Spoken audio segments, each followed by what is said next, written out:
so sorry. It happens a lot. There are just people sitting around with way too much time on their hands. I want a sugar daddy. It's not fair. Or at least the money.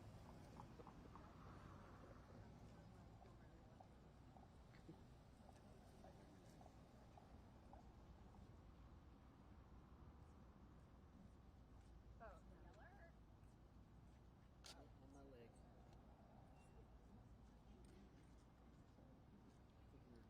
Now they think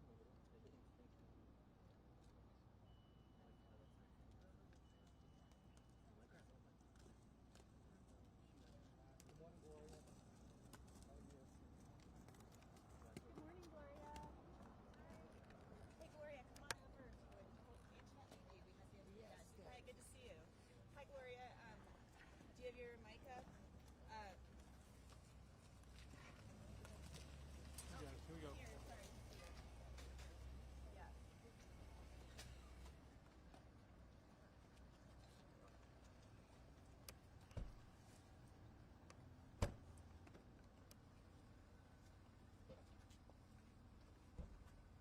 Good.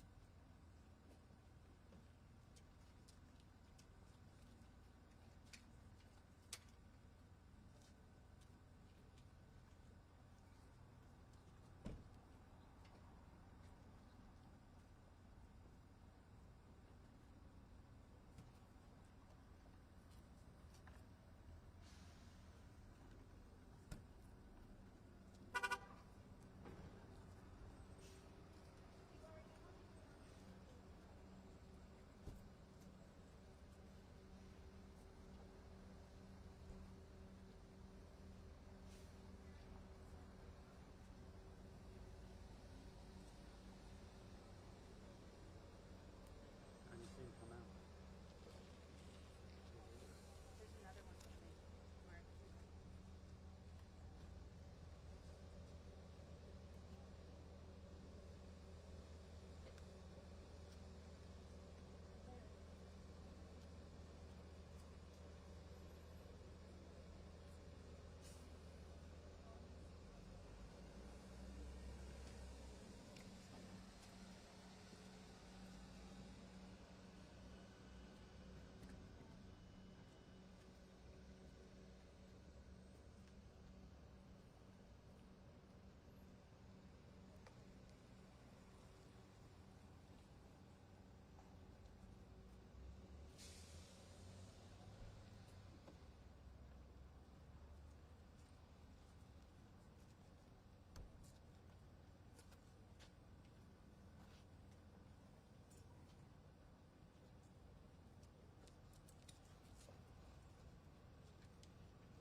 Everybody, please stay in position.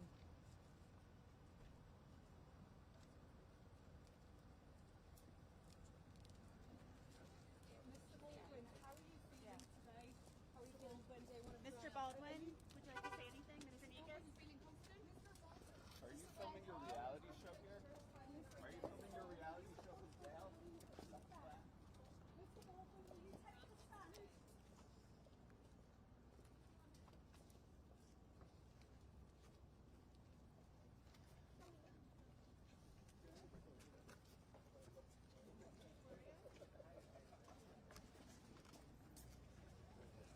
Gloria, can I talk to you for a minute? Yeah. Mark.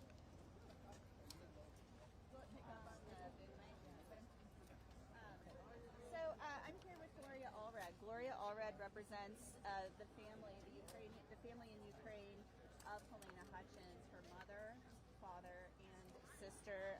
So Gloria, you're here in Santa Fe. We spoke the other day at length. You're here. You said the family can't come because they're in a war zone in Kyiv, in Ukraine. So they're looking for the truth about what happened to Helena. That's correct. I represent the family of Helena Hutchins.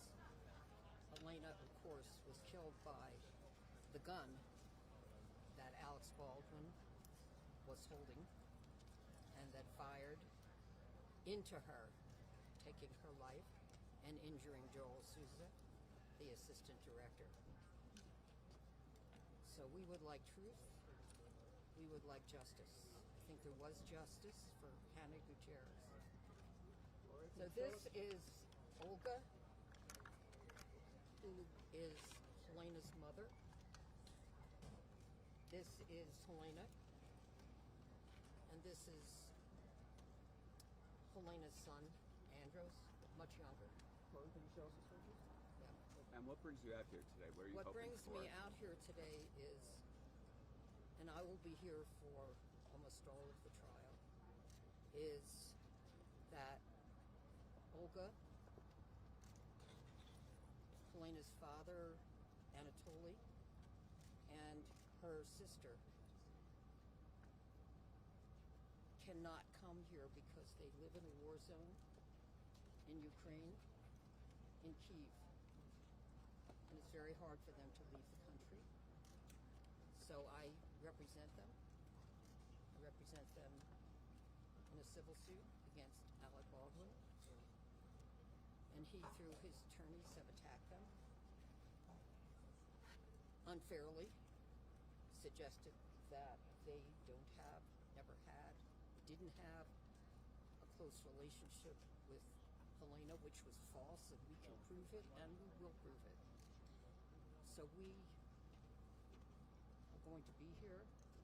I'm going to be telling them what happens in court,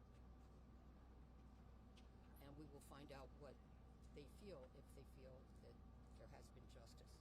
I know that yesterday Alec Baldwin brought one of his 7 children. I know that he has apparently signed up for a reality show. This is not a reality show. This is a trial for involuntary manslaughter of a young, talented cinematographer. She had a right to be safe on that set, as did every member of the crew. Now, I don't know whether Alec Baldwin yesterday decided to make holding his baby, or his wife holding the baby, and then apparently handing her to a nanny. Or maybe it was a producer for the reality show. I don't know. But all I can tell you is, it is, as I have said previously, cynical and potentially a calculated public relations move to make him feel more sympathetic or seem more sympathetic to the jury. Gloria, This is a child as well. This was Helena's child, who no longer has a mother. This was the grandchild of Helena's mother, Olga, and Anatoly. So let's not forget, this is a real case in Santa Fe, New Mexico, and it has to be taken seriously.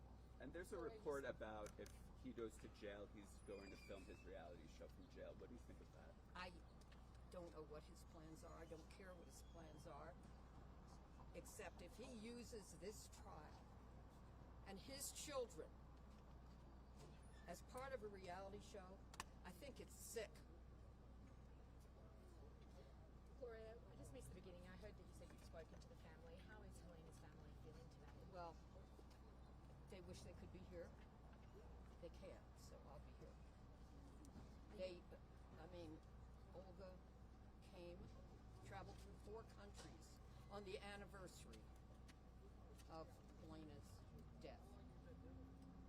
She was there, and I was there with her at the gravesite at Hollywood Forever Cemetery, and it was just sad. Very, very sad. She can't get here again right now. The war is worse, as you know. There's bombing of a children's hospital in Kyiv. She's a nurse, by the way. The fact that this reality TV show is being filmed, how does that make Miss Hutchins' family feel? I actually haven't discussed the reality show with her. I don't want to add to the hurt that they feel. And they grieve every day for the loss of Helena, because they had a very close relationship with her. And you'll be communicating with them throughout the trial? I will be communicating with them. By the way, they don't speak English, but we have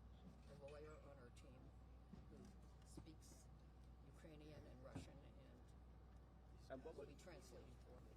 the family like to see? What, they want him to go to They jail want for to this? find the truth about what really happened. Alec Baldwin says he didn't pull the trigger. I guess we'll find out during the trial whether he pulled the trigger or not. Gloria, what's your last name, please? What's my last Yes. name? A-L-L.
yesterday, huh? Yeah.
Real quick, I want to let you know I got some sound with it. Are you looking at the feed right now?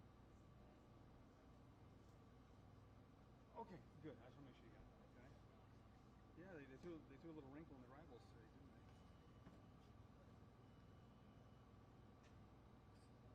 No, no, just they parked in the crowd instead of coming up to the roped off area. You know what I mean? So it's a little bit of a deal. Worked out fine. Okay.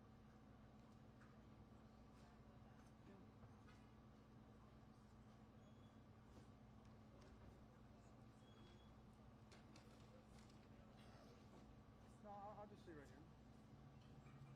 And just keep the bump up indefinitely, or to the top of the hour.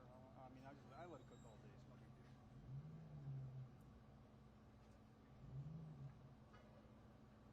Yeah, I'll just keep it up.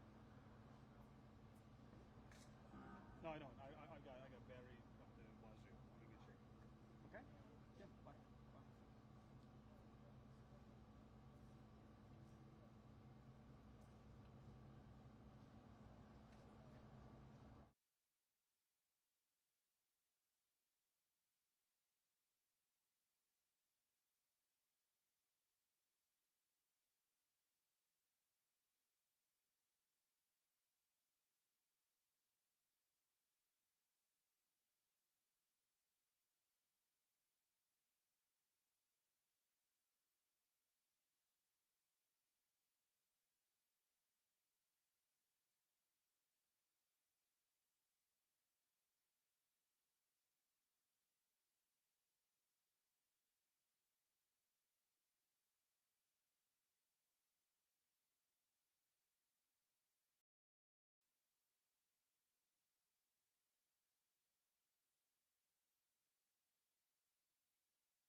1 2 1 2 1 2 1 2 1 2 1 2 1 2 1 2 1 2 1 2 1 2 1 2 1 2 1 2 1 2 1 2 1 2 1 2 1 2 1 2 1 2 1 2 1 2 1 2 1 2 1 2 1 2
1 2 1 2 1 2 1 2 1 2 1 2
matter I'm calling is D101CR 2024-13, State of New Mexico versus Alexander Ray Baldwin.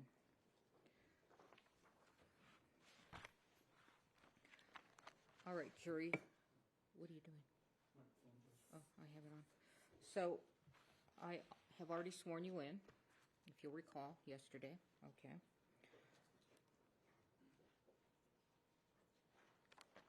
And now I'm going to explain some trial procedure. First of all, I want you to know this trial is being filmed, but you are not being filmed, and you will not be filmed at all throughout within the courtroom, okay? All right. So I'm going to, this is a criminal case, as you know. I'm going to reread the grand jury indictment. It's very formal, so we'll go with that.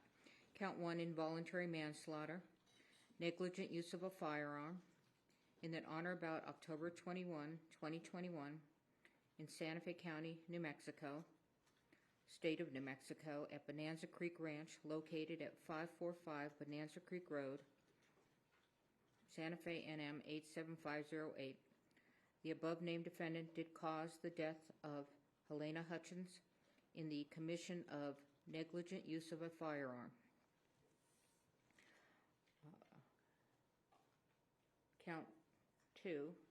Count 1 in the alternative, involuntary manslaughter, without due caution or circumspection, in that on or about October 21, 2021, in Santa Fe County, State of New Mexico, at Bonanza Creek Ranch, located at 545 Bonanza Creek Road, Santa Fe, New Mexico, 87507, the above-named defendant did cause the death of Helena Hutchins by an act committed with the total disregard or indifference for the safety of others, and the act was such that an ordinary person would anticipate that death might occur under the circumstances. Again, Mr. Baldwin is presumed innocent. The burden is always on the state to prove guilt beyond a reasonable doubt. What I say now is the introduction of the case and the instructions.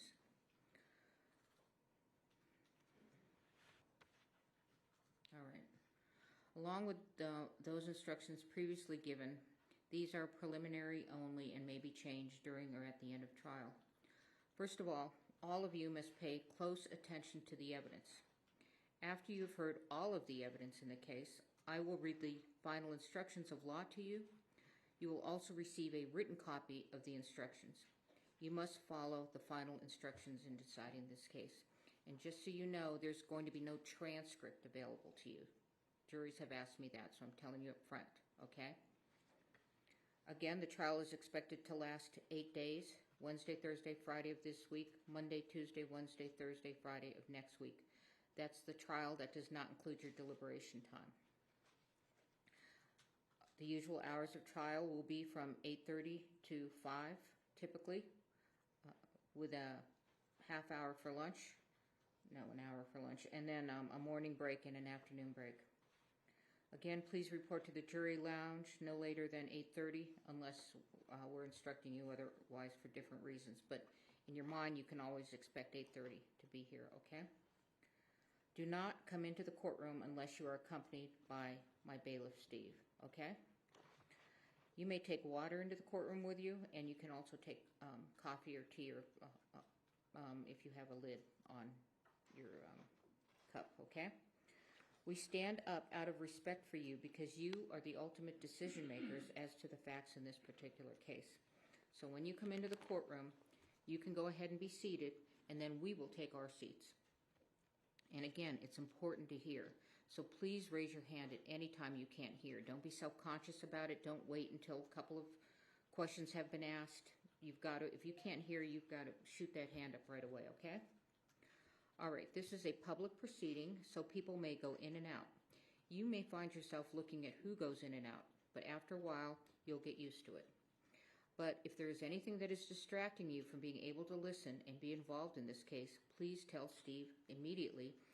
He'll let me know, and I'll do my best to get rid of the distraction. As you know, the temperature we cannot control. All right, so sorry, we'll try to get the county in here if it plummets too high. I doubt it'll plummet too low. You are allowed but not required to take notes during trial. Steve has given you a pad and a pen? Okay. Please put your name on the front page of your pad and then take notes beginning on the second page. On breaks, follow Steve's instruction on whether to take the pad with you or whether to leave it on your chair. You don't have to worry about confidentiality. They'll be locked up at night, and when the trial is finished, they'll be shredded. Okay? Don't let your notes take the place of your independent memory of the evidence. When taking notes, please do not forget to pay close attention to the trial. Listening and watching witnesses during their testimony will help you assess their appearance, behavior, memory, and whatever else bears on their credibility. Let's go through the order of trial for those that have not engaged in a criminal trial before. A criminal trial generally begins with the lawyers telling you what they expect the evidence to show. These statements and the statements made by the lawyers during the course of the trial can be of considerable assistance to you in understanding the evidence as it is presented at trial. Is there something distracting you, juror? No. I'm talking to the other one. Okay. Statements of the lawyers, however, are not themselves evidence. The evidence will be the testimony of the witnesses, exhibits, and any facts agreed to by the parties. After you have heard all of the evidence, I will give you final instructions on the law.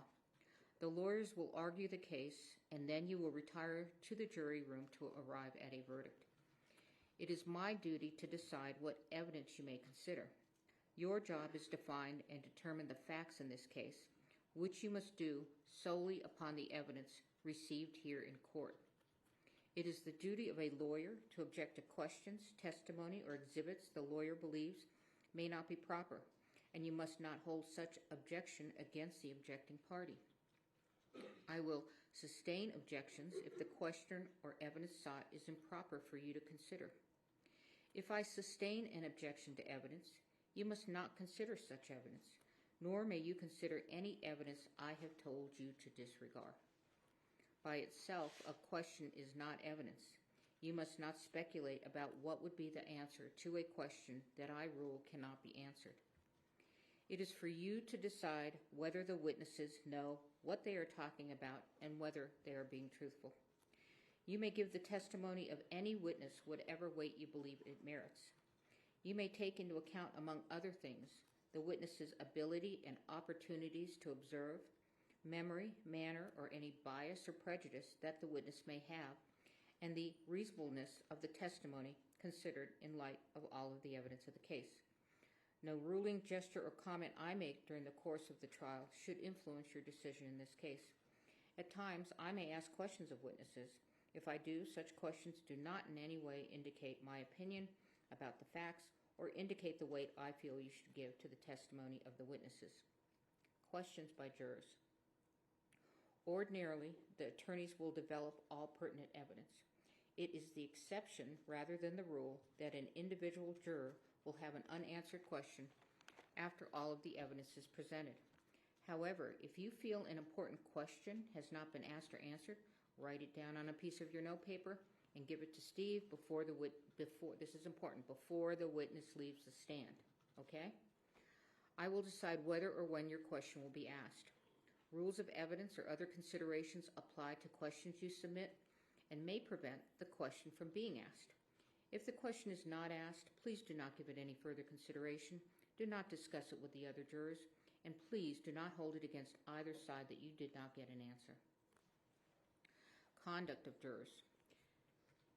Again, very important. You must decide the case solely upon the evidence received here in court. You must not consider anything you may have read or heard about the case outside the courtroom. During the trial and your deliberations, you must avoid news accounts of the trial, whether they be on radio, television, the internet, or in a newspaper or other written publication. You must not visit the scene of the incident on your own. You cannot make experiments with reference to the case, and in this day and age, you cannot Google or research any of the subject matter of this case. Until you retire to deliberate the case, you must not discuss this case or the evidence with anyone, including each other. Very important, as I said yesterday, when you go in that room, You don't talk about the case. You wait until you are a jury that is deliberating, okay? If an exhibit is admitted in evidence, you should examine it yourself and not talk about it with other jurors until you retire to deliberate.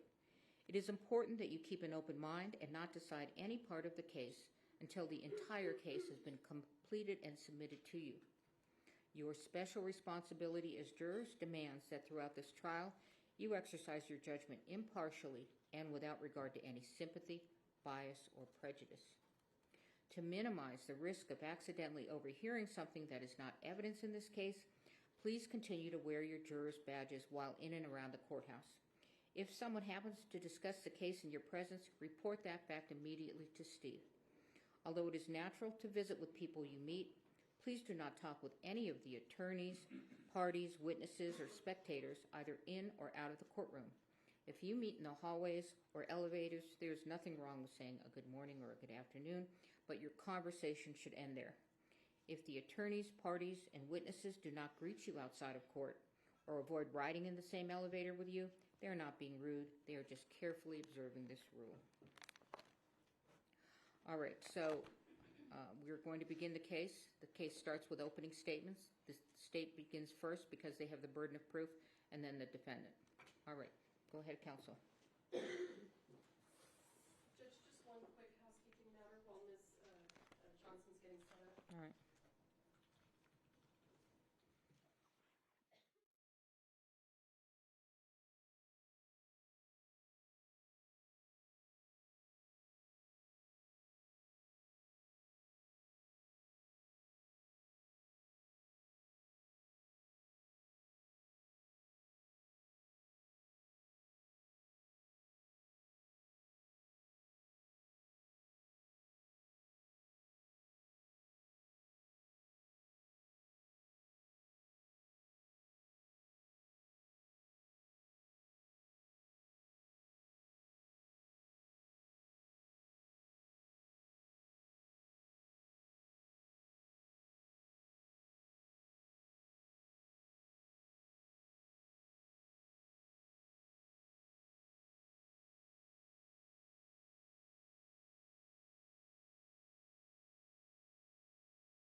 Good morning. When someone plays make-believe with a real gun in a real-life workplace, and while playing make-believe with that gun violates the cardinal rules of firearm safety, people's lives are endangered, and someone could be killed. Ladies and gentlemen, that's what this case is about. It's simple, it's straightforward. The evidence will show that someone who played make-believe with a real gun and violated the cardinal rules of firearm safety is the defendant, Alexander Baldwin. You will hear over the course of the next few days that in the fall of 2021, a movie called Rust began filming at the Bonanza Creek Ranch just south of Santa Fe in Santa Fe County. You will learn that this movie was a Western with a lot of gun action. And while it was a movie set, it was a real-life workplace for many people. But you will hear this workplace was on a tight budget. And you will learn that some of the people who were hired to work at this workplace were very inexperienced. And one of those was the armorer a very young woman named Hannah Gutierrez Reed.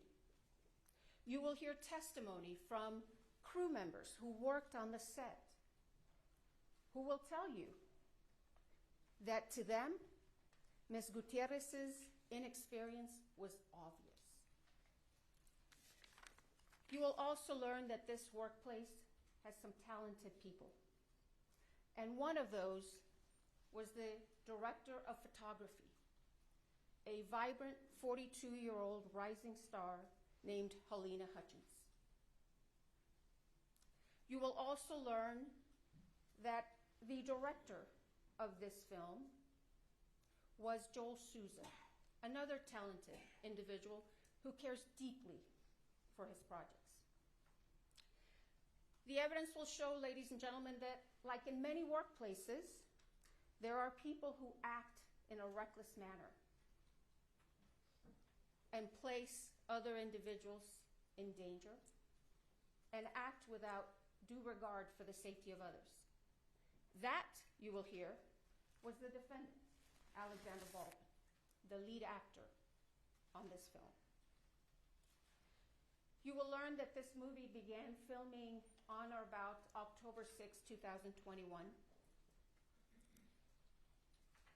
But the defendant did not arrive on set to begin working until about October 13th.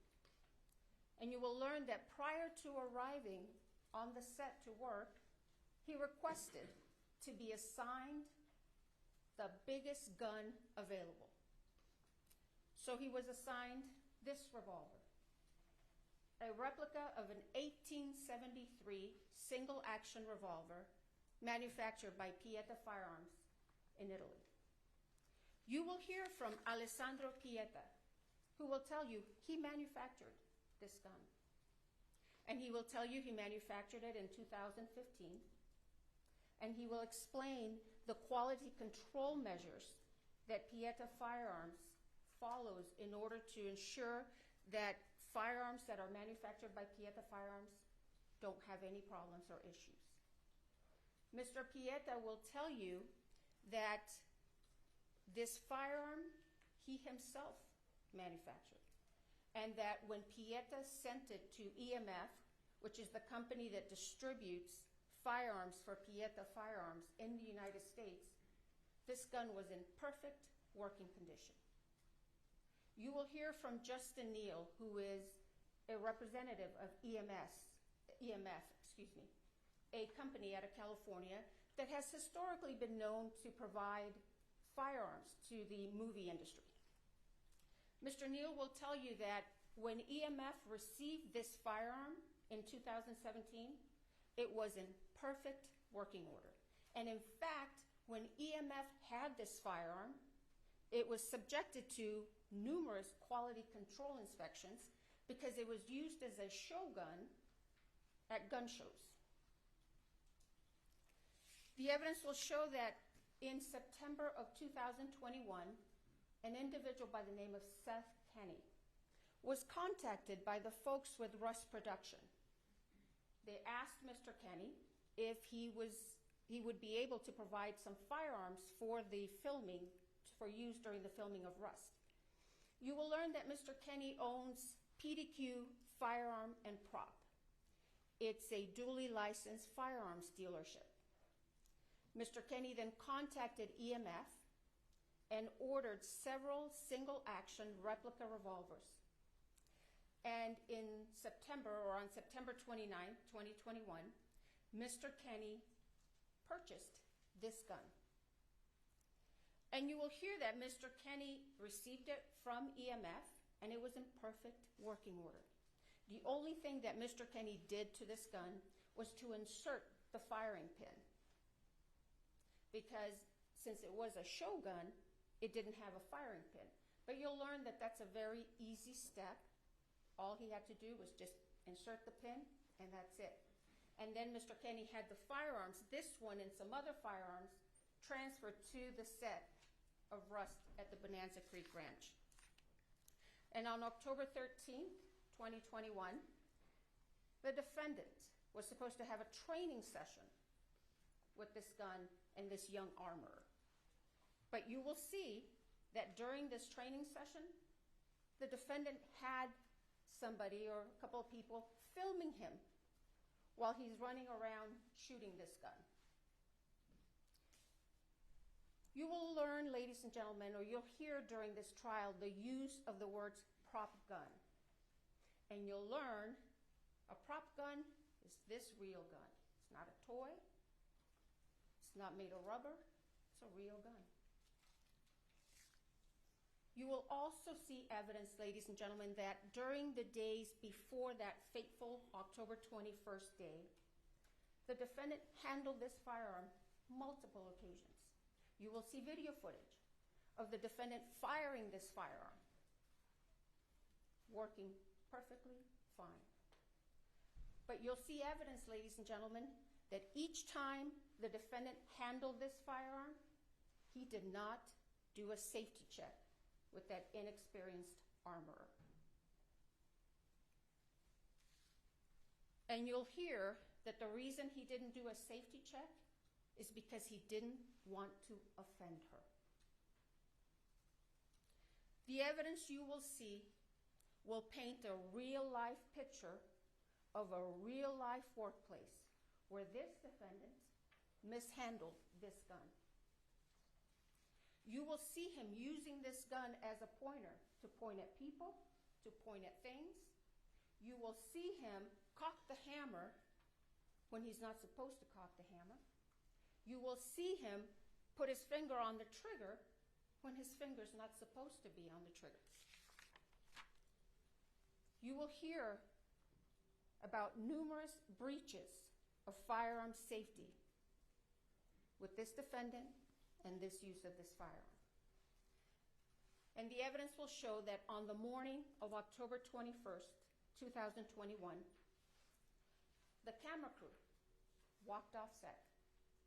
And you will learn that one of the reasons that camera crew walked out is because they were concerned over safety breaches with the use of firearms. The evidence will show that the morning of October 21st started out a couple of hours behind. They filmed some scenes at this church on the Bonanza Creek Ranch. And you will see that one of those scenes required the defendant to pull out his gun. This was in the morning. Pull out his gun, and you'll hear the director tell him, pull it out and hold it. And the first time, you'll see evidence the defendant does what the director tells him. But you will hear the director tell you that many times the defendant would do his own thing. So then the director in the morning asked him, okay, do it again, just like you did now. The defendant pulls out the gun, but this time he cocks the hammer. The evidence will show they then broke for lunch. And around 1:30 or so, they came back to this church to do what's called a blocking. The evidence will show that Ms. Hutchins wanted to do a blocking for an insert. And you will learn what a blocking is, just working out the details of the moves of the actor. It wasn't even a rehearsal. You will hear from one of the witnesses who walked into the church and saw the defendant kind of playing with his gun. And then you will see evidence or hear evidence that Ms. Hutchins and Mr. Souza were talking to the defendant about doing this insert. And the insert was just supposed to be from here to here, and it was supposed to be of the defendant just slowly taking his gun out of his holster, and just holding it at an angle. The evidence will show that someone asked the armorer to bring the defendant's gun to him, and she did. She brought it into the church, showed it to David Halls, who you will learn was the first assistant director. The gun was empty. Ms. Gutierrez then handed the gun to the defendant. But then you will hear that Ms. Gutierrez was given the gun back, and she took it and loaded it with dummy rounds. And what you will learn is that dummy rounds are inert rounds. They look like real real rounds, but they are very easy to tell that they are not because they'll rattle. Ms. Gutierrez then went back to the church, showed the revolver to the first assistant director very fast. They only checked about 3 rounds, very quick. And they missed 1 round. You will learn that one of the rounds in that revolver was a real round. And the evidence will show that Ms. Gutierrez then handed the gun to the defendant. And what you will learn is that once again, the defendant failed to do a gun check or a safety check with this armor. So he takes the firearm, puts it in his holster. Then Ms. Hutchins and Mr. Souza were doing this blocking. And the evidence will show, ladies and gentlemen, that the defendant, again, did his own thing. You will hear from an individual by the name of Kent Jorgensen. Mr. Jorgensen will tell you that he's been involved in drafting and revising movie set safety rules. You will learn that these movie set safety rules require actors, like the defendant, to treat every firearm as though it's loaded, to never point a firearm at another person, and to never put your finger on the trigger unless you're prepared to shoot or to destroy whatever's in front of you. The evidence will show that on October 21st, 2021, after that lunch break, the defendant once again violated those set safety rules. And during this blocking, the director had instructed him to just slowly take out that gun and just hold it at an angle. But you will see that the defendant takes it out quickly the first time, points it. And you will hear witness testimony who will tell you the first time he does it, his finger is on or around the trigger. He does it again, takes it out very fast, points it. And once again, you will hear testimony that his finger was on or around the trigger. And the evidence will show that that third and fatal time, he takes it out once again, fast, hammer's cocked, he cocks the hammer, points it straight at Ms. Hutchins, and fires that gun, sending that live bullet right into Ms. Hutchins' body. You will learn that this bullet was a .45 caliber round that entered Ms. Hutchins' body right underneath her right underarm. It perforated her right lung. It traveled through her spine, lacerating her spinal cord, and then it exited on the left side of her back. That bullet then went into Joel Souza's right shoulder, and it came to rest in his back, from where doctors removed it once he was transported to St. Vincent's Hospital here in Santa Fe. You will learn, ladies and gentlemen, that Ms. Hutchins did not have the same fate. You will see the aftermath of the shooting, and you will see medics frantically working to save Ms. Hutchins, to stabilize her, to transport her, to airlift her to UNM Hospital. But the damage from that bullet was too much. Ms. Hutchins succumbed to her injuries and bled to death. The evidence will show that meanwhile, after the shooting, the defendant began to claim he didn't pull the trigger. The evidence will show, ladies and gentlemen, that's not possible. You will hear from Mr. Pieta himself, who will tell you that gun will not discharge without a pull of the trigger. You will hear from firearms experts who will tell you that gun will not discharge without a pull of that trigger. The evidence will show that law enforcement officials arrived at the scene on October 21st after the shooting, and immediately took this gun into their custody. Then later, they asked the FBI for assistance in processing this gun for forensics and examination. You will learn that the gun and some ammunition that was taken from the set and from PDQ arms were sent to the FBI for analysis. You will learn that the gun first went to the DNA section of the lab, where a DNA analyst found the defendant's DNA on this gun. And then the gun was transferred to the firearms and tool mark section of the lab, where a firearms examiner examined this gun very carefully and closely.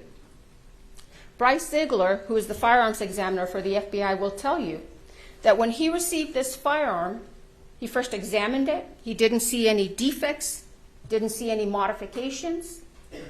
He tried and he checked the hammer in the 3 different positions, cocking positions. He checked the quarter cock position, fine.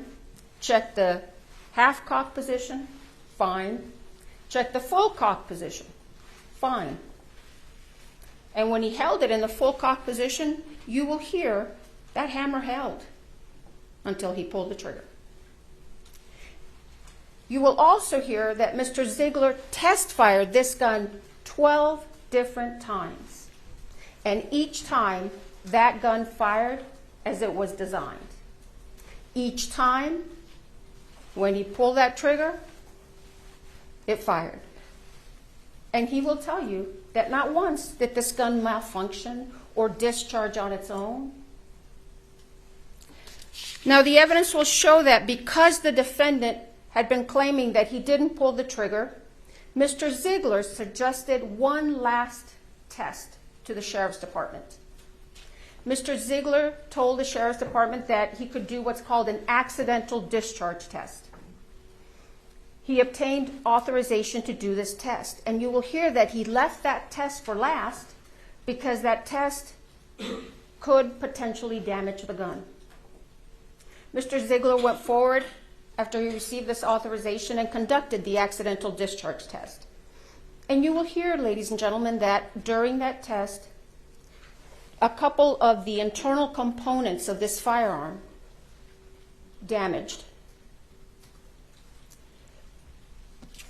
You will hear that the trigger sear and the full cock hammer notch were damaged during the accidental discharge testing. The evidence will show, however, that before this accidental discharge testing by the FBI, this gun functioned and worked perfectly fine. You'll see the video footage of the multiple occasions during which the defendant used this firearm on the set, and each time he fired it, it was working just fine. And in fact, you'll hear evidence that the defendant himself admitted in December of 2021 that this gun didn't have any mechanical problems. You will hear from the 2 of the country's leading experts on firearms forensics, Michael Haig and Lucian Haig. And they will tell you that they examined the revolver and the damaged pieces extensively. They will tell you that the damage to the full cock trigger notch is consistent with the accidental discharge testing that was conducted by the FBI. Lucian Haig will tell you that in August of 2023, he examined the trigger sear, the other piece, and that when he looked at it initially with the naked eye, there was nothing wrong with it. He couldn't see anything. But then he put it under the microscope, and he noticed some kind of rough microscopic diagonal lines on the surface of the trigger sear. And since at the time he did not know how Mr. Ziegler had conducted the accidental discharge test, he opined that these very small microscopic lines were likely not caused by the FBI accidental discharge testing, but he could not exclude that as the source of those lines. Then a few weeks ago, Mr. Haig will tell you that he spoke with Mr. Ziegler, and he learned how Mr. Ziegler had conducted the accidental discharge test. Mr. Ziegler explained that he affixed that firearm onto a fixed platform and then struck the firearm on 6 different planes with a rubber mallet. And Mr. Ziegler explained to Mr. Haig that he had not affixed the mallet to another fixed device. Instead, he did it freehand. Mr. Haig will tell you, with his 50-plus years of experience as a firearms forensics expert, he opined or concluded that those very tiny microscopic diagonal lines on the surface of the trigger sear were likely caused by the FBI's accidental discharge test.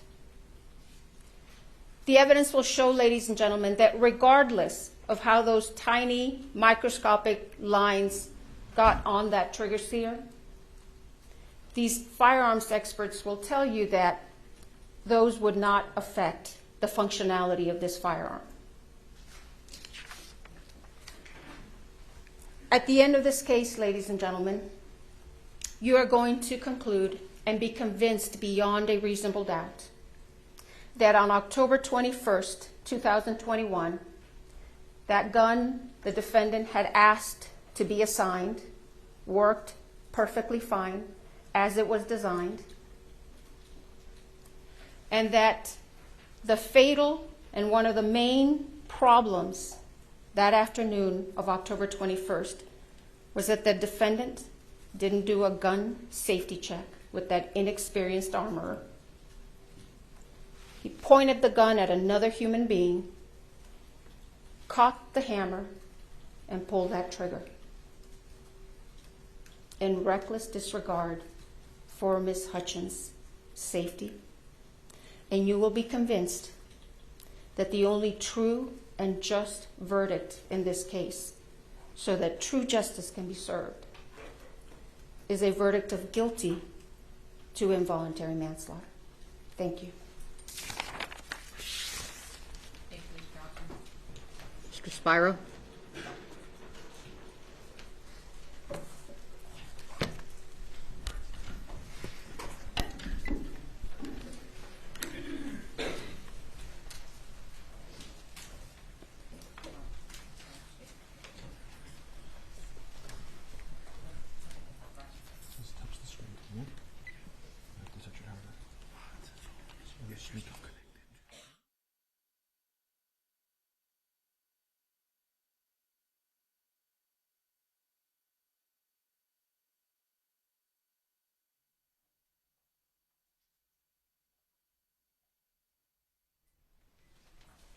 All set? May I proceed? Thank you, Your Honor. Good morning. This was an unspeakable tragedy, but Alec Baldwin committed no crime. He was an actor acting, playing the role of Harlan Rust. An actor playing a character can act in ways that are lethal, that just aren't lethal on a movie set. These cardinal rules, they're not cardinal rules on a movie set. And I don't have to tell you much more about this because you've all seen gunfights in movies. And the reason that can happen is because safety is ensured before the actor. On this movie set, there were people responsible for ensuring the safety of the set and the firearm. Those people failed in their duties, but Alec Baldwin committed no crime. The most critical issue in this case is how a real bullet got on a movie set. The evidence will show that real bullets are never supposed to be on movie sets. Movie sets use dummies and blanks.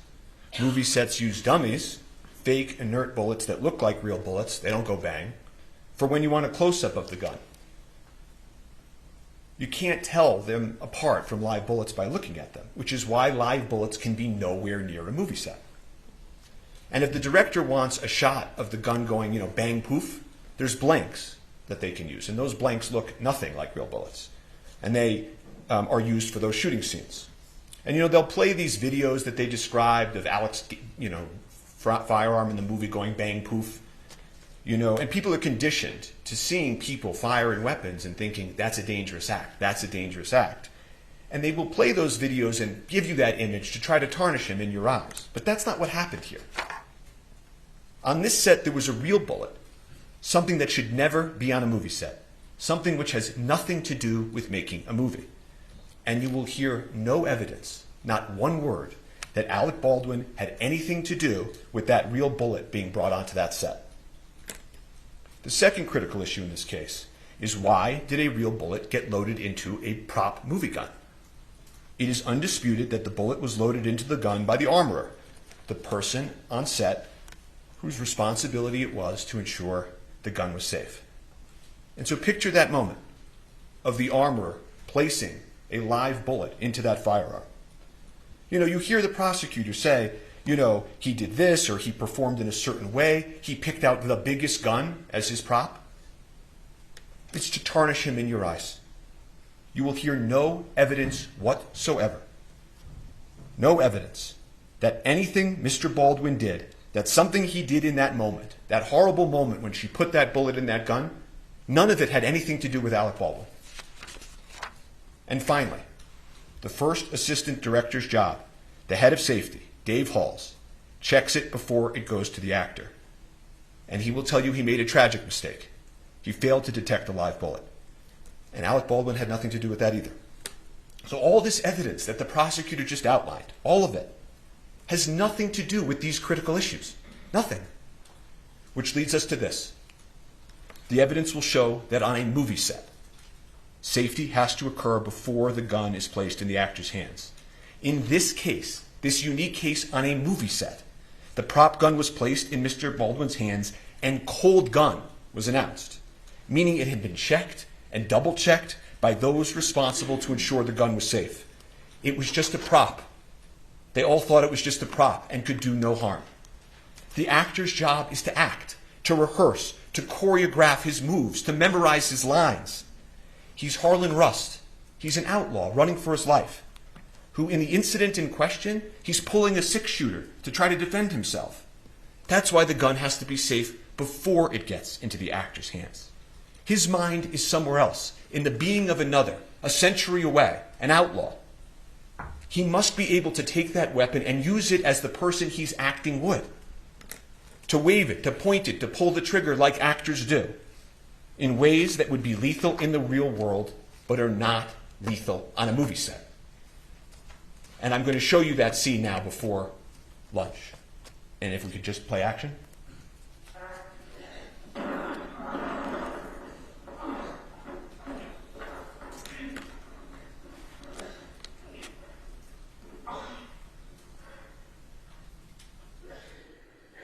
I'm gonna go find some help. I don't need no damn help. You're gonna die if you don't. He's wounded on the run. Play again. Continue.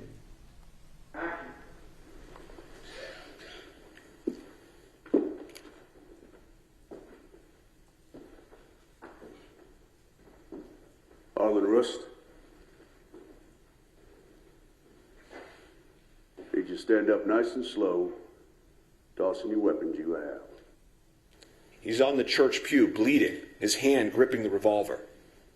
He would defend himself against the men in the movie. Play. One more. You good?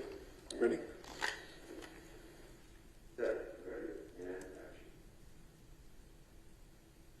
Harlan Rust. Did you get up nice and slow, toss any weapons you have?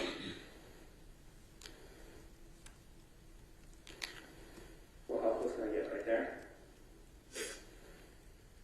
Joel, you want me to wait to give you that line till he lands? Till camera lands? Yeah. Yep. 7 minutes, one. Yeah. Draw your gun and look up and point your gun, okay? Okay, which way? Camera right or left?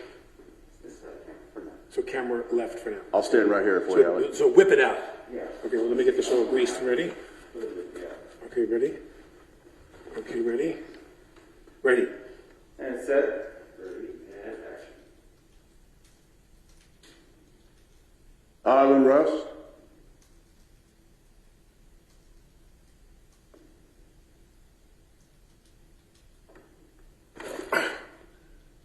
Do one more just like that. You got one more?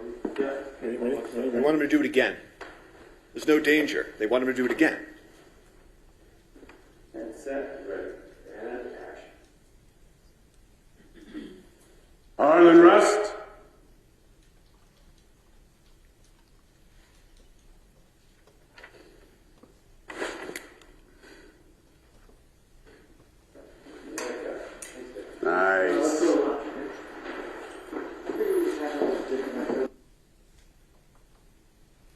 It's a scene similar to scenes we've all seen in movies and television, performed by thousands of actors. And the scene that continues after lunch is the same scene, it's just not unfortunately captured on videotape.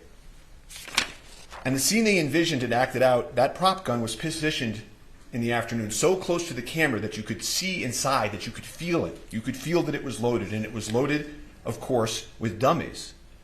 Dummies to make it look like a real gun. But this one time, one of those dummies was a real bullet. The real bullet was not known to anyone in that church. Amongst the actors, directors, and crew in the scene, everyone was doing exactly how they go about their business every day on a movie, not as if some lethal element had been included in the environment. You will see creativity and movement and everyone talking and vibrant. No one had any idea that this venomous, toxic element had been inserted into this magic they were creating. But it did. It entered that place. It killed an amazing person. It wounded another, and it changed lives forever. And so to find out what happened on that movie set, you need to do something that the prosecutors could never do. You have to step back and remember what they were doing on a movie set. What were Helena Hutchins, the cinematographer, Joel Souza, the director, and Alec Baldwin, the actor, doing on Bonanza Creek Ranch? You know, movies and magic have always been closely associated. The first people that made movies were magicians. And this imagination that happens in movies, you know, King Kong, he can stand above a city, and Superman can fly, horses and snakes and gun battles. For this to all work, for cinematography, what Helena did to work, for acting to work, you have to be so close to the barrier of real and imagined that the viewer feels that they're there, that it's real. The viewer can't see strings from the stuntman. The stuntman must leap. The snake must hiss. And guns happen in movies. All over this country for many decades. Bang, bang. You've all seen it. Guns have been an element of theater and film and television since the earliest of times. Depictions of war and combat. Spartacus, it stirs audiences because it feels real. Later films, Platoon, Apocalypse Now, they showed the unvarnished realities of war. This ranch in Santa Fe, it had been the scene to many gunfights and movie scenes, well before Alec was even born. Laramie, Butch and the Sundance Kid, and these westerns. Your Honor, may we approach?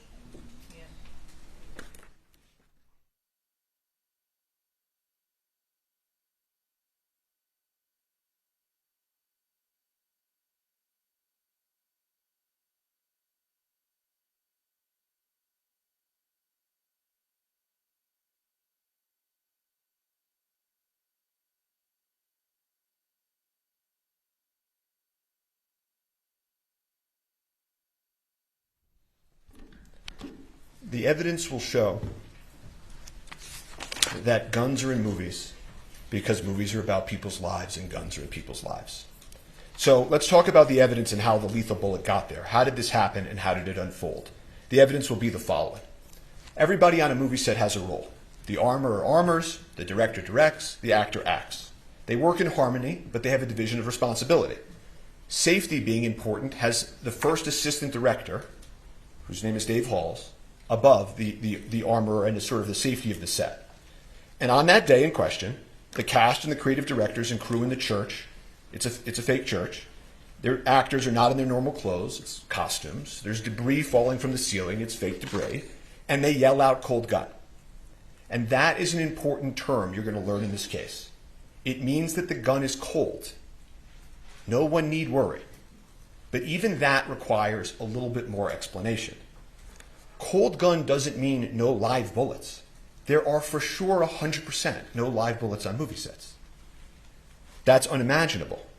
Cold means you don't even have the fake blank poof in it. You don't need to worry even about eye gear or earplugs for that fake bang. It means it's empty, inert, cosmetic, can do no harm. Cold guns can't hurt people. It's impossible, literally impossible for a cold gun to hurt somebody. You could hurt you more by dropping it on your foot. And that's why these artists are carrying on in their art. Cold gun, all clear to go. And the armorer on this set hands a prop gun to Alec, like she had done times before, like people have done with him in movies for a generation. And he's there. He's in the movie set church with his movie set gear and his holster, and he takes his movie set gun. And he's deeply focused in that moment on his character. The artists, the crew members, they're moving around him. Again, no eye gear or earplugs, nothing to protect against. They carry on. They practice. They rehearse. They take a lunch break. Some folks leave, some don't. They continue the scene. Dave Halls, the head of safety, is actually practicing the movement so they can frame. They can frame the footage that will happen after lunch. And the prop cold gun comes back. The prop cold gun comes back. Cold gun. They call it again. Same gun, again, safe. The first assistant director, Dave Halls, head of safety for the entire film, a man with decades of experience, comes and takes the additional step and inspects the gun. Verifies again. Cold gun. Everyone relax. Go back to focus on the making of a movie. There's nothing in the gun that can hurt anybody. And Alex sits on that pew. And the creative directors, the crew, they're moving around him, in front of him. And Harlan Rust, he begins, like the prosecutor told you, rehearsing, acting. This is a completely mundane, uneventful, routine act on a movie set. On a movie set. And so everybody carries on. Nobody fathomed, imagined, foresaw any possible danger. They moved around Alec as he practiced his draw. As the prosecutor put it, working out the details of the move in the actor. He does it again, does it in a different way. Nobody bats an eye. And they will tell you that the investigation revealed that Baldwin was practicing drawing and pointing the weapon of the scene with guidance and instruction from Helena Hutchins and Joel Souza. The gun goes off. Everybody's shocked. Alec is startled. He immediately says, I didn't mean to shoot the gun. I didn't pull the trigger. Immediately. What the hell just happened? They collectively exclaim. Shock turns to panic. 911 is called.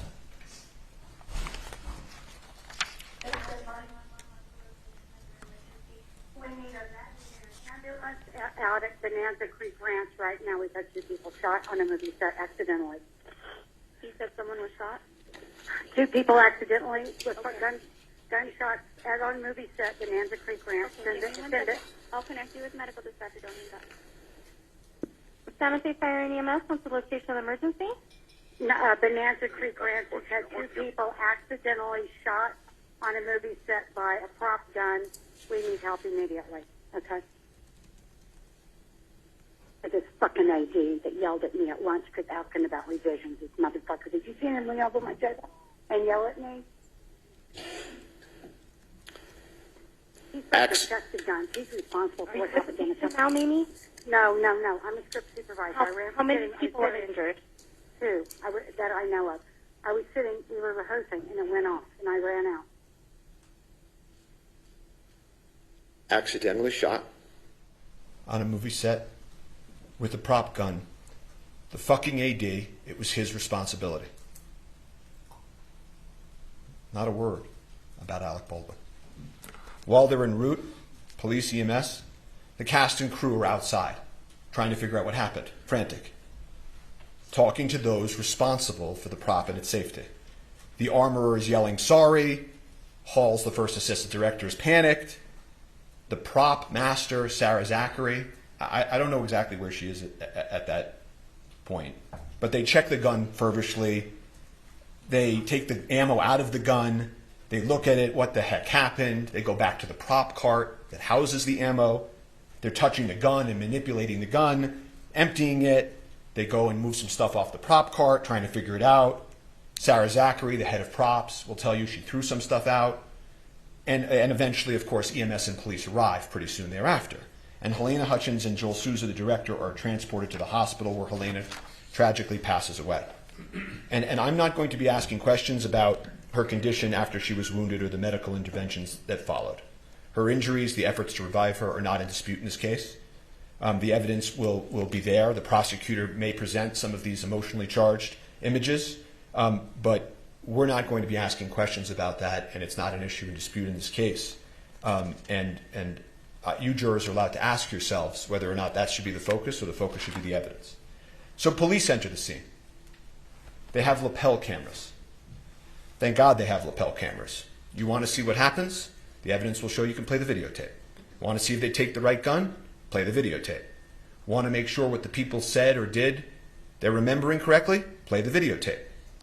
And so they immediately recover the prop gun and they secure it. That's off to the side. And the reason that you preserve things in the moment is so that you know what existed in the moment, the evidence in the moment, the people and the witnesses and what they said in the moment. These folks, the members of Rust, they'd never been through anything like this before. That is why what they originally said matters so much in this case. If you remember anything I say today as the evidence proceeds, remember that. Look at the evidence of what the people of Rust said and did that day. Life changes, memories change, there are human motivations, internal pressure, external pressure. That's why preservation is so important. So the police continue. In terms of the prop cart and the prop ammo that's on the cart, it's manipulated, altered, kind of messy. And at this accidental shooting on a movie set, the police begin to make some mistakes. No one had ever investigated a prop gun on a movie set before. They recover the prop gun, but they don't wear gloves. They don't have the prop car inside the crime scene. Someone moves it onto the crime scene. People start touching it and showing, okay, this is a dummy, this is a blank. And then they make another mistake that matters in this case with some more significance, which is that they don't secure the prop truck that houses the cart. See, that cart that they roll off comes from a truck where all of the ammunition, all of the firearms are, and that's where they're stored. They don't secure the prop truck for several days. And then the prop house that supplies the truck, that supplies the cart, they don't secure for over a month. A lot of mistakes. They had never investigated a case in a movie set. But they had the prop gun. That was key. And so they needed to figure out where the live bullet came from. They had the shell casing, Starline brass. That's the sort of make. You'll hear that phrase, Starline brass. And the police were right to focus on that. That was the lethal element. And so they work outward. Makes good enough sense. Folks around the ammo and the gun to be interviewed at the precinct. The armorer at the precinct. She loaded the live bullet. Halls, head of safety, he double-checked. And Alec walks up to the police. You'll see this early today. And he says, I'm here, whatever you want to do, whatever you need me to do. Just tell me where to go. And Sarah Zachary, the prop master who threw out the stuff at the cart, they missed her that night to bring to the precinct. But the rest of them at the precinct. And thankfully, we have the lapel cameras. And then they cleared the gun outside after his request, and I witnessed them clear it and saw the bullets. Okay. So only one was the one that was missing, the one that fired, we don't know, but all the other ones were proper. I can pause this. I can turn this off. Move on.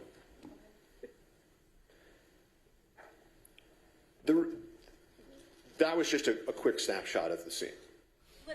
Let's approach each other. This is Ms. Johnson. They consented to the exhibit.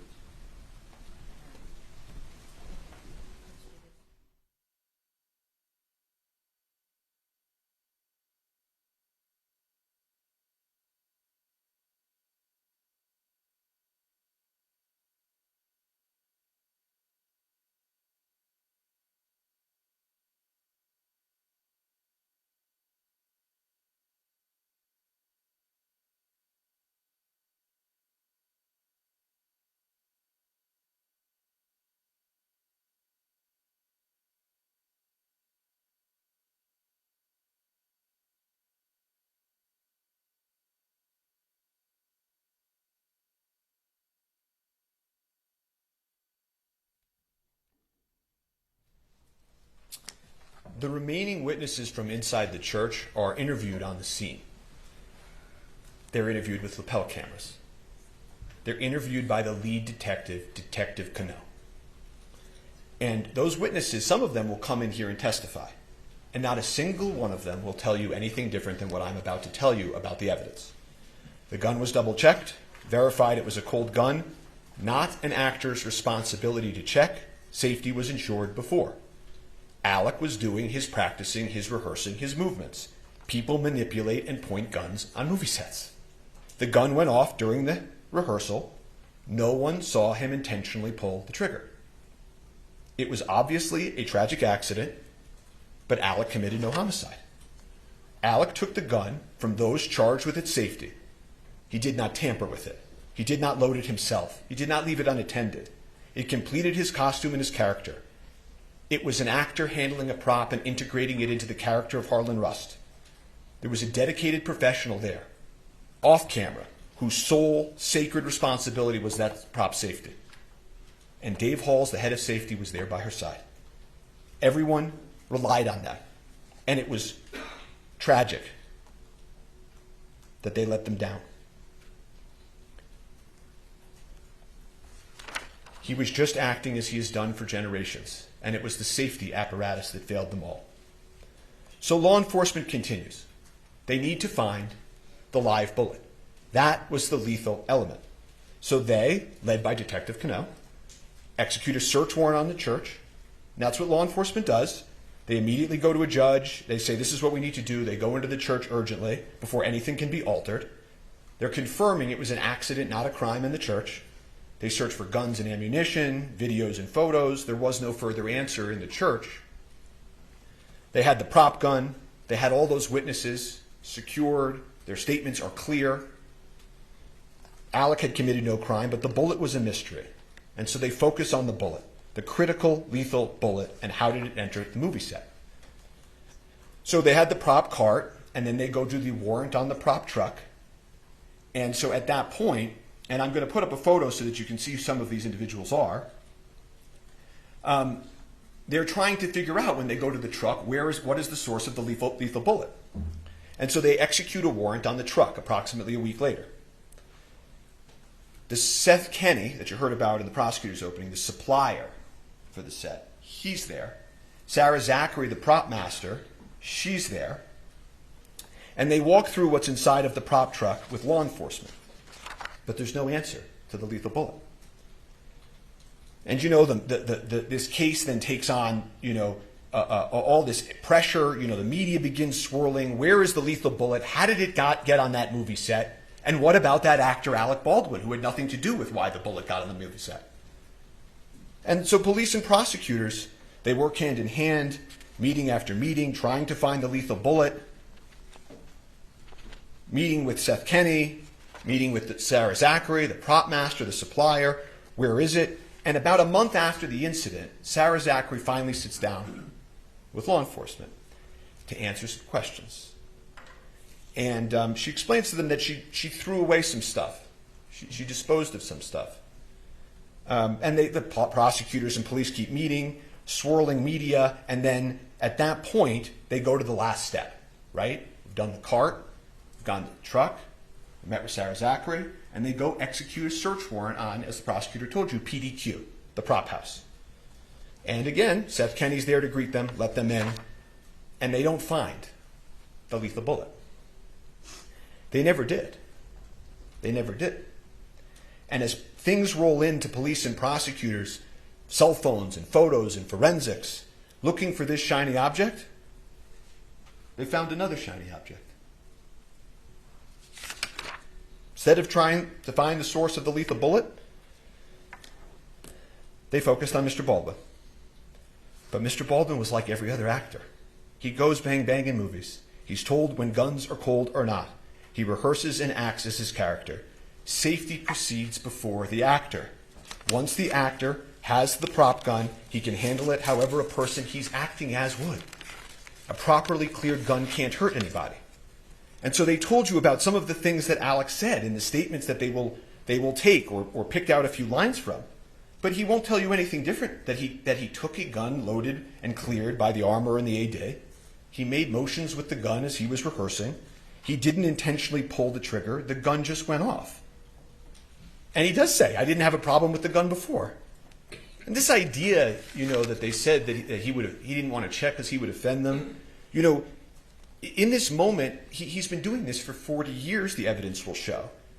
And he has habits, and there are also SAG guidelines that tell actors what to do and what not to do. And the SAG guidelines don't tell actors to check the gun. You will see them. That's not the actor's role. And so I guess the point that they're trying to make is that why in this specific moment he doesn't break his habit of 40 years and check it differently and sort of insult them this one time. You know, if he had done that and started playing with the gun in that way, they'd be saying, arrogant actor, why is he doing that? So they will play these statements, Alec's statements. You're going to hear a man in shock and grief. A father, an artist, worried about his family. You hear he's, on one of the calls, he's going to meet with the decedent's family, the Hutchins family, and he's upset about that. He will talk to law enforcement. He will call them. He doesn't need a lawyer. He didn't commit a crime. He will call them and offer to meet and speak over and over again. And ask anyone in the acting world. Actors know. Actors rely on armorers and point guns and shoot guns. The Armorers Act, what they did, is clear and proven. The head of safety, you will learn, took responsibility for his verification failure. But Alec committed no homicide. So law enforcement didn't have a homicide case against Alec Baldwin. But they changed the question. You heard the prosecutor tell you about this. Did he pull the trigger? Did he pull the trigger? Did he intentionally pull the trigger? And if he did, of course, that would only make his statement incorrect. Right? That would mean he would have misspoke, been incorrect. And I want to stop for a moment and just tell you, because you're going to hear a lot of testimony, expert testimony like the prosecutor told you, about the gun functioning imperfectly. Did he let the hammer down when he cocked it? Did he hit the trigger? Did he, in a calculated manner, as the prosecutor made a motion, fire the gun like that? And when this issue is discussed, it's easy to sort of pull yourself into courtroom land and away from a movie set. On a movie set, you're allowed to pull the trigger. So even if he intentionally pulled the trigger like the prosecutor just demonstrated, that doesn't make him guilty of homicide. He did not know or have any reason to know that gun was loaded with a live bullet. That's the key. That live bullet is the key. That is the lethal element. But again, as the prosecutor told you, if they could prove that he intentionally pulled the trigger and he was imperfect, imprecise, wrong with what he said, then maybe you take that and you say he's lying. And if he's a liar, he committed homicide. And so what they do is they take the prop gun. They're blinded by the shine. They're blinded by trying to disprove Alec. They take it and they order a destructive test on the firearm. They order the FBI to take a test that they know will destroy the firearm. It's a pointless, unnecessary test where they blindly try to make this big case by taking a mallet and smashing the firearm. At the time that they did that, they knew that Alec had adamantly maintained, that he was manipulating the hammer and the gun just went off. That the witnesses said it went off out of nowhere. That there are these accidental discharges that happen on the set. That guns have issues in the real world. That this gun had a hair trigger. And the owner's manual of this specific gun actually says that if you load it with a live round, or any round, in the chamber, in that last position, and you drop it like you see a cowboy in a movie, this type of old cowboy gun can accidentally go off. I don't remember hearing anything about that.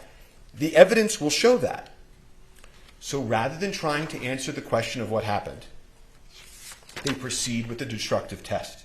They eliminate the one item that could prove what Alex said and believed. They didn't offer him a chance to test the gun. They didn't take the gun apart before they broke it and destroyed it and look at its inner workings. They didn't turn on their videotape. They just destroyed it. Can't ever be tested in the same condition it was in that day. Won't ever allow Alec to show his truth. And the destruction of this gun that you will hear in this evidence is symbolic of this entire case. Because the officers will tell you at that point, they weren't really investigating anymore. They were trying to disprove Alec, to get Alec, to have this day. And so after the destruction of the firearm, they hired some expert witnesses you heard about to pick up the pieces, so to speak. And the state retained Lucian Haig, an expert with over half a century of experience. And he will come into court and he will tell you He's never seen anything like this in his entire career. They conducted a pointless test, a test that would lead to inevitable destruction of the firearm. There were other correct tests that they could have done to prove whether or not it could have accidentally discharged. None of the experts can test the gun in the condition it was in on the day in question. Why? Not because of something that Alec Baldwin or the crew members of Rust did. They were all clear. The gun just went off. But because of something that law enforcement did. And they deprived him of that opportunity. However, Lucian Haig will tell you that in his analysis, he did find modification that he thought likely pre-existed the FBI testing.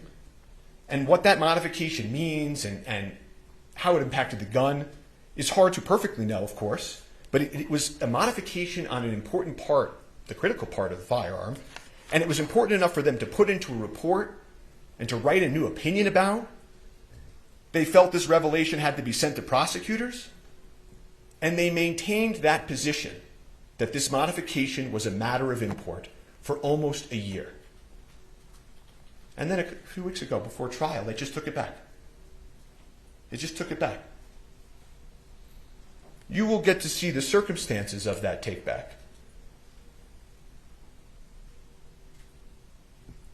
How far they would go for the shiny object. They never solved the question of the lethal bullet. They destroyed the gun, and all they were left with is Alec Baldwin and the movie they intend to put on.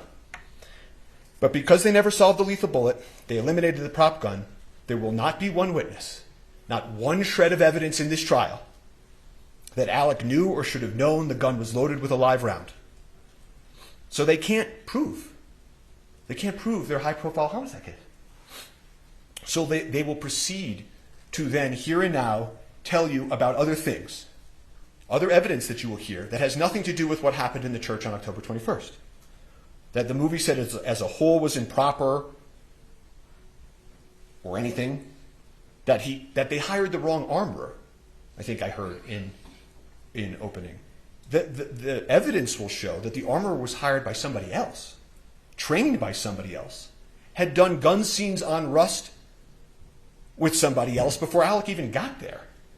She was the daughter and the apprentice of the most famous and well-respected armorer in Hollywood. And she had just left serving, being an armorer for Nicolas Cage on another Western. Then they'll come in and they'll say, but what about the movie guidelines? You heard about Mr. Jorgensen and the movie guidelines. That one of the protocols wasn't followed. Or there was a set safety issue about something unrelated to this. Like these movie guidelines on a set or the things of Navy SEALs and NASA. The guidelines were followed. They followed the safety guidelines. Actors don't check the weapons. Safety is ensured by dedicated personnel. So they will say, but there had been accidental discharges on the set, that guns had fired accidentally prior. Not related to Alec, by the way. But again, that's the people we looked at. Hannah Gutierrez-Reed's fault, Sandra Zachary's fault perhaps, Dave Hall's faults, workplace issues. Some of them will end up, and you will hear the witnesses in this case, many of them have brought civil lawsuits. And you'll hear that, in those civil lawsuits, they're presenting evidence to try to meet a burden, not a criminal beyond a reasonable doubt homicide trial burden, but they're going to try to prove their cases in civil courts. And that's where faults and accidents are, at worst, 99% worked out. Not here. But you'll hear these members of the Rust crew come in here. They'll try to make sense of this for you. Some of them have sued. Some of them are in grief. Some of them are in grief and have sued. And part of this grief they feel, that everybody feels, is understandable. And what they will do is they will tell you, if only we had had a second armorer. One of them will say, if only Dave Halls had checked better. If only the camera hadn't been right there and Miss Hutchins wasn't leaning over the camera. If only I myself did this. If only Alec did that. This is natural, their testimony. It's part of the human condition. It's part of grief. Objection, Your Honor. None of them knew.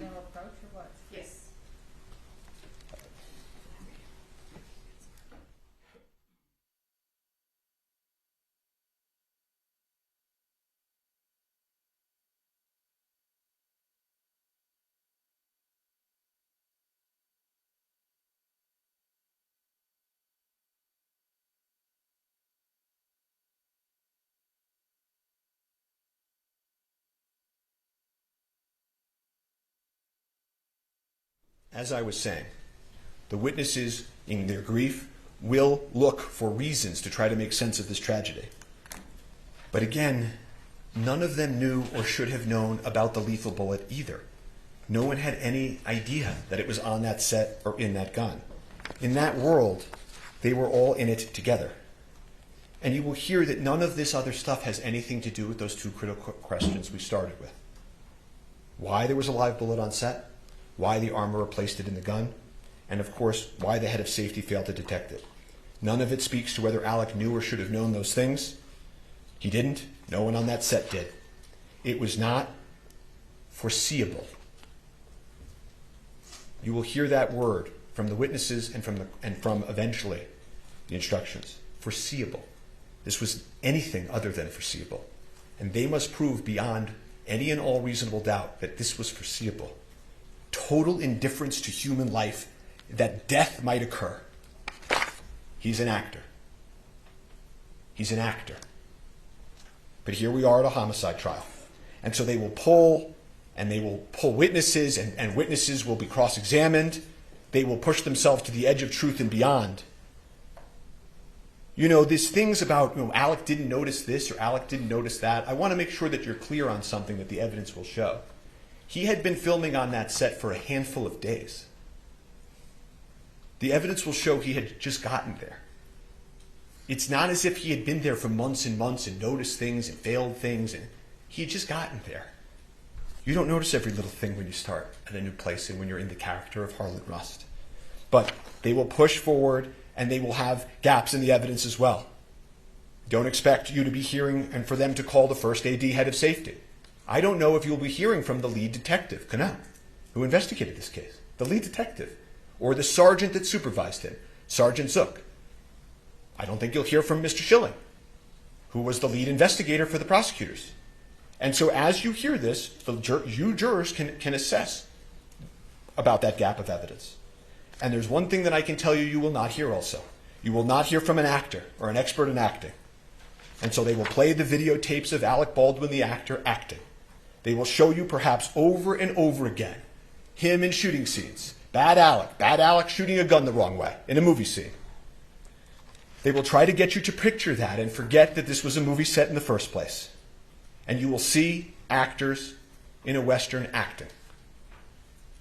And your mind might go to your favorite gun scene in your favorite movie. You may picture actors and actresses doing exactly what you see here. The other actors in Rust doing the same thing that Mr. Baldwin was doing. But when you come back from that moment, remember, this is a homicide trial. And you will see soon that the reason they play those videos of him over and over is because they don't have any evidence of actual homicide. And you will learn the truth. Not a day goes by when we don't wish Alec had saved her life.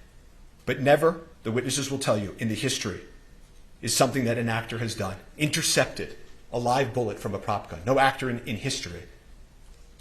No one could have imagined or expected an actor to do that. So just remember that truth. So when they cry out justice, justice is truth. This was an unspeakable tragedy. Alec Baldwin committed no crime. Thank you. All right, thank you. What we're going to do now is we're going to take our morning bathroom break. So please don't talk among yourselves or anyone else about the evidence received here in court. And follow what Mr. Bing tells you to do. And we'll see you back here about 20 of. All right, thank you. All rise for the jury.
Call your first witness.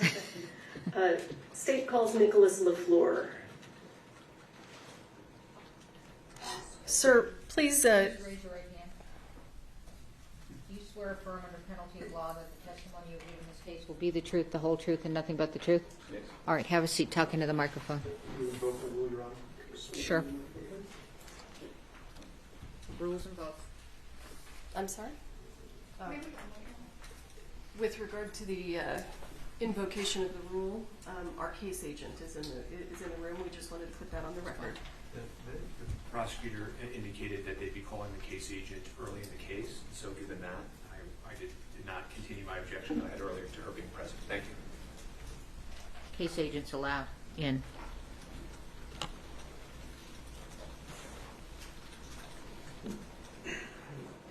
Sir, state your name and spell your last name for the court record, please. My name is Nicholas LaFleur. My last name is spelled Lefleur. And how are you currently employed? The City of Santa Fe Police Department. And what do you do there? Police officer. How long have you been employed at the City of Santa Fe? 2 years. Can everyone hear Officer LaFleur? Okay. And prior to working for the Santa Fe Police Department, did you work anywhere else? Yes, ma'am. Where did you work? The Santa Fe County Sheriff's Department. And how long did you work at the Santa Fe County Sheriff's Department? About 2 years. And were you on duty on October 21st of 2021? Yes. Did you receive a dispatch call? Yes. Can you tell us what you received and what you did? A call came in that there was someone shot at a movie set.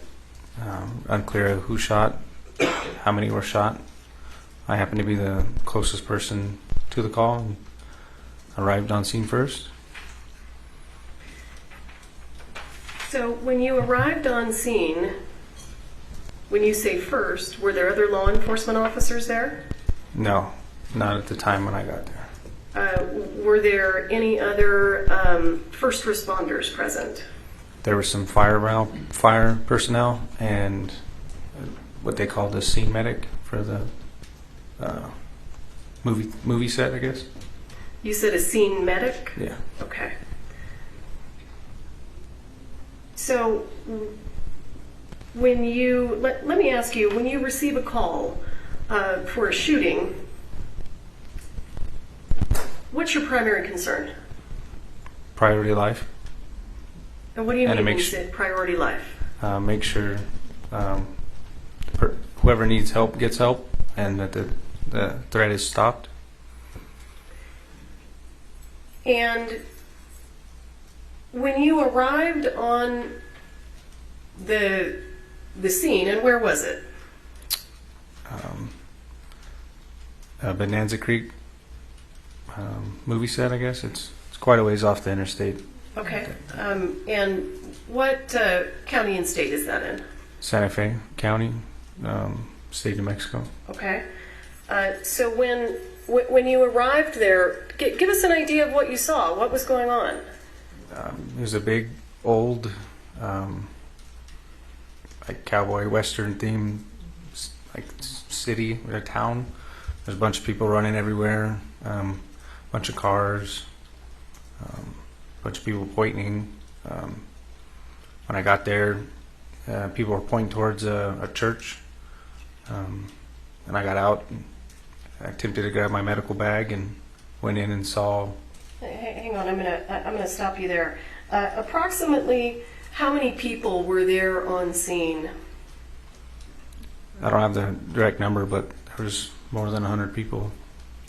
Have you ever been called to a shooting where there were 100 people already on scene? No. Did that present any specific challenges for you? Yes. Explain to us what those challenges were. Just there's a lot of moving parts. Just got to take it one piece at a time. See who's hurt.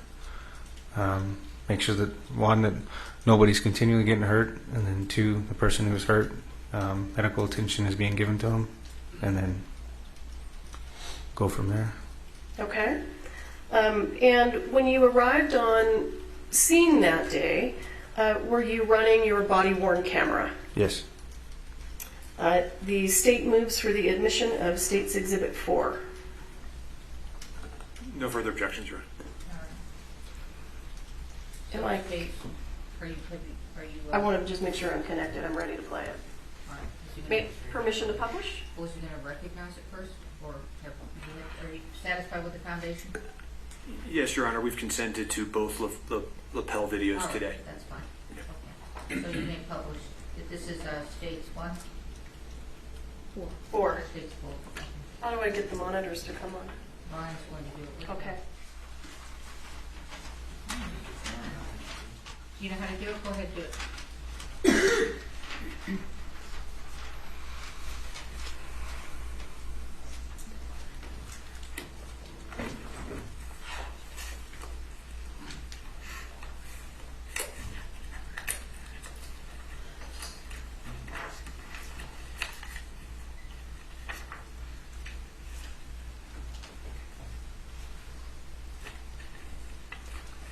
All right.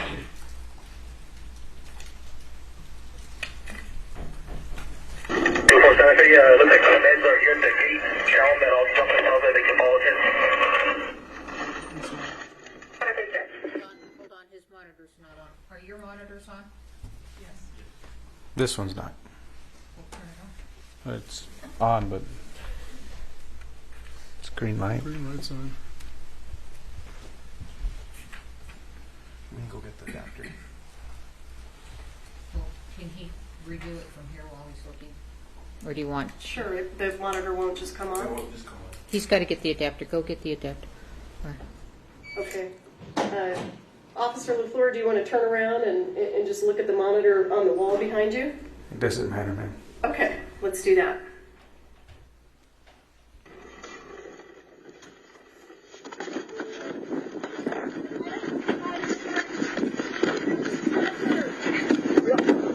You got your atomic kit? Yeah, I'm trying to get it out.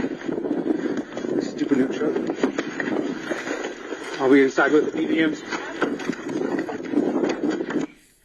Officer LaFleur, tell us what's going on in the video right now. I'm looking for my other medic bag. I handed the individual a trauma pack for shooting, and I'm attempting to open one of the storage boxes in the back of the truck. Who was the individual that you handed something to? I believe it was a fire personnel that I followed in, a volunteer firefighter maybe. And I thought I heard the word, is it BVM? It's for CPR. It's a bag valve mask. Valve mask. BVM. Okay, thank you.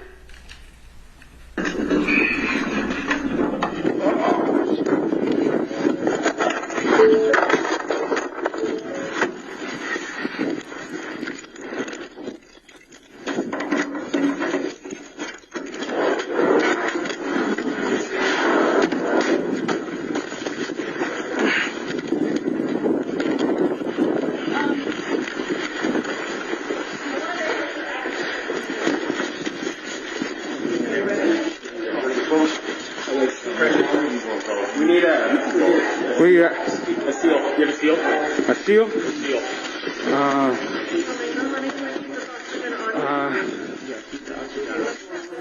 I got a sterile glove and a packing gloves. Okay. Right here. Are you over there? Over there? Yep. My hand is on it. Talking? Where's that? Right shoulder. Stop. Oh, we're going to get you up in the Where she shot her? She came in here and went across her chest. And came out the back and went into the... You want air flight? Yeah, we got one in route. Okay. And what are you talking about there when you say air flight? Helicopter that's designed to transport people that need advanced treatment faster than an ambulance. It's a helicopter that air paramedics basically. Did you call for the helicopter, or did someone else do that? Do you know? That individual said that they had already called one, but I called one for one as well. You called also? Yes, ma'am. And why did you feel that it was necessary to have a helicopter arrive? Someone who was shot across the chest. We're quite a ways out for an ambulance in reference to where the hospital is. So. And when you say you were quite a ways out, how far away is Bonanza Creek? From a hospital? Sure. Running lights and sirens, I don't know, 15, 20 minutes or more. Okay.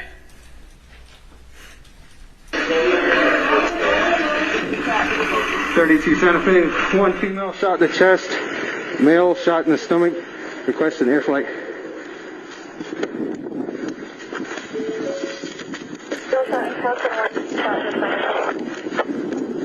Requesting air flight. I heard you there say male shot in the stomach. Is that what you said? I'm not sure. I didn't really hear it. Well, as you sit here today, do you recall where the other person was shot? Somewhere in the chest. Okay. Or shoulder area. Thank you.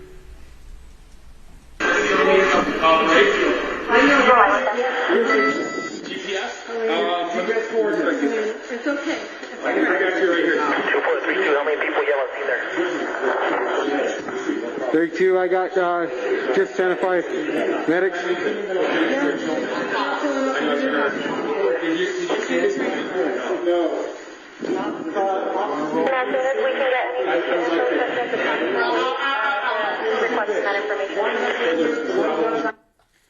In your video, sir, can you identify who the set medic is?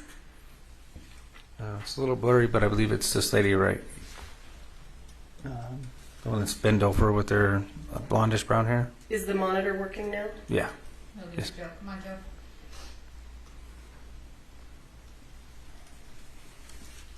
This monitor is working now. Oh, it is? Yes, ma'am. Okay.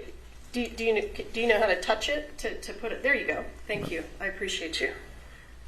You can go ahead and remove that. Oh, I don't know how to remove it. Can you show them how to remove it? Oh, push on the menu button.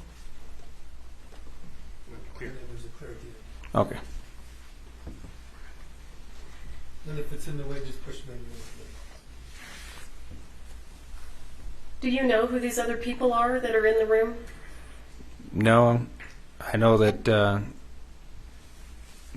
that person, and somebody over here, the battalion chief, they were wearing Santa Fe medic, county fire medic shirts. So, and they came in the vehicle in front of me.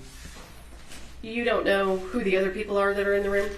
I know the other person shot, and then Elena Hutchins, or kind of maybe misspelled her name or pronounced it, and then the other assistant director, and that's about it. Okay. And you mentioned that there was a truck pulling in ahead of you. It was a volunteer firefighter truck. So did the first responders that we see here in this scene, did they arrive about the same time you did? Yes.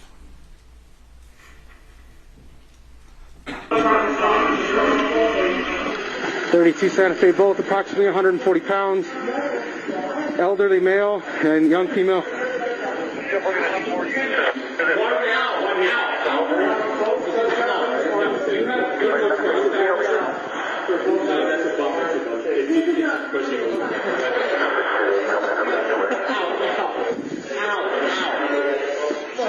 What do you need me here? No.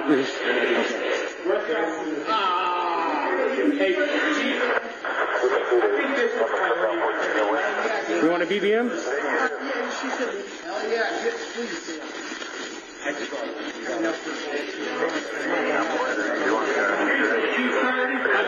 He's good. He's got a broken shoulder. This is Alex. Repeat your information. Are you flying her out? Yeah, she'll be there. For a bird up here.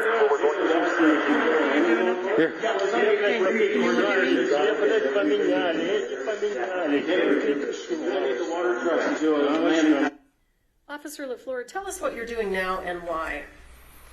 I looked over it and seen that they were getting the oxygen tank out. Noticed that they were using not a bag valve mask, which is more appropriate for that situation than the one that goes around their face. I'm just helping them, doing as much as I can to help. So give us a little bit more information.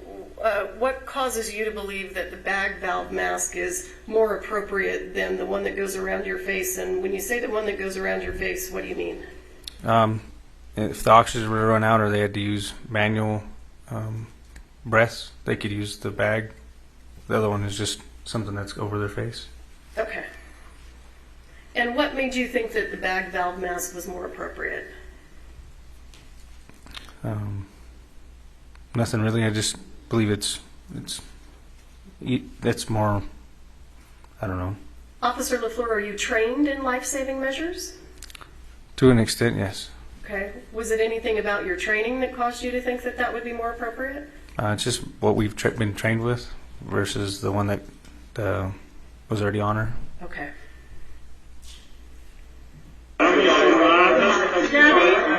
Gabby, can you just make sure nobody else comes in? Yeah, we got air. Do you have ears, ma'am? Do you have stethoscope? Yes, they're in that bag. Right there at the top. Purple? Nope, at the top. Where are you coming? Where do you go out? This year. Helena. Is anybody allowed to go with her in the helicopter? No. Helena, deep breath. Deep breath, Helena. There you go. Deep breath, Helena. Deep breath. Be okay. Good girl. There you go. Good girl.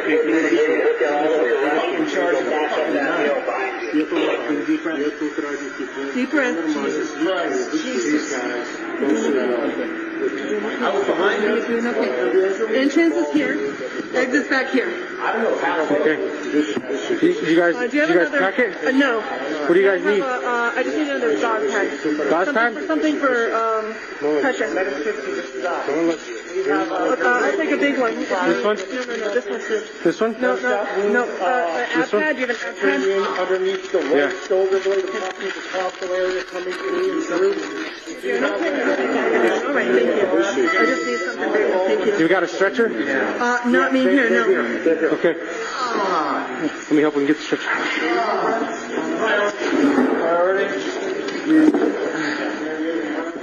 Stretcher. What are you doing now? Just trying to stay busy, help clear the way for the stretcher. The ambulance is here. Here's priority number 1. Okay. Let's start clearing it, all this stuff out of here. Get everything in here and get it out. All right, yeah, we got air flight en route. Not on me here. We can get it from the office. Helena? Hutchinson. This is Helena Hutchinson. What's that?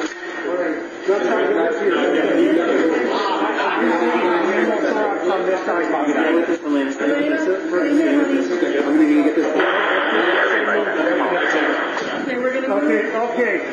So, I got the air. Thank you. Get all that up? I'm not behind you guys.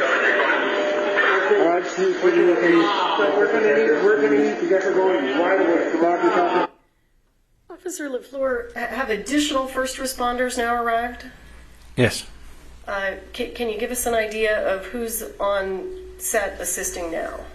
So it looks like more paramedics have arrived, and Lieutenant Benavides is right there.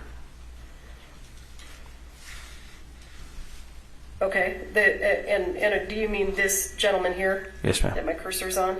And who was Lieutenant Benavides? He was our day shift lieutenant at the time. Was he a supervisor? Yes, ma'am. We got it through and through on her. We went through and through on her, through the chest, and then you got one in the arm over there.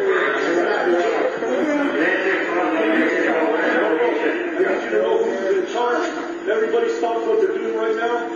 This is a crime scene. Okay, everybody stop.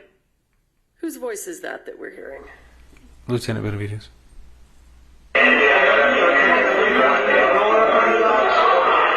Okay, roll it back. Roll it to the other side. See? Pull it through.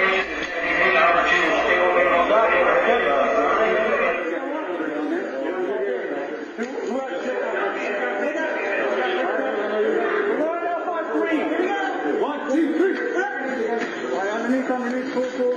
Yeah, we're good. Let's drop it down. Let's get down there. Let's get good care of you here, okay?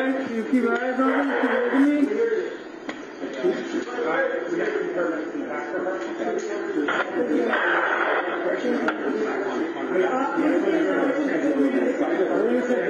Where's the Coast Guard? See the Coast Guard?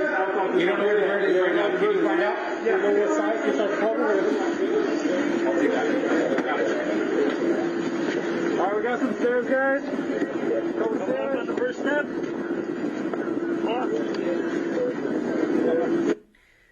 So what is your understanding about where Ms. Hutchins is being taken now? Into the back of the ambulance. And can you explain why is she going into the back of an ambulance rather than the helicopter? The helicopter hasn't arrived yet, and my understanding is that they have additional medicines and equipment and measures they can take inside of an ambulance. All right, thank you.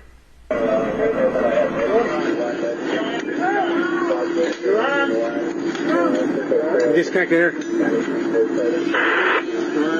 You got it? Hey, can you take over that?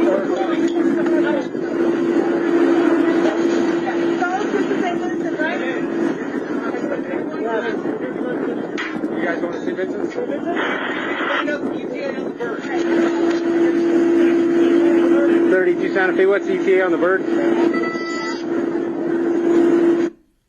What did you just say? I asked the ETA in the helicopter. And who are you speaking to? Santa Fe Dispatch. Do you recall how they responded? It's been a minute since I watched this video, so. All right.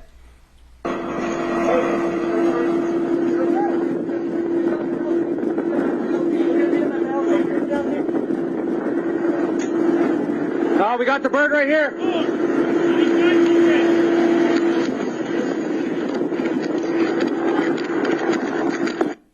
Is the helicopter now arriving?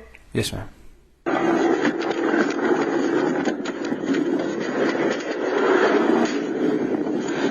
What are you doing now? Appears I'm grabbing crime scene tape. Why are you grabbing crime scene tape?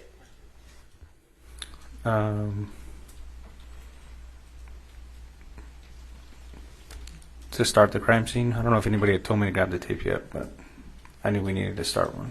So. You felt that you needed to put up crime scene tape. Yes, ma'am. Or somebody may have asked for it. What's that? I'm sorry.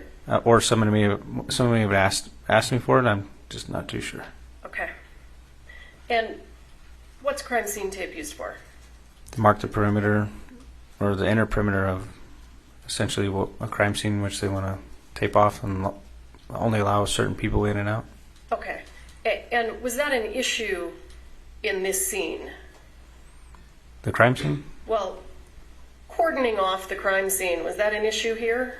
Yeah, it was a unique situation because of the you can't really tie crime scene tape to nothing. So I think in one point they actually used our patrol units as to tie the tape around and go to the next one. And why is it important to cordon that off? Just for evidence purposes, and allow only certain people in and out, because at this point we didn't know what was going on. So. And were there people in that area that were not first responders? Yes. Approximately how many, if you recall? I don't know. I couldn't give you a number really. There was just a lot of people on the outside that I hadn't seen originally inside the church. So. Okay, and did you know who those people were? No. Okay.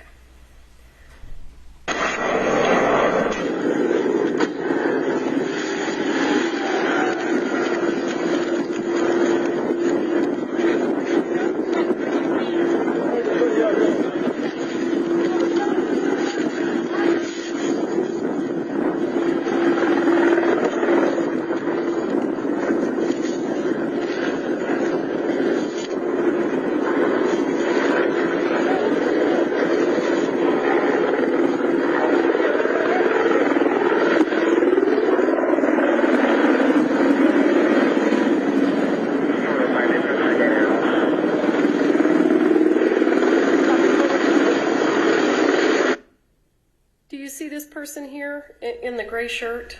Yes, ma'am. Was that a first responder? No. So when the crime scene tape goes up, what happens to that person? I can't recall. I haven't watched the video yet.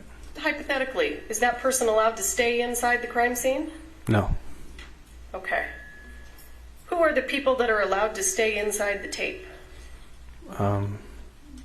Medical and for first responders. Okay.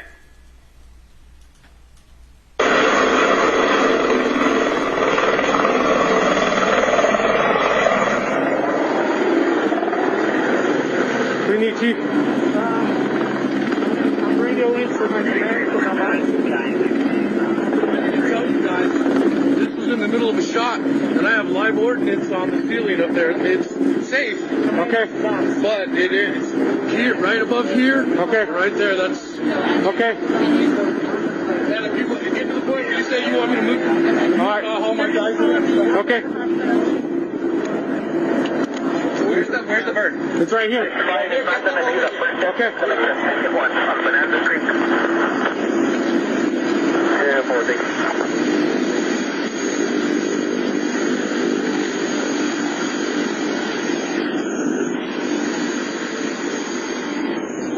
What are you doing now? I talked with the paramedics inside the ambulance, and they asked me where the helicopter was. I told him it was landing, and he asked them to bring the paramedics to them. So you're bringing the paramedic from the helicopter to the ambulance? Yes. All right.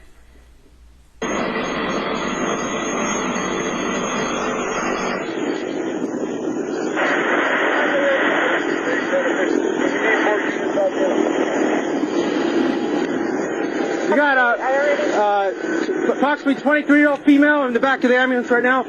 Gunshot underneath the right arm. Went through all the way to the back left. Can we carry this back for you, sir? I got it. You got it?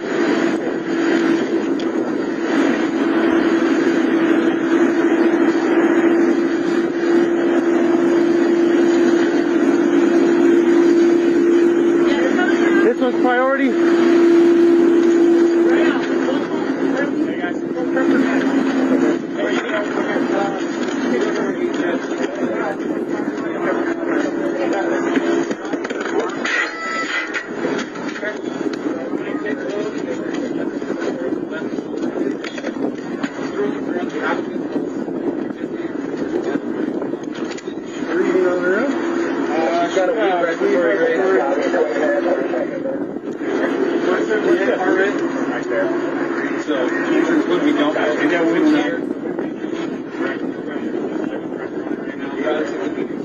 Guys, just get a couple IDs.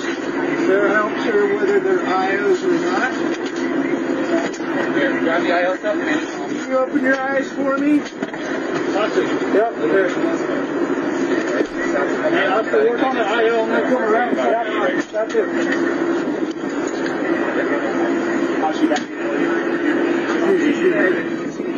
Here, if I could just have you guys just step over there for us, okay? Can I have you guys get over there for us? We're going to have to gather everybody up, get everybody's names, everybody who's on scene, okay?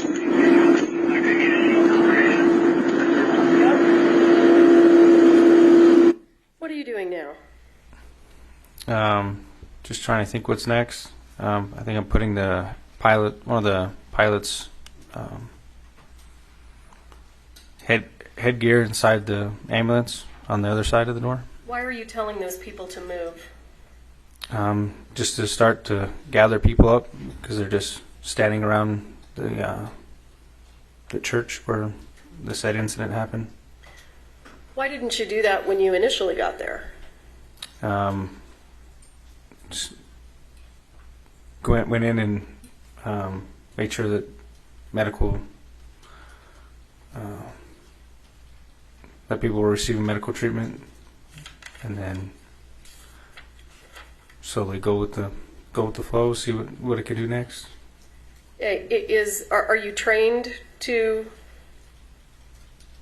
take action to save lives before moving witnesses around? Yes, ma'am.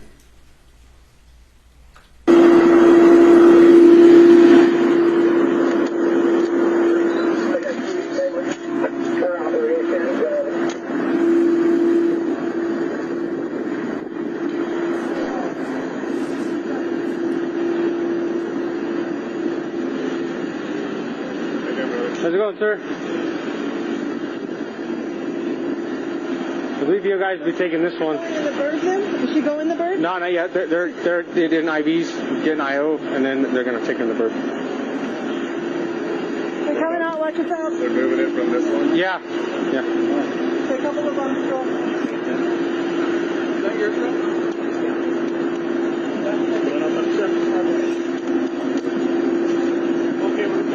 And whose jacket is that? Joel's? Okay. It's got his phone. Be careful, it is bloody. Okay. It's got his phone, it's got his other stuff in it. Okay, well, we're going to just keep it here. So, he was his phone? Officer LaFleur, this woman who's speaking right now, she's not a police officer, right? No. Was she employed with the fire department? No, she was their set medic, I'm guessing. When you say set medic, do you mean she's the medic on the movie set? Yes, ma'am. Yeah, he was wearing it. Well, where's his phone at? I don't know. Do you have any idea why movie sets would have medical personnel on scene? Probably for safety reasons. Someone closer than the paramedics or fire department. For safety reasons? Yeah. Phone. Anybody have Joel's phone? Yeah. All right, gentlemen. Yeah, how can we help you? I just need your IDs, and then have you guys step outside and wait for the investigators to get here. Okay? Okay. Cool. Any idea who these guys are? Just more people involved with the movie set. Movie set employees? Yeah. Is that your impression? Yes, ma'am. And who's the props guy? Who's in charge of props? She has green and purple hair. You can't miss her. Okay.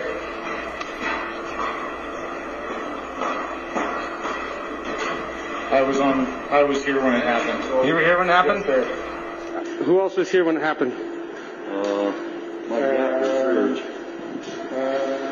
The camera operator. How many people you think were in here when it happened? 3, maybe 4. 4? Okay.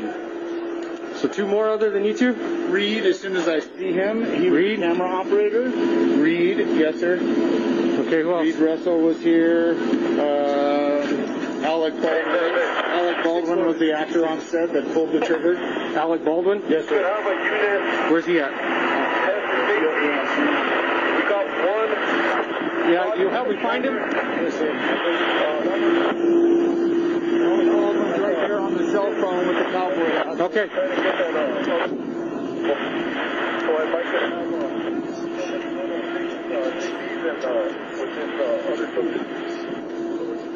How's it going, sir? So my understanding, you were in the room when someone was shot? holding the gun, yeah. Okay, alrighty. What do you need? Well, I know your name, so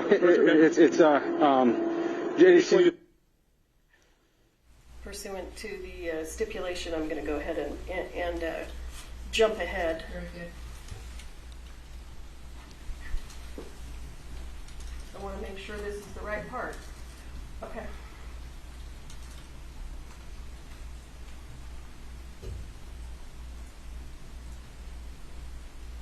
Let me get with my lieutenant and see where we want you to hang out, okay? Whatever you want to do. Yes, sir. All right, give me just a second.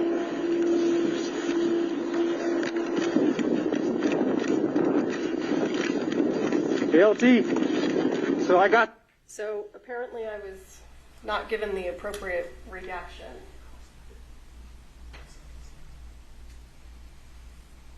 You want me to jump ahead 5 seconds now? What? I need to know what to do, or I just press play. What do I do?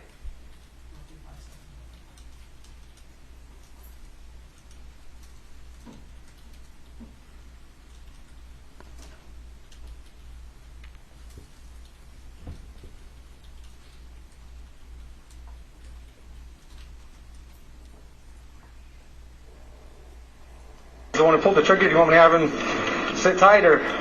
Yeah, you're gonna have to sit tight. Sit tight in the I unit? have the armor in here. This is all their stuff. I have the gun used is in there. And I got the two people that were in the room. Okay. You may have Alec Baldwin take a seat in the back of my unit, or?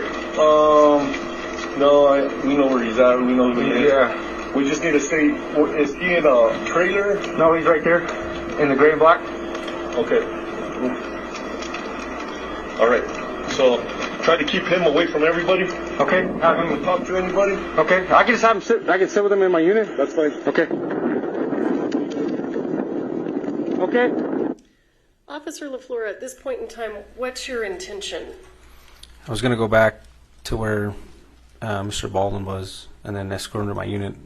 When I got there, I realized my unit is over here being used as a post for the crime scene. So what did you do when you realized that?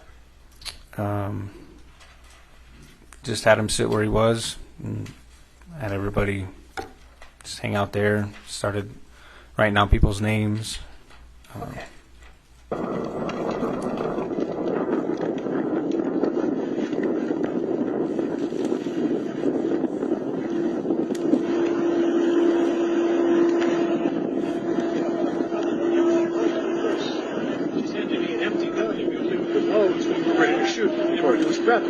Earplugs, everything. All right.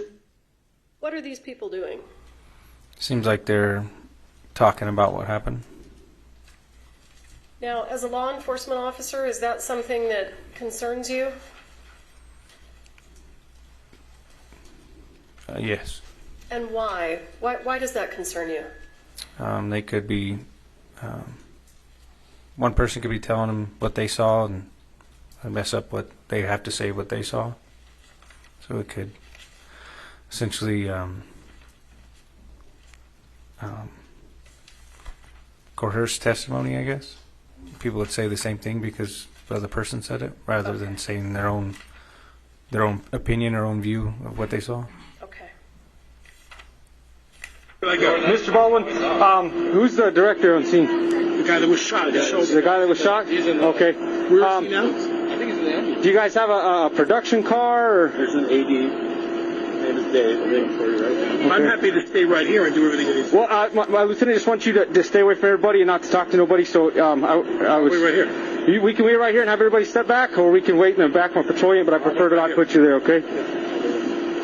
Alex, you want something? You want water or something now? I want to find props to get a cigarette. So,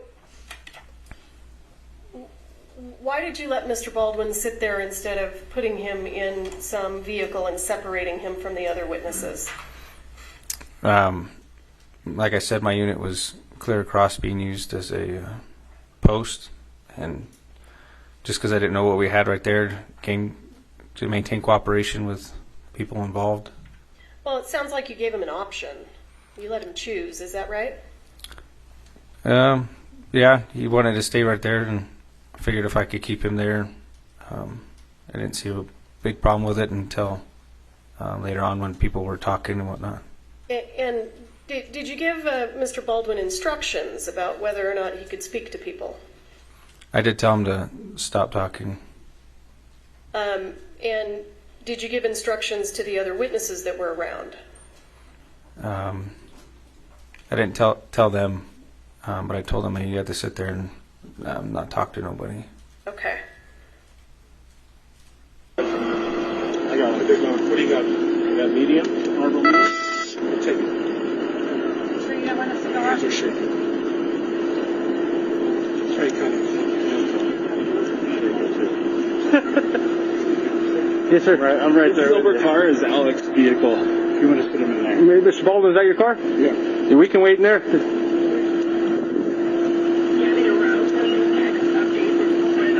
You want me to stay here? We can wait in your car if you want to. I can't smoke in the car. Oh, okay.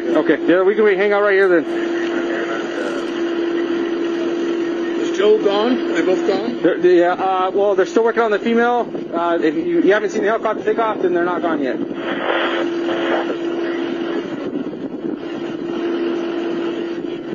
If you know, Officer LaFleur, why hadn't the helicopter taken off yet? I don't know exactly why, but my guess is they have to stabilize the patient before they can put him in the air. In the air, okay.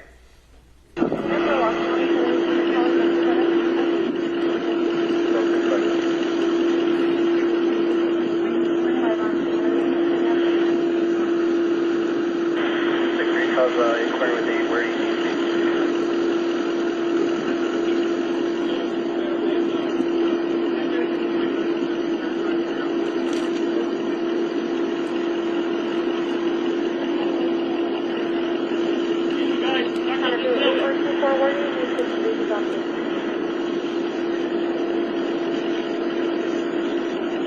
Why are you just standing there?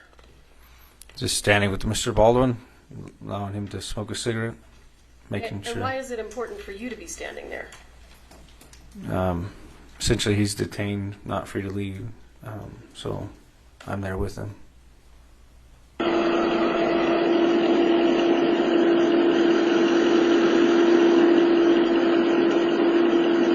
3710, interrupt, without frequency.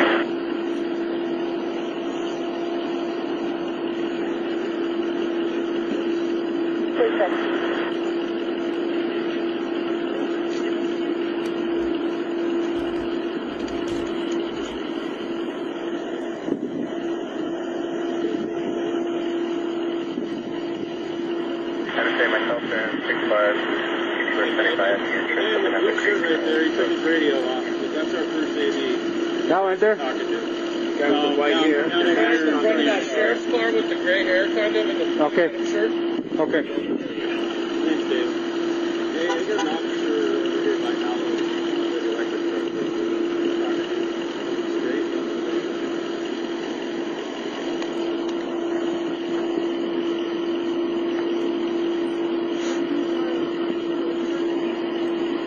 Why do you have these two gentlemen standing over there that we can see? What is there something important about them?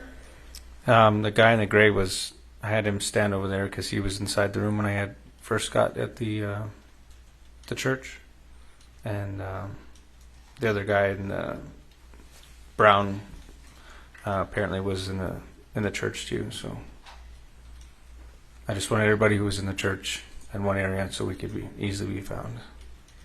So you wanted everyone that was in the church in one area. Yes, ma'am. And are we looking at that area?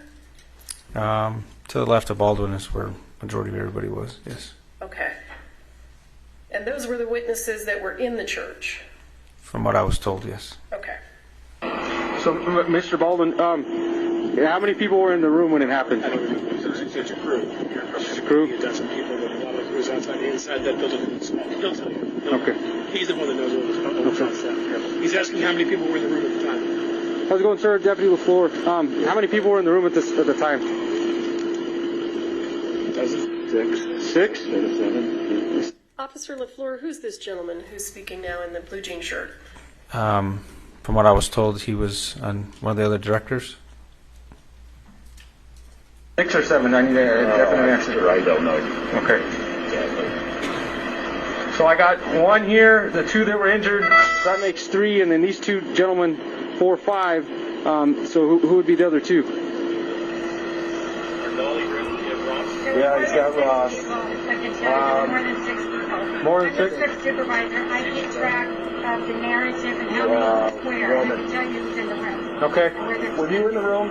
I was at the door. You were at the door? Can I get your ID? Do you know whether or not the person in the jean shirt was inside the church and witnessed the incident? I do not know. Okay, why don't you come on over to the back of the script?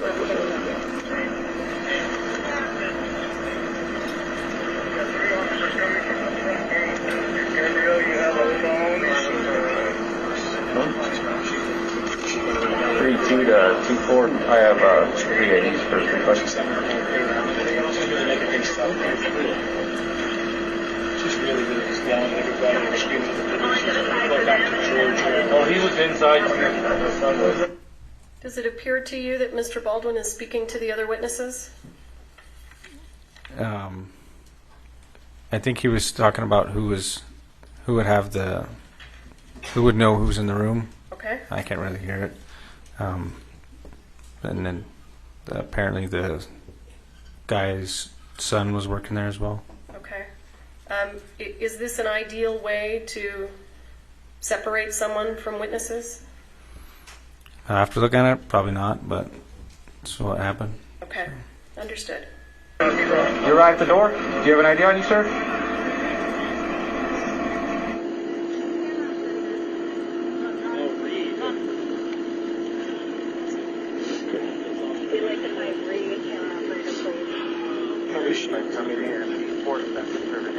As of right now, her status is questionable. That's why we called the air light. Where were you at, sir? I was right behind him. Right behind him? Okay. Yeah, I was right behind him right when it happened. All right. So just have you guys hang out for me right here. We'll get someone to get your statement in just a second, okay? And then they cleared the gun outside after his request, and I witnessed them clear it and saw the bullets. Okay. So the one that was missing, the one that fired, we don't know, but all the other ones were proper. They had loads. Officer LaFleur, does it seem to you right now that they're talking about the incident? It seems like they're talking about the gun that was used in the incident. All right. They reported load claims. They had loads. They didn't know.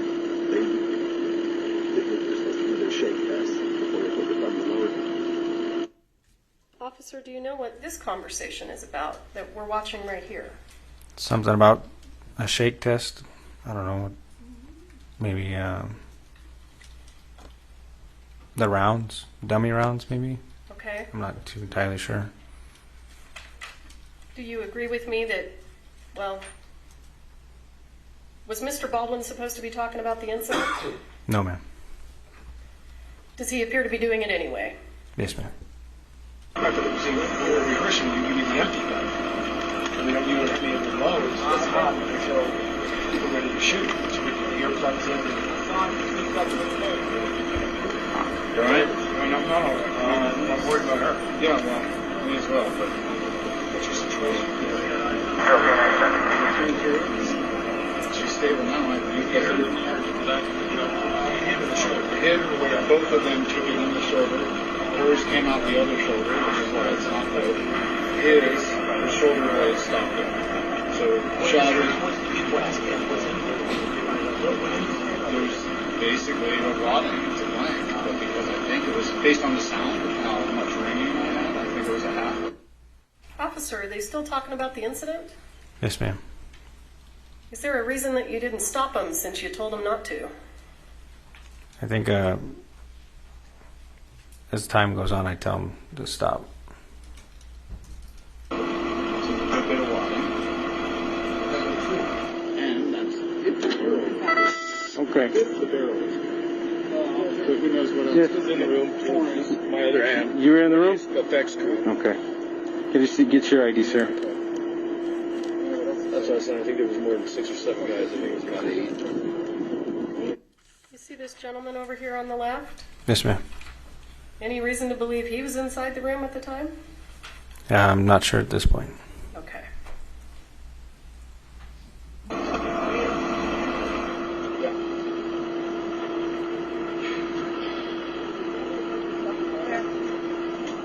Were you in the room too, ma'am?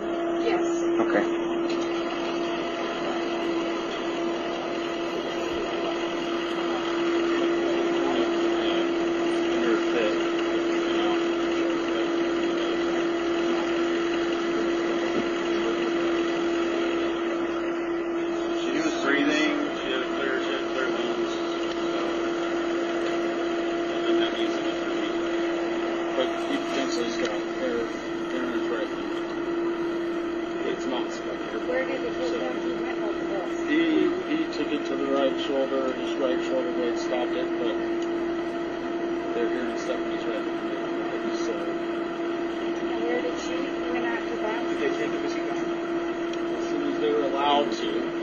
So they'll stabilize both, and then once the sheriff says you're good to go, they'll let them go. So she basically they're trying to stabilize her vital signs enough for the flight, sure, and administer any kind of narcotics or anything they need, blood thinners, that may be. Then they'll load her up in the helicopter and they'll fly her there. I believe the other ambulance is on the other side. and he seems to be doing better than she was, so they might drive him in an ambulance. I heard him wave off the other bird, so. And where did it hit her? He went out and he got into the head. Both of them took it in the shoulder. When I was up in Joel, I didn't see nothing on him before they put me out. He just went over. Yeah, I ran out. I came back in the cubes and I was helping him. I didn't see nothing. I was asking if he was all right. He couldn't hear me. You and him at the trauma hospital. Still at St. Vincent's. They're both trauma ones. So. Thanks for the information. I was curious. Yes, ma'am.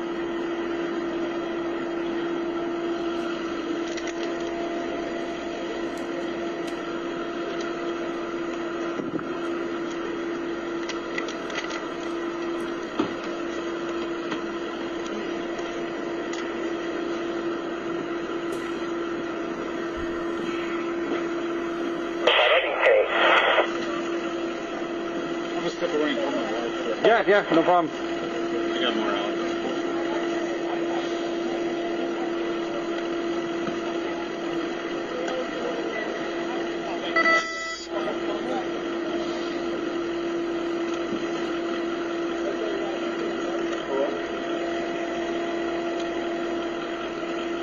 Get him out of my line. There's nobody in the side. You walk around.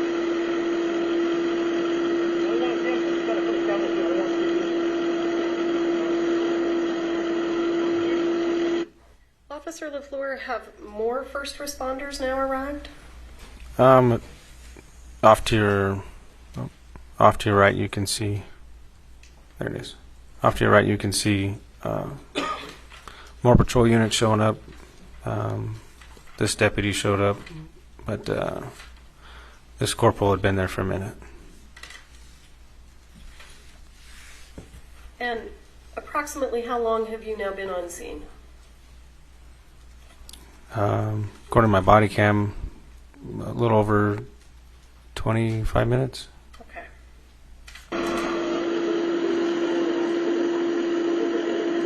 Hey, Corporal. I got 7 people there in the room when it happened, all their IDs, so. Okay. Just get it all brought down. I'm not sure what the CID came out for this.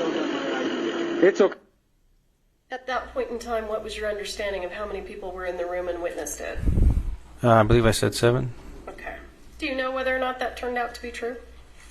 I think there was actually more. I wrote all the people who said that they were in the room in my report. Okay. Hey, sir. And I'm just hanging out with him because he's the one who pulled the trigger. So. Okay. Yeah, he tried it. Sorry, I was trying to set things up a while ago and do what you gotta do. Whatever you gotta do.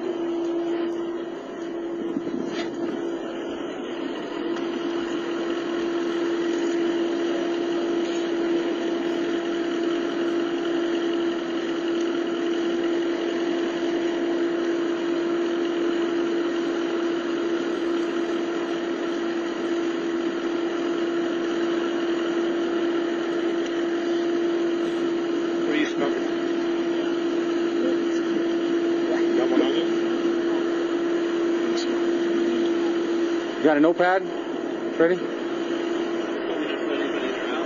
right. Do you have a notepad? Officer LaFleur, at this point in time, I know he's no longer in the frame, but the gentleman in the blue denim shirt, do you know whether or not he was in the room at the time? I don't recall if he was in the room or not. Okay. I know there was some director or whatnot there.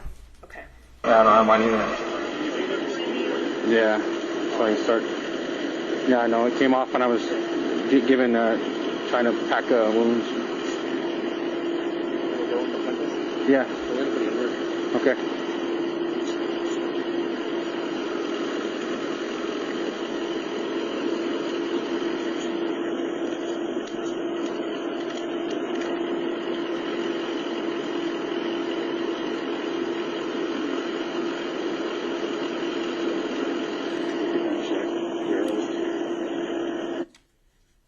Officer LaFleur, does it look like Mr. Baldwin is speaking to a potential witness? He just looks like he's talking to the guy who says his name is one of the directors, yes. Okay. Is that what you had in mind when you asked Mr. Baldwin not to speak to anyone? No. Do you know what they're talking about? I couldn't hear what they were talking about. I did hear him ask him what cigarettes he was smoking and if he could have one. So.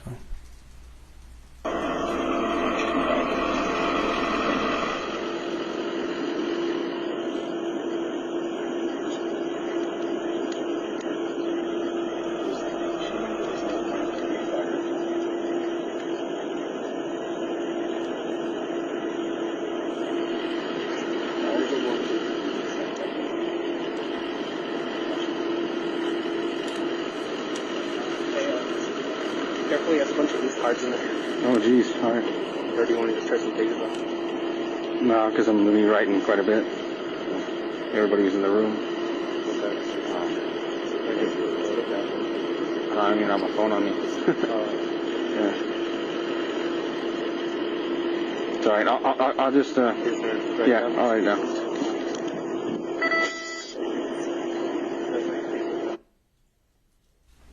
Do you see the gentleman in the denim shirt gesturing? You want me to back it up? Yeah, which one? Are we talking about this gentleman? Yeah.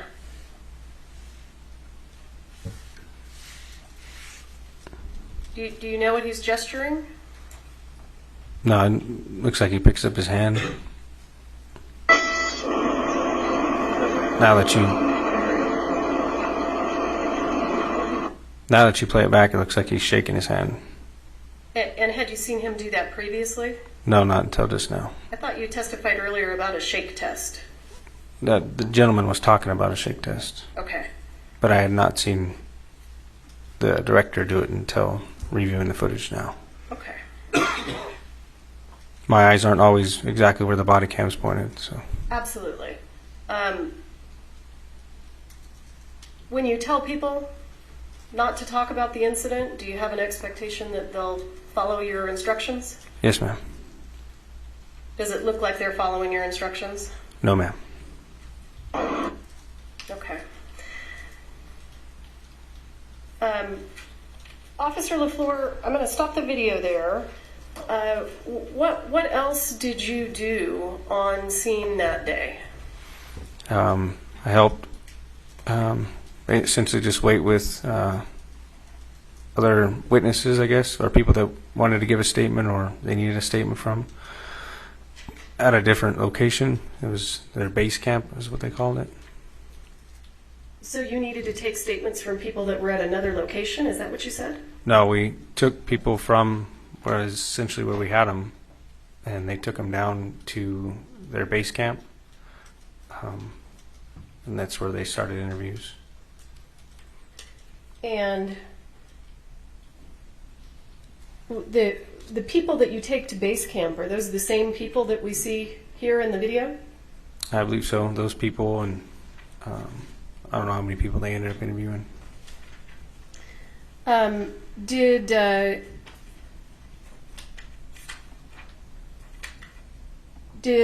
any point in time, did Mr. Baldwin tell you that he didn't pull the trigger of the gun?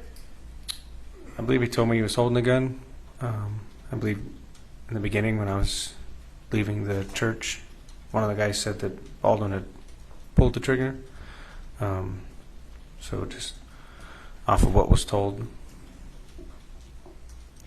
And I know that this sounds ridiculous, but we have to follow some jurisdictional rules. Do you see Mr. Baldwin in this frame here? Yes, ma'am. Would you point him out, please? And do you see that same gentleman in the courtroom today? Yes, ma'am. And would you point him out, please? He's sitting in the middle with the glasses. Okay.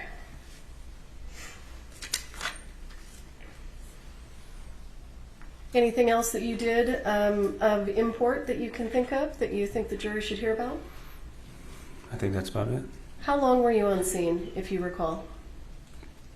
From when I got there was, I don't know, about 10 hours maybe or so. I was there until dark. You were there for 10 hours? Yeah, until they were done interviewing people. Is that typical? It is if that's what they need to be done. So. Okay.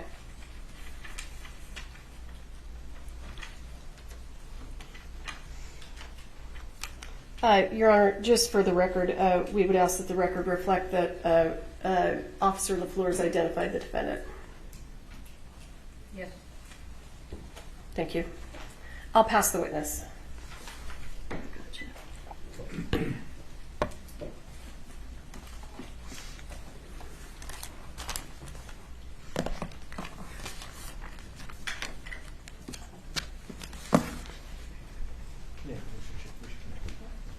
May I proceed?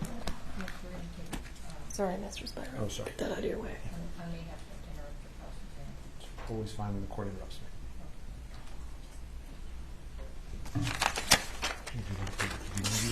Sorry. May I proceed? Yes. Yeah. Thank you. When you got to the scene, Mr. Baldwin walked up to you and said, I was holding a gun. He blurted it out, right? Yes. And in fact, he was very shocked, if you could picture Alec Baldwin in a pale state, very unsure of himself. You could say an actor out of character. Fair? Sure. Object to the former question. It is Mr. Spiro testifying in the question. Okay. May we approach?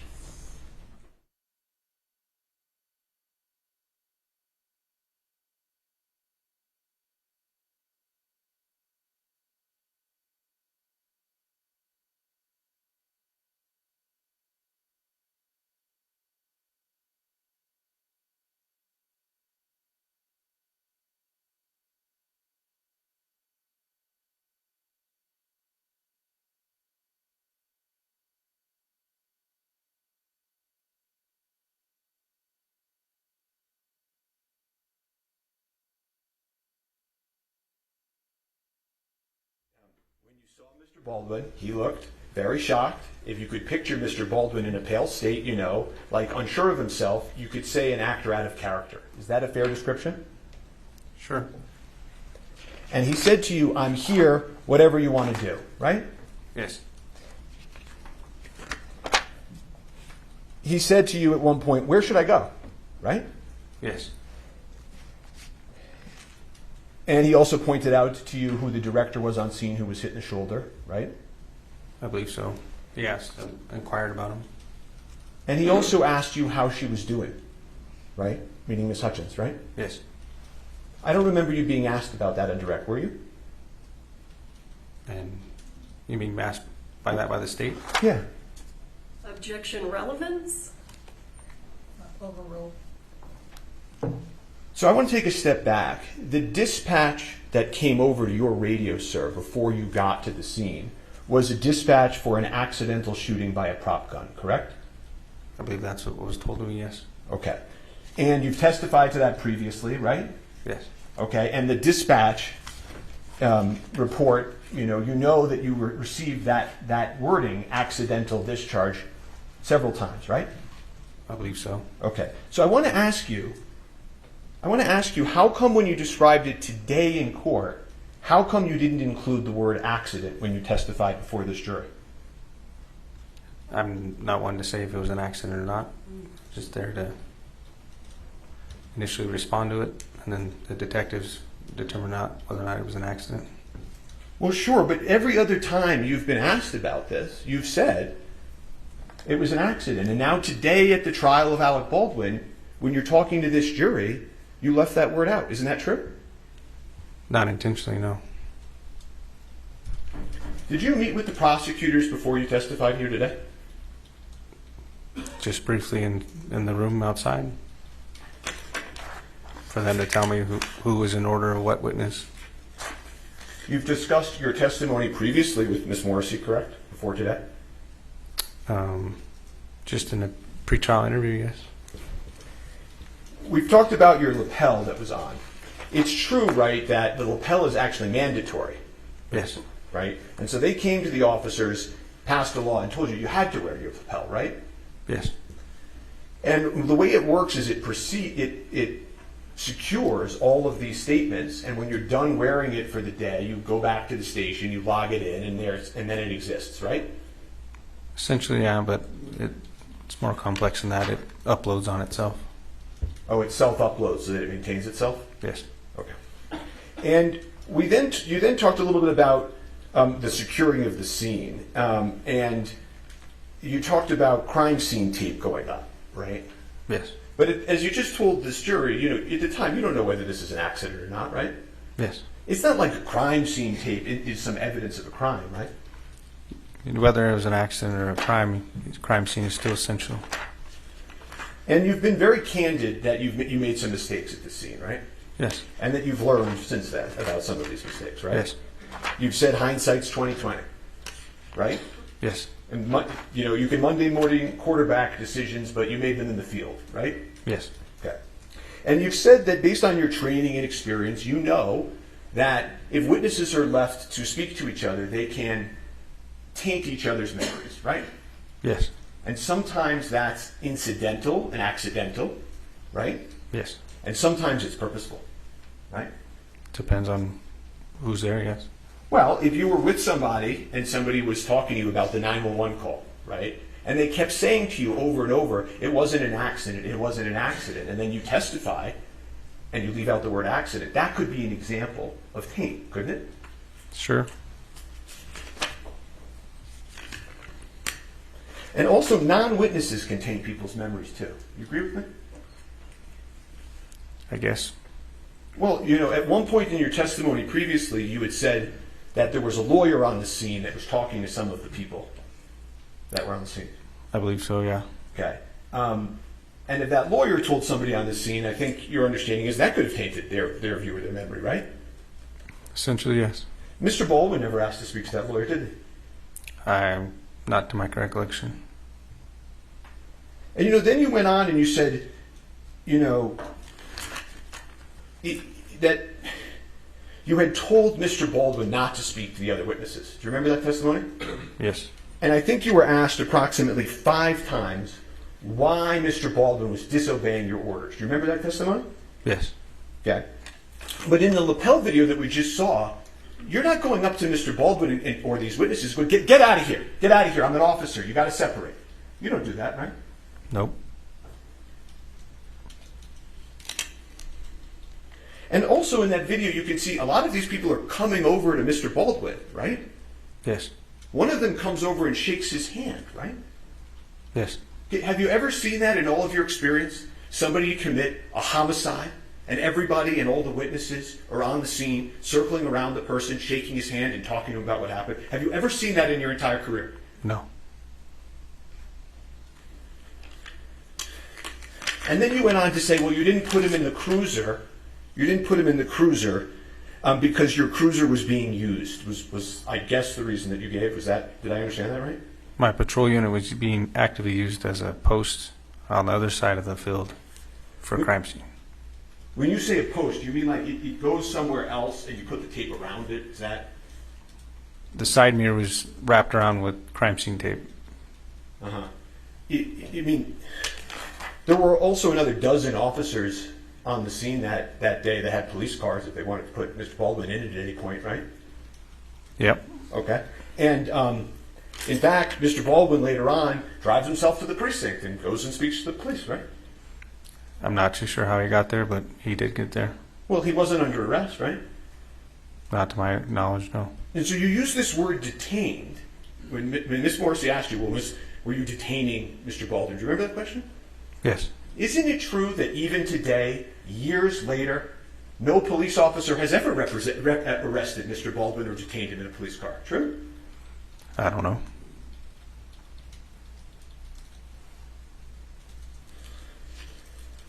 The police department, the Santa Fe Police Department, has never arrested Mr. Baldwin. Not the Santa Fe Police Form of Department. question asked and answered.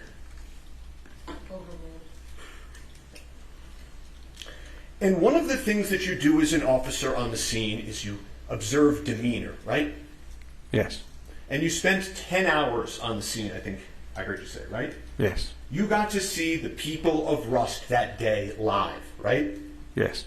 And the truth of the matter is that you took it as a way how everybody was acting, and that the individual who claimed to have been holding the firearm was still there, that there was the way he was, his demeanor was that there wasn't any intention behind the act, as you could say. Isn't that true? I wouldn't say there was no intention. I don't know the individual's intentions, but his demeanor was sad, upset. Okay, well, it's not just his demeanor being sad and upset, right? Okay, I'm going to move that to the side. And I understand you're not a mind reader, right? Correct? Yes. Okay. All you can do is look at the people and look at how they're interacting and make your own judgments, right? Yes. Okay, and you do that as a police officer to try to figure out how to interact with a scene. True? Yes. Okay, and isn't it true that the way you took it, how everybody was acting and that the individual who claimed to have been holding the firearm was still there, that there was the way he was, his demeanor was that there wasn't any intention behind the act, as you could say. Isn't that true? Again, the wording you're using, I wouldn't say I had any clue of whose intention was what, but he was sad and upset. Okay, well, let's play. I'm going to play his statement to that effect. Can we cue that up, please, if that's okay with the court? He's saying he didn't say that he did. I'm going to impeach him. I don't think he said he didn't. Well, you want me to clarify that? Yeah. Okay. Are you claiming that you didn't say that? Rephrase what you said? Sure. Dispatch said it was an accidental shooting by a prop gun. So I didn't know if there was any. I took it as the way how everybody was acting and that the individual who claimed to have been holding the firearm was still there, that there was the way he was, his demeanor was that there wasn't any intention behind the act, as you could say, you know. Again, I wouldn't say I knew what his intention was. I understand that. What I'm asking you now, okay, is did you in fact say those words that I just asked you? At what time? The Gutierrez or PTI? Yes. I may have. Okay. You don't deny saying that? Your Honor, let's approach No. if we can. Sure.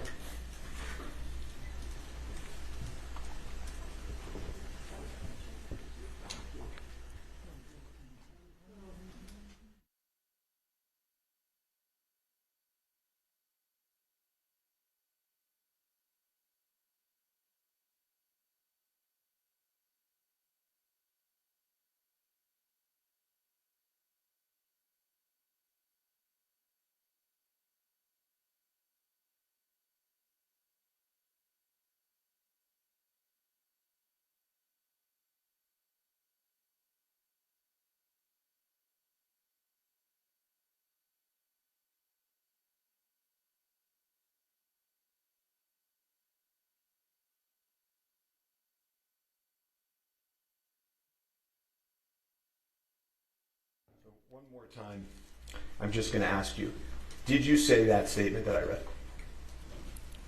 If you're reading a statement and it says my name next to it, then I more likely said it. I just don't recall when.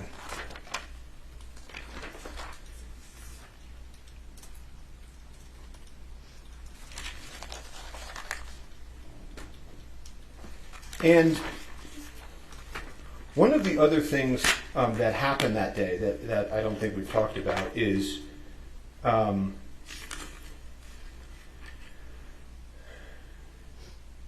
you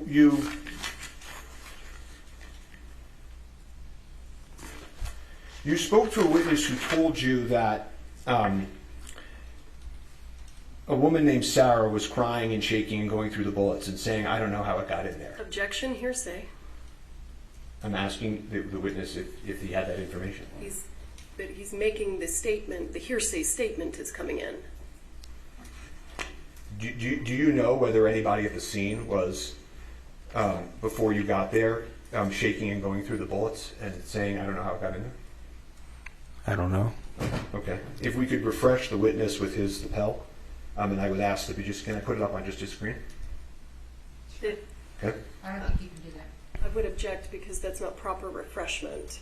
We don't refresh in front of the jurors. That's my objection. What do you mean? Well, if we're refreshing... You know what? We're going to take a lunch break real quick, and we're going to be back at 1 o'clock, okay? Please don't talk among yourselves. All rise for the jury.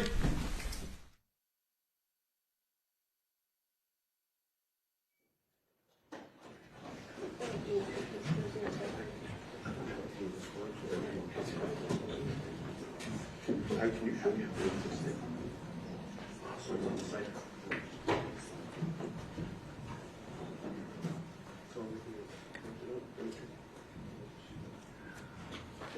All right, you're excused. You can move over. And this thing is a battery and council approach.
At this time, we would move defense 8 into evidence, which is the 911 dispatch. Okay, is your witness going to recognize it? Or is it by stipulation? It's by stipulation. Right. Okay. That's what we agreed. All right. Okay, and if we could just, so that the jury can see, page 6, if we could just publish it to the jury. Yes. States. Defendants 8? Is that 8? Defendants 8 is admitted. You may publish. Thank you, Your Honor. Just real quick, you were using numbers. We assumed you guys were using letters for exhibits. We filed. Oh, 8. It's 8. DX. Okay. Okay. Are you doing numbers? Understood. You're doing numbers too? Yeah, defense 8. Are you doing numbers? Yes, we filed our exhibit list first as. Okay, so you do letters. Okay. It's DX8. It's DX.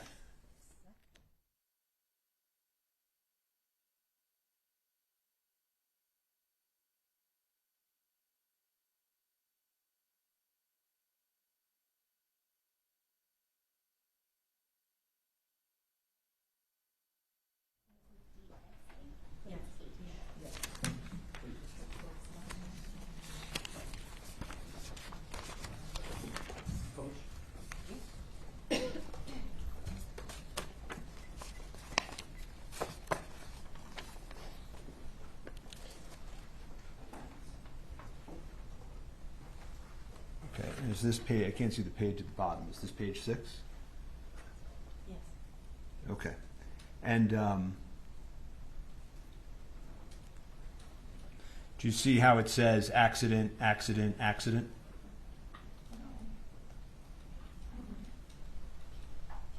I can touch it? Oh, accident. Yes, sir. Okay. And then I would ask, the 911 is exhibits 9 and 10, which is now I and J. Exhibits 9 and 10 that was entered into and played at opening by stipulation, and I'd asked to play and enter them and play exhibits I and J. And this is by stipulation? Yes, Your Honor. I and J, which are, again, the 911 calls? Yes. Why are they 2 exhibits? It just splits because of the EMS. It's the same Okay. story. All right. So, upon stipulation, not being corrected otherwise, go ahead. Thank you. Can we turn the volume up? You may publish. This is 911, what's the location of your emergency? We need an ambulance out at Bonanza Creek Ranch right now. We've had 2 people shot on a movie set accidentally. You said someone was shot?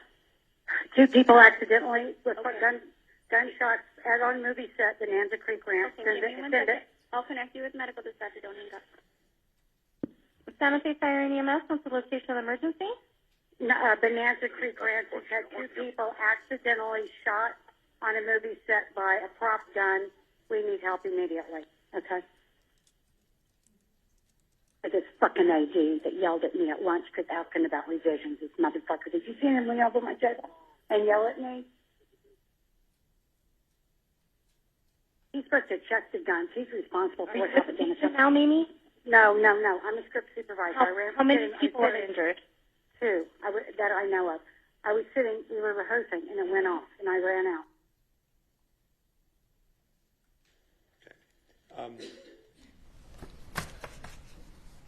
You heard some language, and then that he, the first assistant, was supposed to check the gun. Did you hear that? Yes. Okay. Did you hear anybody on the 911 call mention Alec Baldwin at all? No. I asked you before we broke about a prior statement. I asked you if you made a prior statement that we talked about a few times. So I'm just going to approach quickly and refresh your recollection. And this is November 30th, 2023, your pretrial interview, Officer LaFleur, and I'm just going to ask you to read down here. Your Honor, and again, Mr. Spiro is testifying as he's handing it to the witness. Just identify what the document is and then move away.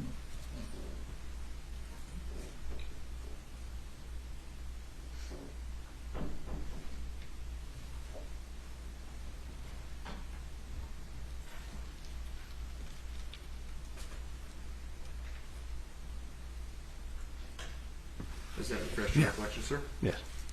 So it, and I'm just going to take this back. It is fair that you said when asked that it came in as like, and appeared to be, and what the dispatch said, it was an accidental shooting by a prop gun. So I didn't know if there was any. I took it as the way how everybody was acting, and that the individual who claimed to have been holding the firearm was still there, that there was Objection, Your Honor. the way he was. Objection, Your Honor.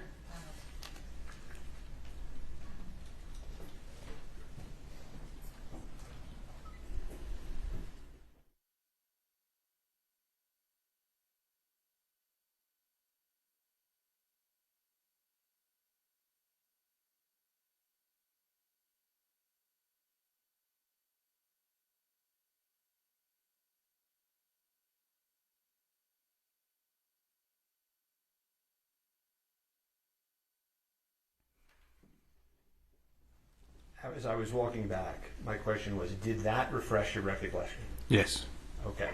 And so is it in fact true that in your earlier statement you said, and it came in like and appeared to be what the dispatch said it was, an accidental shooting by a prop gun. So I didn't know if there was any, I took it as the way how everybody was acting, and that the individual who claimed to have been holding the firearm was still there, that there was no, the way he was, his demeanor was that there wasn't any intention behind the act, as you could say, you know. Yes. You made that statement, correct? Yes. And I asked you also whether you remembered receiving any information as to the ammunition, whether they be prop or otherwise, that was at the scene. If you recalled Duran Curtin, one of the individuals in the church, giving you information. Do you remember that? There's a lot of people in the church giving information. Can you identify which one it was? Sure. I asked you, do you remember whether or not somebody told you that Sarah was shaking and going through the book? Objection, Your Honor. This is hearsay. This is hearsay coming in. Can we approach? I don't know what to do.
As I was saying, officer, did you learn at the scene whether or not Sarah was going through the bullets and saying, I don't know how it got there? Did you learn that information? Do you recall?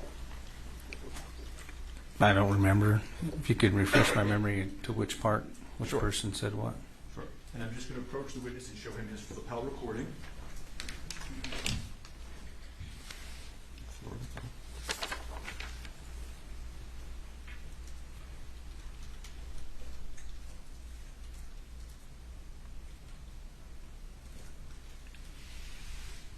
Okay.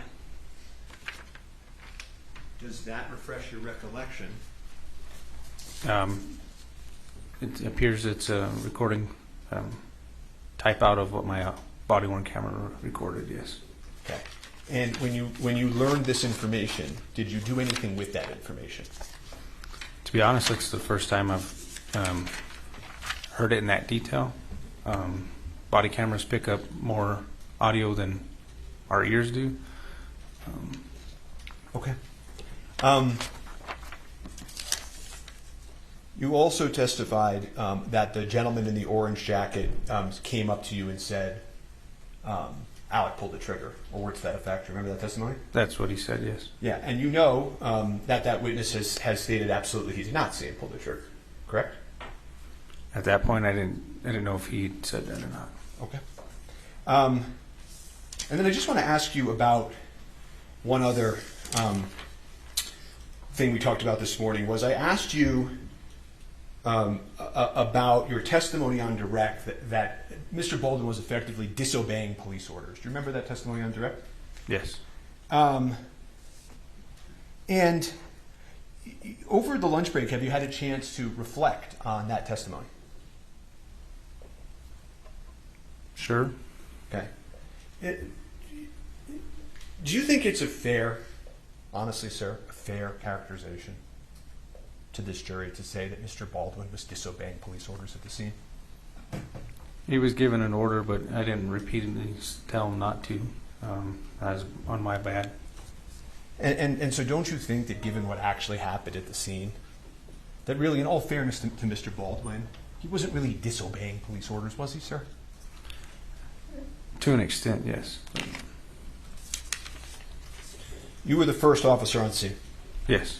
And you did your best, no question, right? Yes. And you're aware, right, because a lot of this testimony I'm not going to get into, you're aware as you sit here that the issue of Ms. Hutchins passing is not a contested issue by the defense. You know that? Yes. Okay. And you did sort of corral the witnesses, I think you said, right? Yes. And then after you did that, you turned them over, in essence, to the lead detective, Detective Pinot. Yes. Okay. And he interviewed those witnesses, right? Yes. Okay. And do you know if he's testifying for the state in this case? Objection. I don't know. Sure. Ignore the question and the non-answer or if we got one. Do you know how the live bullet got on set? I do not. Do you know why the armorer loaded the live bullet into the pop gun? I do not. Do you know why the first assistant director, head of safety, failed to detect it? I do not. I have no further questions for this witness.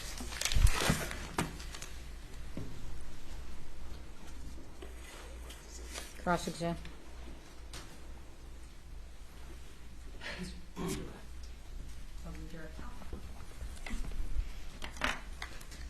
Can I use the Elmo, please?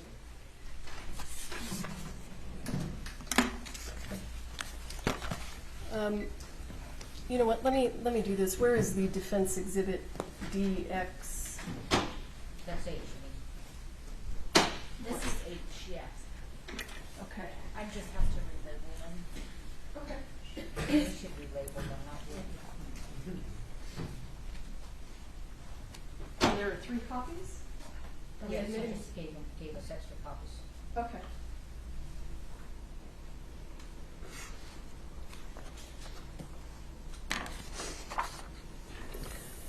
Officer LaFleur, let's back up a little bit, okay?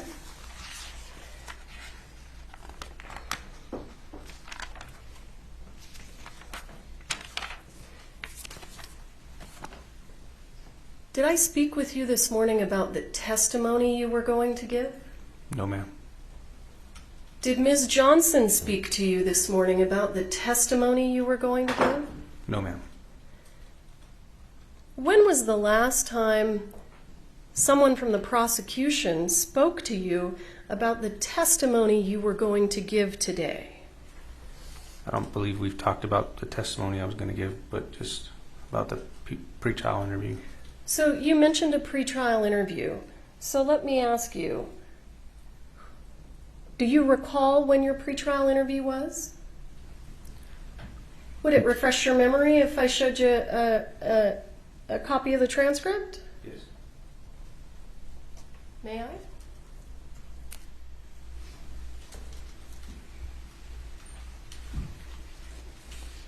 Let me know.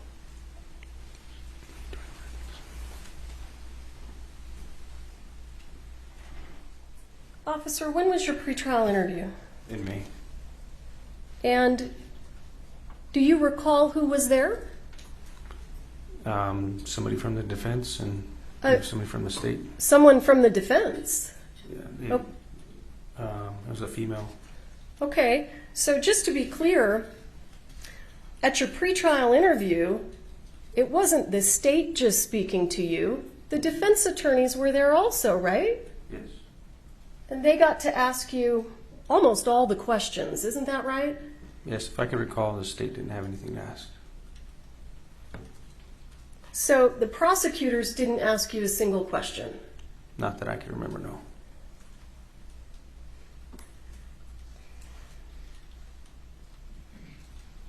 Do you agree with the defense attorney's assertion this morning that somehow you were coached to give your testimony? I would object to that characterization, but he is.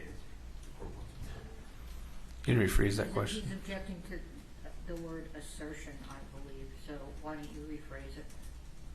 Did Mr. Spiro indicate to you on cross-examination did he attempt to imply that the prosecution had told you how to testify? Essentially, it sounded like he asked if I was coached in my testimony. But the prosecutors haven't actually told you what to testify to, have they? No, ma'am.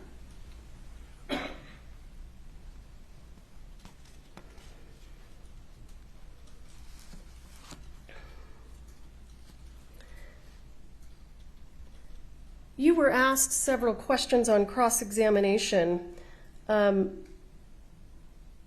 the statement that you made that it didn't seem like Mr. Baldwin intended to commit the act. Do you recall those questions? Yes.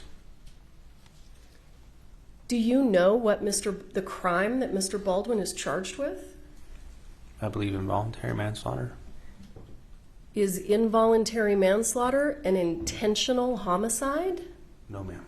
Not to my recollection of the New Mexico State statute.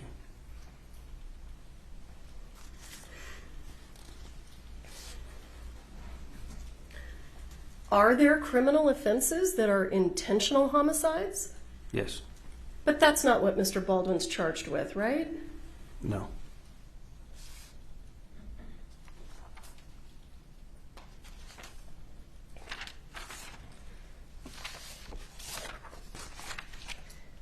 Officer LaFleur, when you are speaking to a witness, when you were in fact speaking to witnesses at the scene, you collected their driver's licenses, didn't you? Yes. And what do you do when you collect the driver's license? Do you run it through a system? I put it in our computer system, run it by driver's license in the state. It's easier than name and date of birth. Is Defendant's Exhibit H, does that contain information about their driver's licenses? Yes. It appeared that it was a page that showed each person's license being inputted and the return that came back from RACC or NCIC. So I'm going to go ahead and show you what is page 3 of that. What do we call it? Is it a CAD report? Yes. So let me back up for a moment. What does CAD stand for? Do you remember? I don't know the exact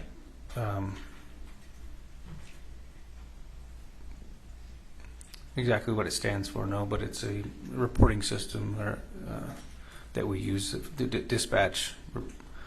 dispatches us through. And so this is this a dispatch log? Yes.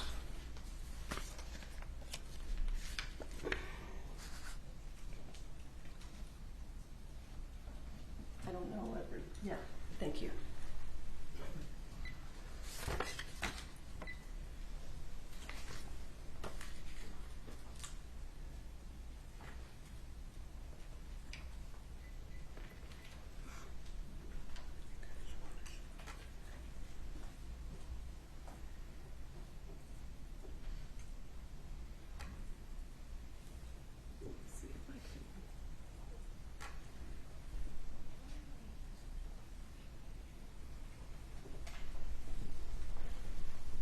Sorry, I know that's getting smaller and smaller, but I'm not sure what to do.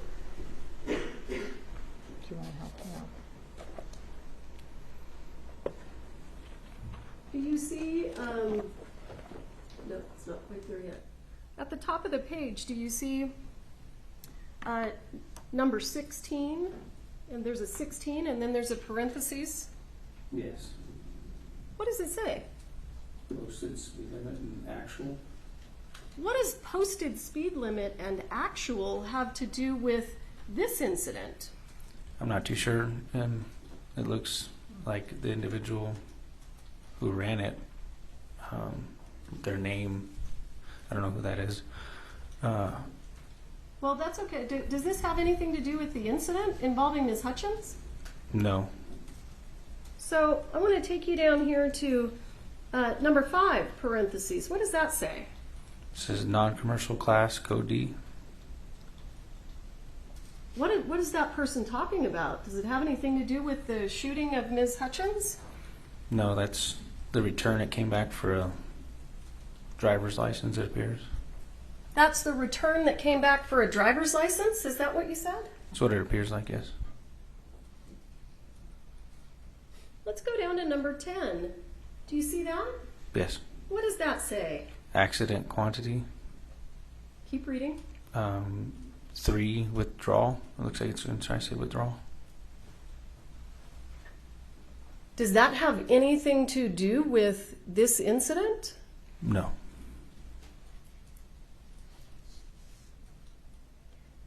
And look, I want you to look down here at number 21. Do you see that? Yes. What does that say? Of alcohol or drugs.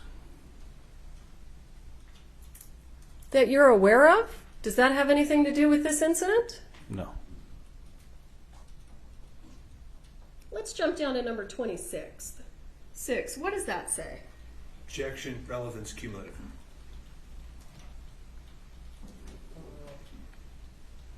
Go ahead, sir.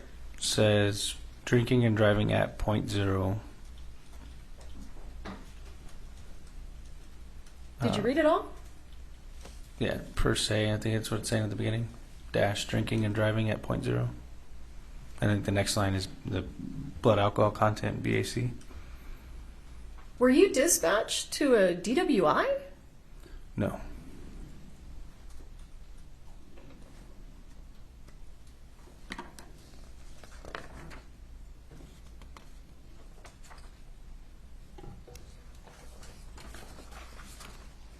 Let's have a look at page 5.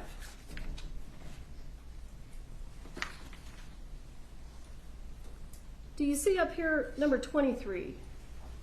23 is cut off on my screen. Oops. Yeah. Of alcohol or drugs. Was this an incident that was related to alcohol or drugs? Not that I'm aware of. Let's jump down here, if you would, to number 10. Do you see that? It says accidental quantity 0 and then withdrawal. Does that have anything to do with this incident? No. Why are we seeing that language? It's what the NCIC return gives our CAD. As you can see, it's all within the same 1/10 of a second. So it's generated by the computer system itself. So I've now turned the page to page 6. Do you see 10 there where it says 10 parentheses? Accidental quantity 0 withdrawal. Is the word accident reflective of Ms. Hutchins being shot on accident? No.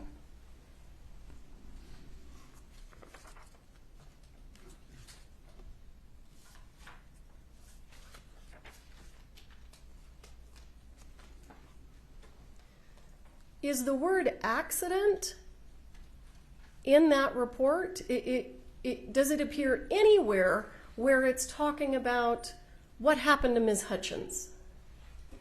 No, right here it's just a bunch of returns.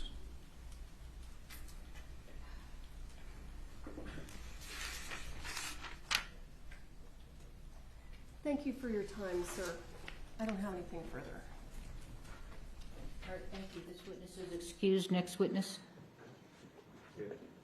The state calls, I'm sorry, were you? We would now move to page 14 of that exhibit. Come in. Come over here.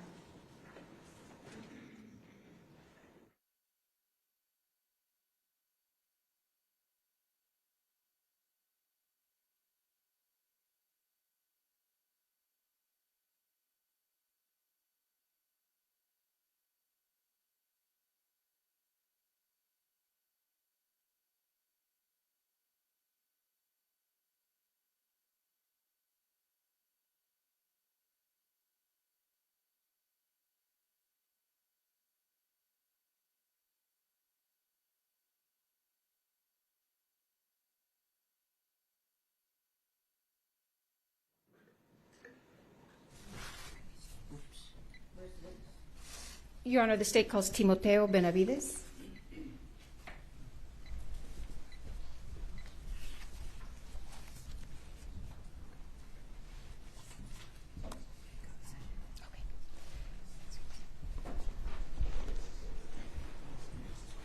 Mr. Judge, raise your right hand, please. Do you swear or affirm under penalty of law? Sorry, Major. Sorry, So what's going on? Do you swear or affirm under penalty of law that the testimony you'll give in this case will be the truth, the whole truth, and nothing but the truth? All right, have a seat talking to the microphone. May I proceed? Good afternoon, Mr. Benavides. Would you please introduce yourself to the members of the jury? Yes, my name's Timoteo Benavides. And sir, on October 21st, 2021, how were you employed?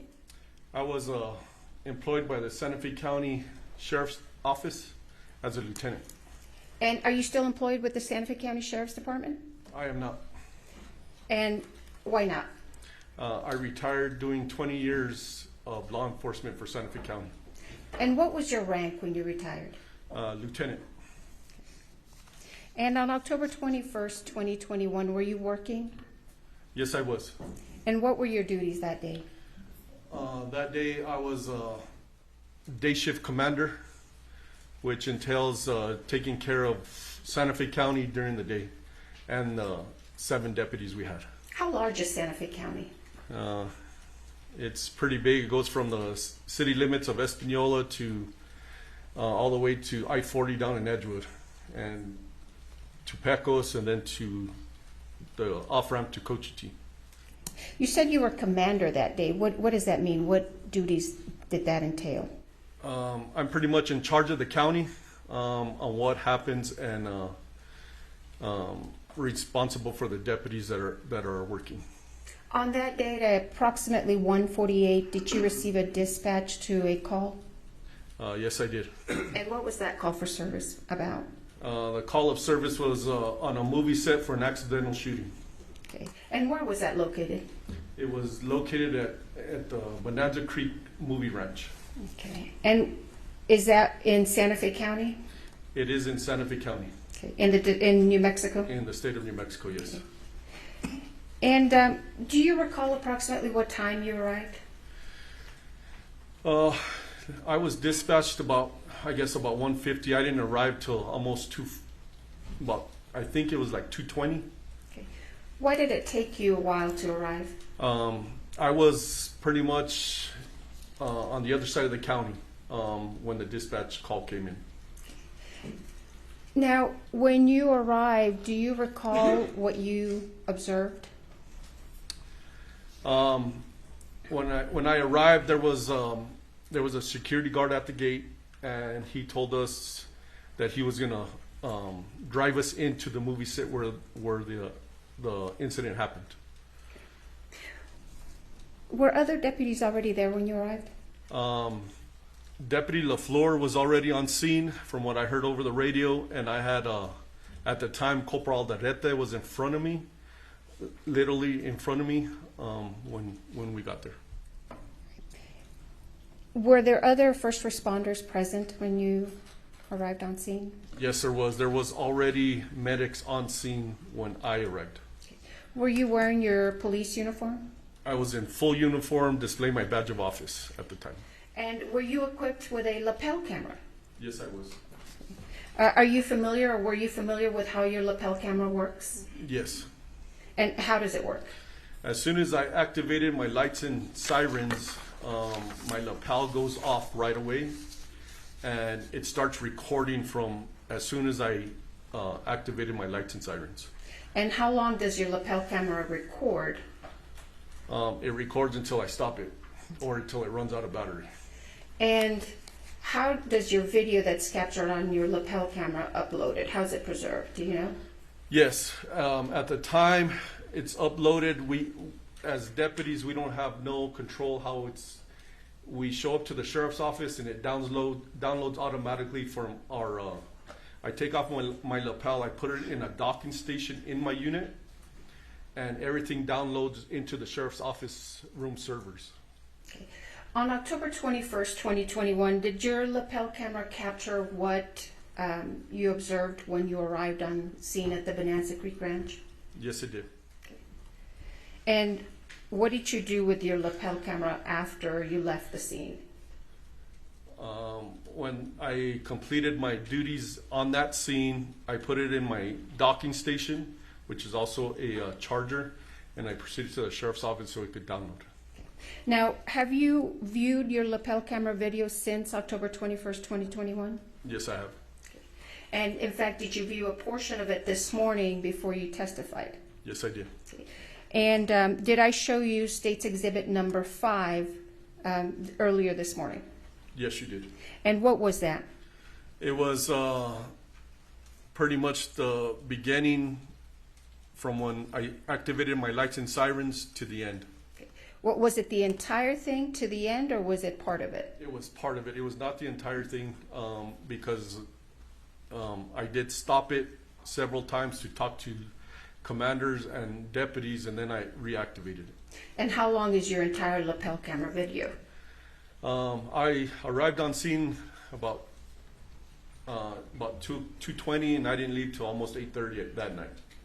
So State's Exhibit 1 is just a portion of your lapel camera? That is correct. Excuse me, video? Yes. Okay. After you viewed it, did you notice if it's been modified or changed in any way? It has not. Okay. Your Honor, I would move into evidence State's Exhibit number 5. No objection, Your Honor. Thank you.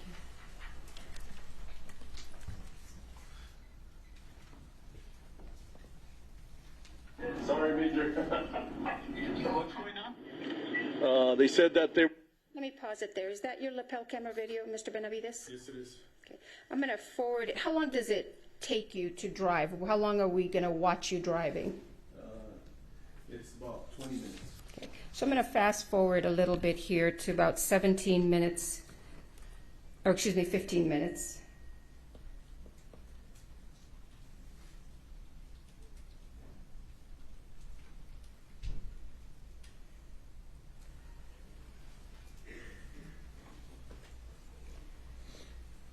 Going to be en route to Bonanza Creek.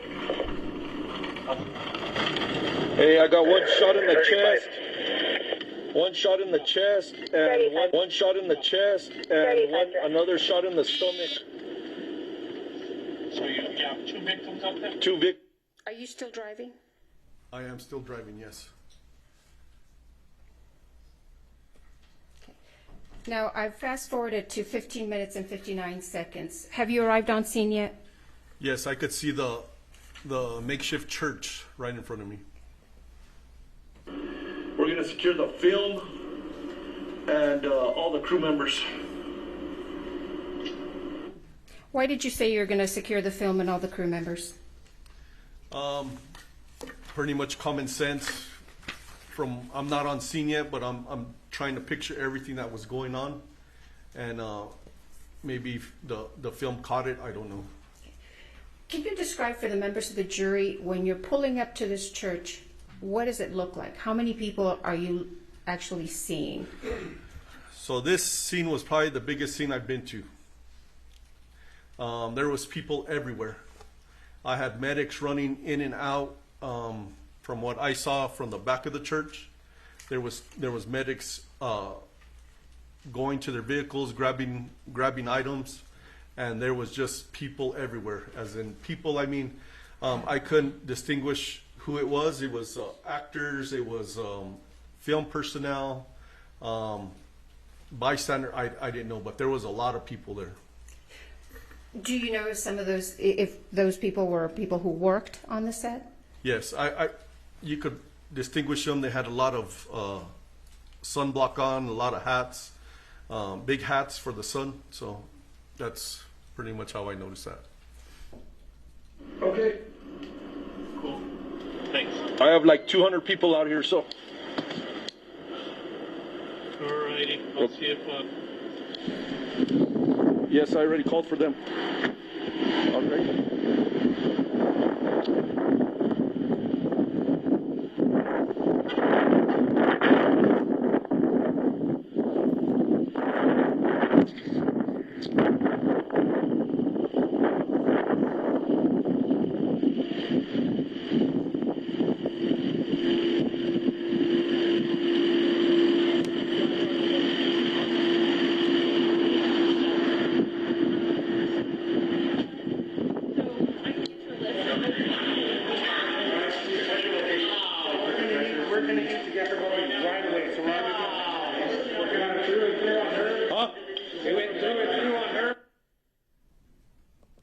What's happening at this, excuse me, at this point?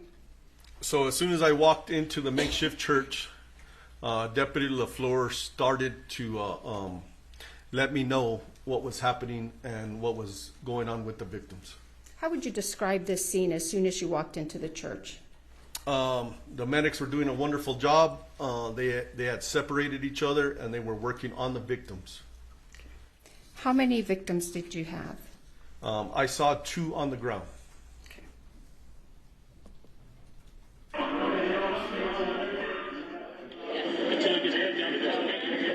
Corporal, I need you to know who's in charge. Everybody stops what they're doing right now. This is a crime scene. Yeah. Why did you say this was a crime scene? Because we had 2 victims, Helena and Joel, fighting for their life on the ground. And it wasn't natural. This is a movie set, and it was now a crime scene. We had to figure out what happened. So what directives are you giving the other deputies? So I'm letting them know I let Corporal Aldaleta know to have whoever's in charge have everybody stop what they're doing, because there was no more filming. If they were, I did not know. And so we could try to control what we could. Everybody stops what they're doing, and I need the film secured by whoever's in charge of the...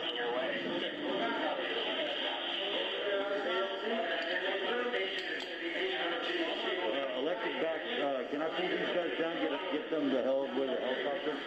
Yes, please. 1, 2, 3. Did you ask for anything else when you were out there speaking with those people?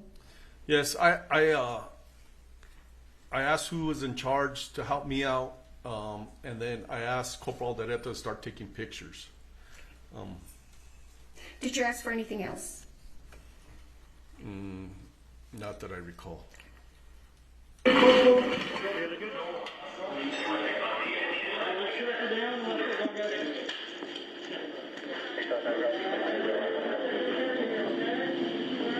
Hey, I need pictures right away.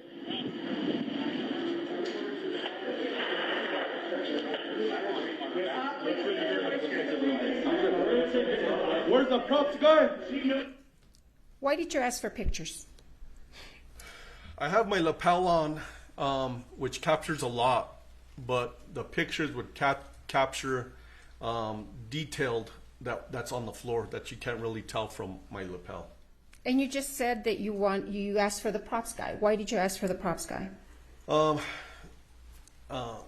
I work security for in the sheriff's office at movie sets. The props guy is the guy that does the little stuff with sound effects or whatever. But I asked for the props guy because I needed to find out where the gun was. Why was it important to find out where the gun was? Because I didn't need the gun going off or getting used again on somebody else. And did you find the gun?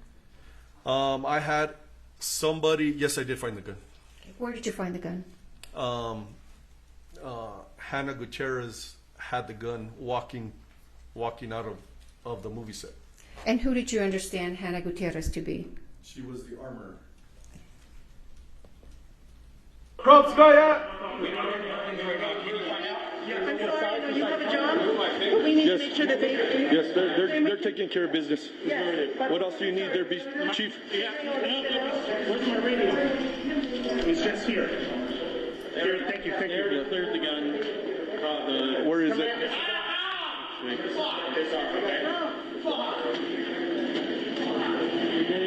got the cleared gun? I'm already going. It's on record.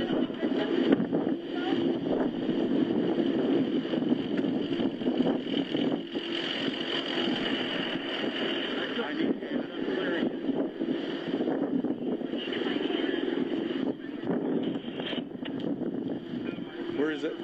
Where are you going at this point? I'm being directed by a gentleman, I assume who is a person in charge, to look for the gun. And did you find it? I did not find it there. There's one there and there's one there. That's none of them? That's not. Okay. I need to know where it is.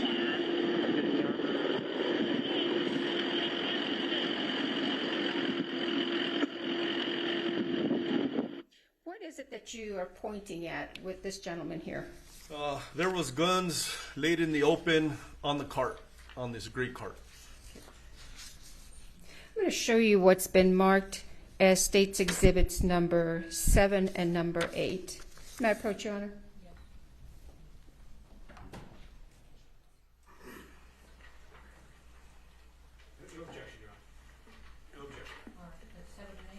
Yes, Your Honor. I would move into evidence 7 and 8, but I'll publish it in a second. I'm going to finish the video. Okay. Thank you, Your Honor.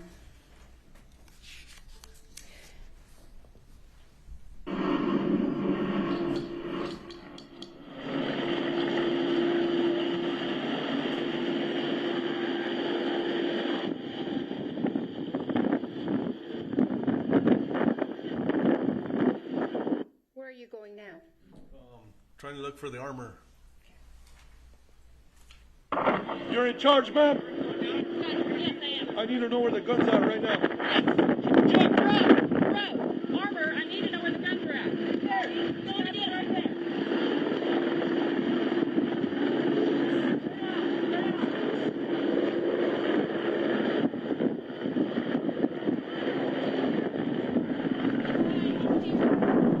How do I know this is a gun? That's the gun. Okay.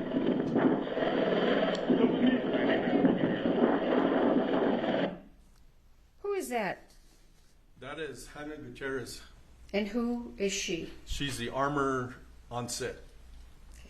And did you obtain anything from her? Yes, I did. I obtained a revolver she was carrying. And what did you understand that revolver to be? To be the revolver that shot the projectile into these two victims. May I have a minute, Your Honor, to bring up Exhibit 6?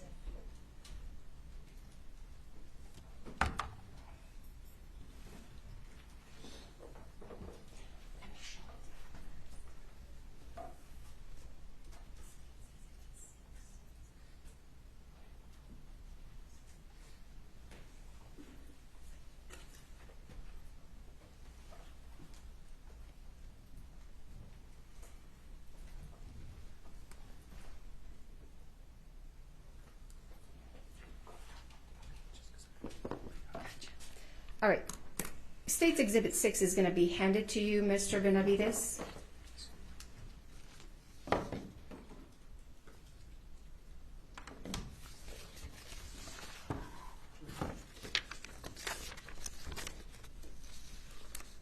If you could put on some gloves and just open it and let us know if you recognize what's in State's Exhibit 6.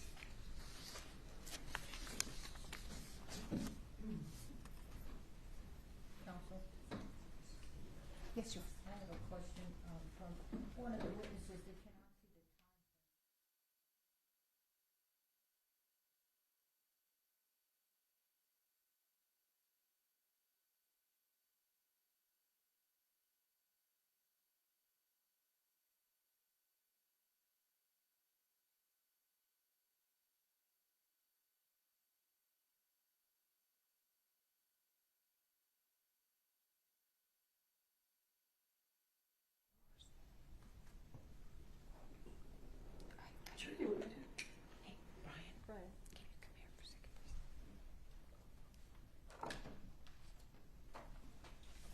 Ms. Johnson, make note of where you ended. We need to fix this. The audio is not in sync with the video, and we need the time to show.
Correct me if I'm misstating, the video does not have the time of day on it, so they're going to elicit that from the witness, okay?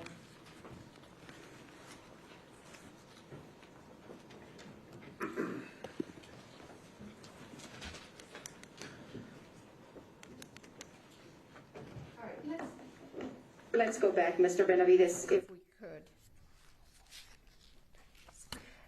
Do you recall approximately what time it was when you actually arrived on scene? It was 2:20, 2:30. Do you have a specific recollection of the time or not? I do not. Would reviewing the CAD refresh your memory? Yes, it would. May I approach, Your Honor? I'm going to show you what's been marked as defendants and admitted DX8T.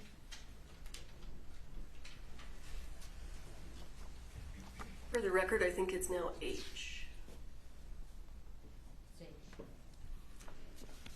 Do you recognize that? Yes, it's a dispatch log. If you could review it and let us know if your memory is refreshed after you review it, and I'll take that document back from you.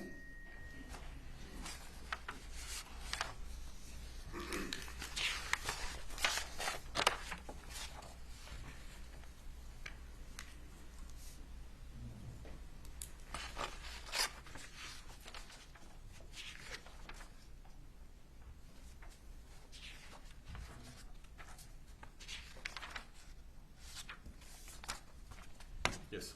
Your memory is refreshed? Yes. All right, if I can take that one.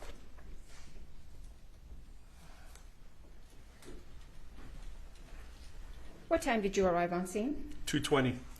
All right, and would your lapel camera video be at 2:20, start like at 2:20 when you arrive on scene? It started when I first activated my lights and sirens, so when I was dispatched at 1:49. Right, but when you arrive on scene, would it be 2:20 in the afternoon? Yes, it would be. Okay, so even though we can't see the actual time on your lapel cam, is this your lapel cam? Yes, it is. And would this accurately reflect what you are seeing around 2:20 or so in the afternoon? Yes, it is.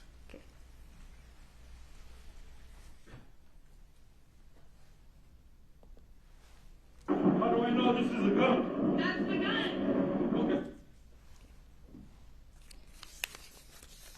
And so you had testified earlier that this woman with the multicolored hair was the armorer, and she gave you the gun. Yes. If you could look at State's Exhibit 6 and I'll ask you if you recognize what's in the box. Okay.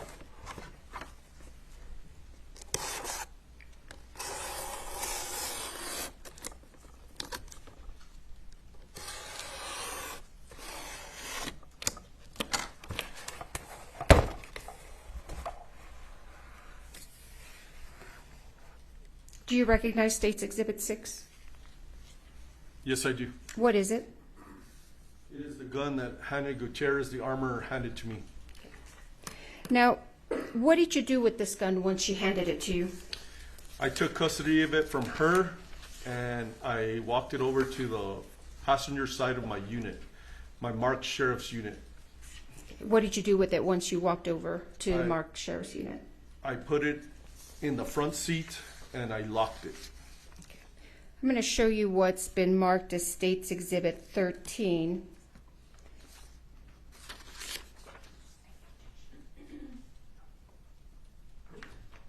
No objection. I'm losing track a little. So you just entered. I haven't tendered 6 because we have other witnesses through whom we're going to Okay, so 7, and I thought you had 7 and 8 that you 7 were and going 8, yes, sir. Haven't published yet. Okay, but okay, those were admitted. Now you're doing 13. 13. Okay.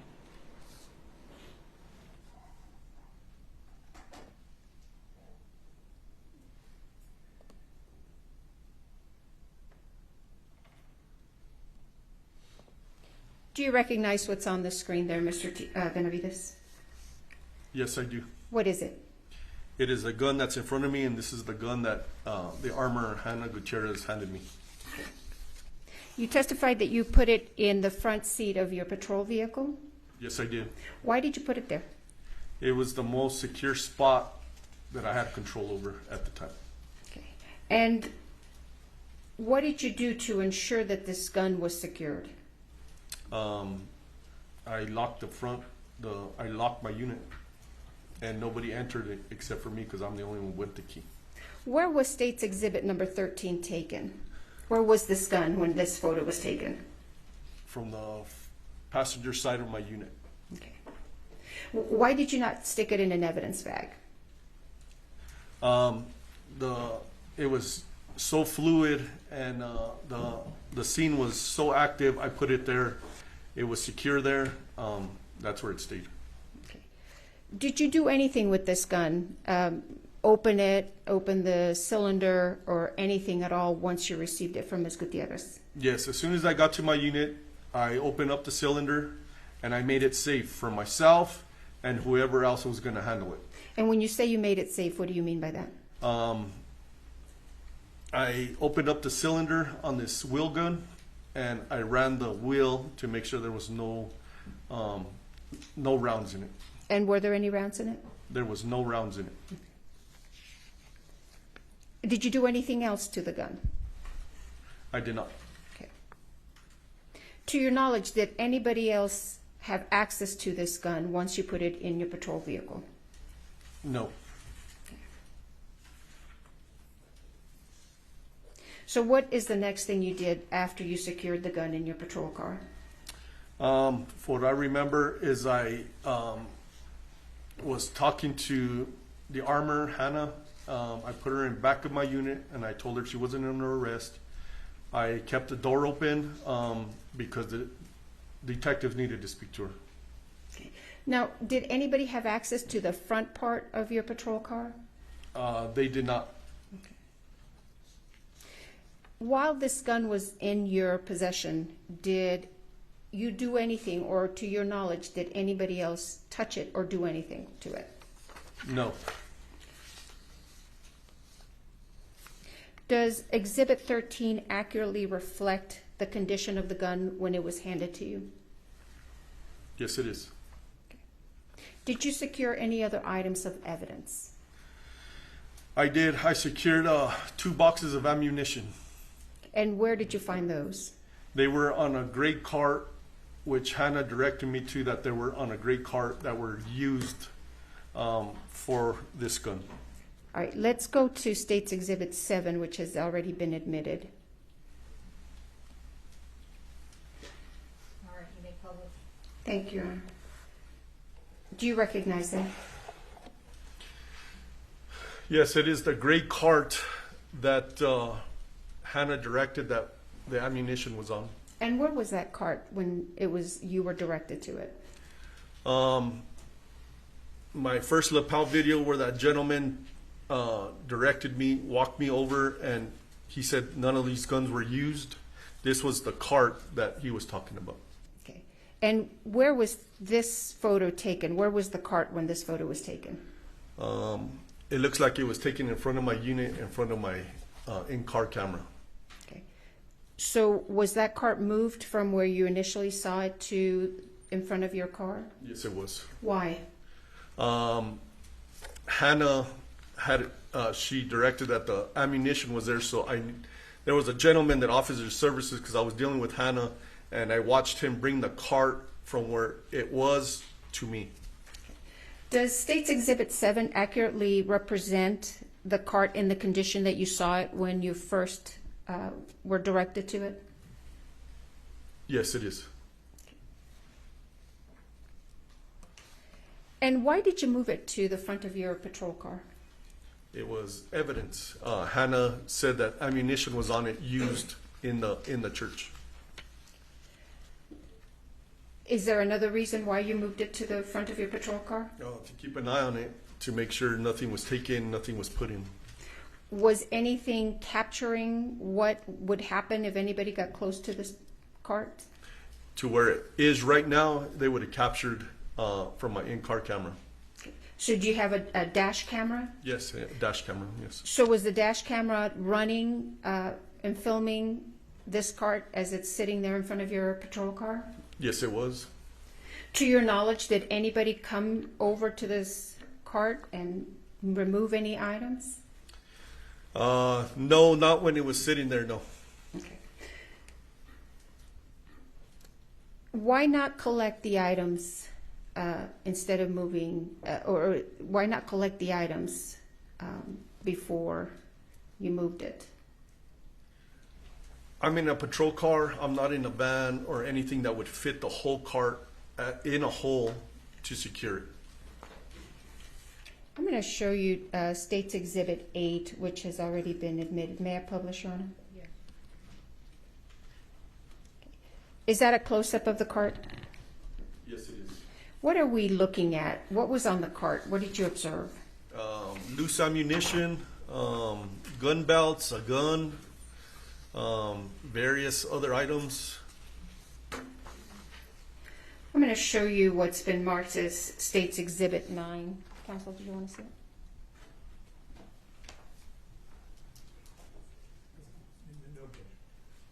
No objection. May I, Your Honor, I move into evidence State's Exhibit 9. Yes. May I publish? Yes. Do you recognize that? It's State's Exhibit 9. Yes, I do. What is it? It is a wheel gun. Is there anything else that you see there? There's car keys, there's loose ammunition. Okay. And is this on the cart that we just saw? Yes, it is. And again, what did you do to preserve this evidence? Like I said, I kept it in front of my unit for my dash cam to capture if it got tampered with. Now, was there a perimeter established on this scene? Yes, we did. We did a perimeter of yellow crime scene tape, and we tried to preserve everything that was in the church and everything that was out, as in film. Is that what we saw, the yellow tape around the cart? Yes, it is. Okay. And to your knowledge, were people allowed into the area that was enclosed or encased by that yellow tape? People were not, unless you were a deputy. And who came and collected this evidence? Do you know? I believe our crime scene tech, Marissa Popple. You testified that you observed some rounds. I'm going to show you what's been marked as State's Exhibit 10.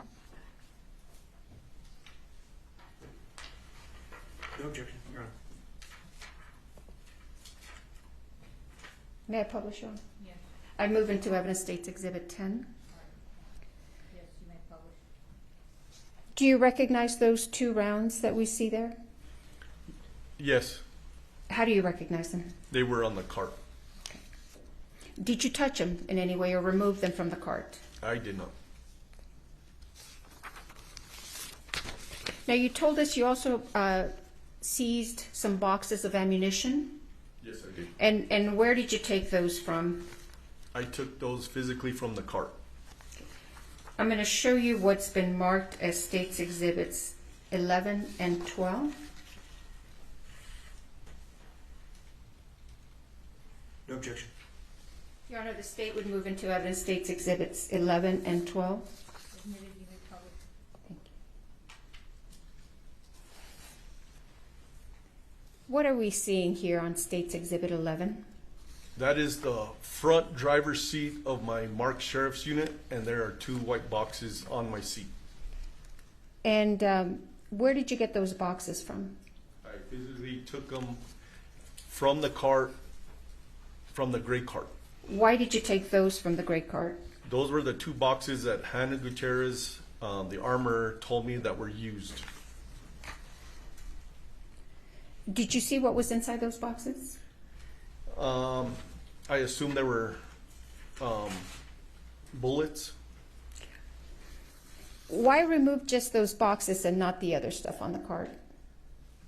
The armor, Hannah, she pointed those out, and those were the ammunition used for the gun.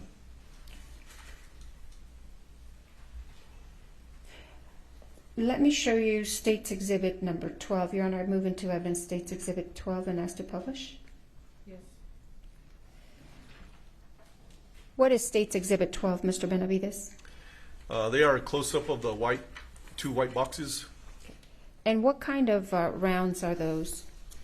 Those rounds say 45 long Colt dummies. Did you then turn these over to someone else, these boxes of ammunition? Yes. And who did you turn them over to? The crime scene tech, Marissa Popple.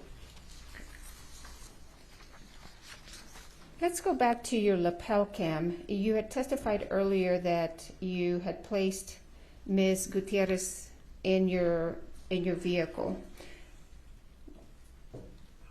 What happened to Ms. Gutierrez after we're seeing her here at 20 minutes and 8 seconds?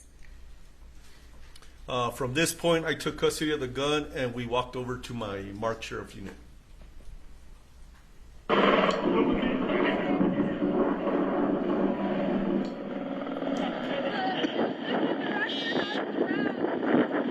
I'm sorry, let me pause it there. This was the wrong copy.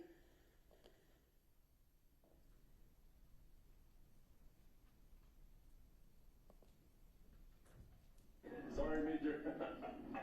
What's going on? They said two. Yeah. Now, what else? Secure. That you need to.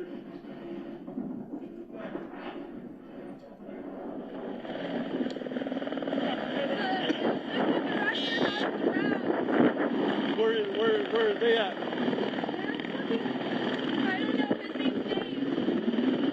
What are you being directed to at this point? I don't remember. I couldn't really hear her. Okay, let's go back. And I apologize. It looks like the audio is a little behind the video.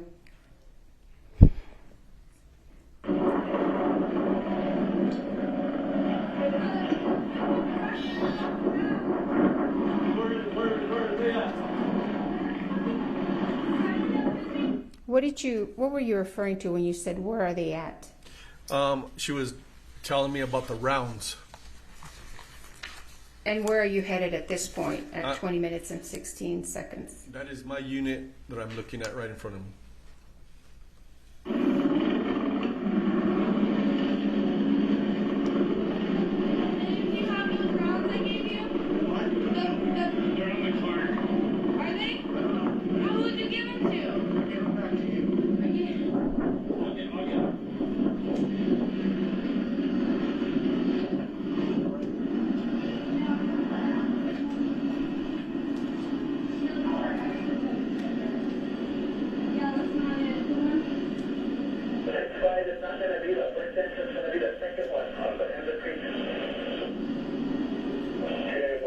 Is that when you secured the gun in your vehicle?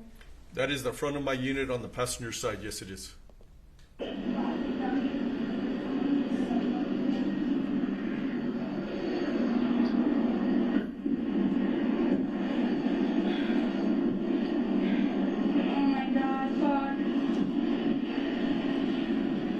Are they okay? Hey, Santa Fe, we need more units out here. And have been assigned. Oh my God.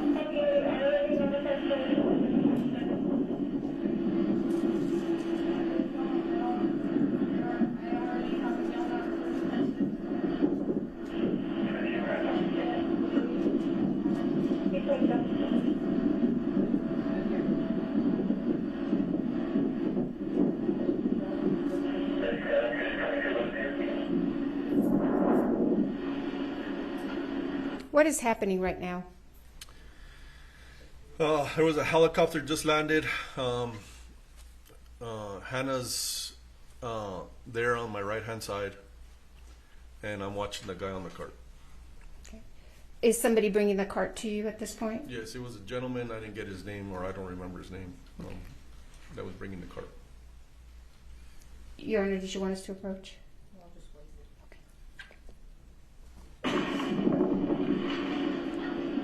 Are these the rounds here?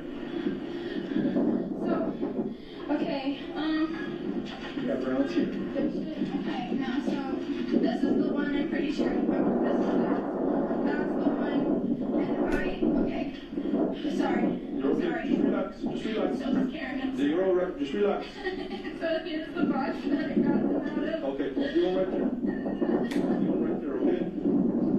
Relax. I just need you to... What's happening right here? Hannah, as you could see, she's upset, visibly upset, and she's showing me where the rounds are that were used. And was it the same rounds that you put in your vehicle? Yes, it is. Just relax, okay? I just need you to relax. Just please relax, okay? Just take deep breaths and relax. Can somebody get water for her?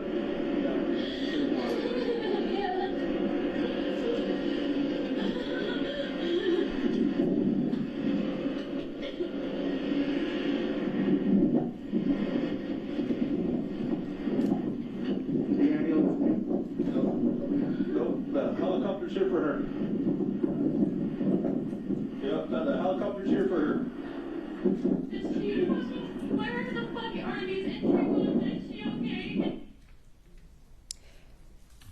What other involvement did you have in this investigation, Mr. Benavides? That's all the involvement was, just trying to control the scene and taking care of Hannah and taking care of the evidence. How long were you out there at the Bonanza Creek Ranch? I didn't leave until about 8:30 that night, so about 6 hours. May I have a moment, Your Honor?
Mr. Benavides, do you know where the gun was from the time of the shooting of Ms. Hutchins and Mr. Souza to the time that it was given to you by Ms. Gutierrez? I do not. And do you know who handled that gun from the time of after the shooting to the time that it was given to you? I do not, other than Hannah handing it to me. May I have a moment, Your Honor?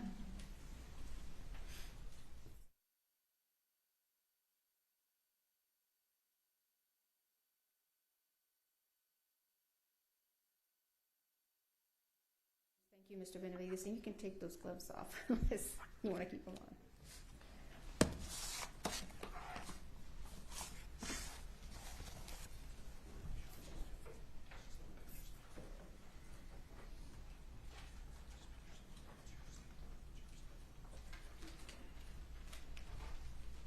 May I, Your Honor? Yes. Good afternoon, sir. Good afternoon. You know, when you get to this scene, you can hear yourself yelling in the lapel, "Where's the prop person?" Right? Correct. And when you get to the cart that we looked at, I think it's State's Exhibit 7, and if we could publish that when we can in a moment. But fair to say that the cart was sort of disorderly, right? Oh, it was a mess. Okay.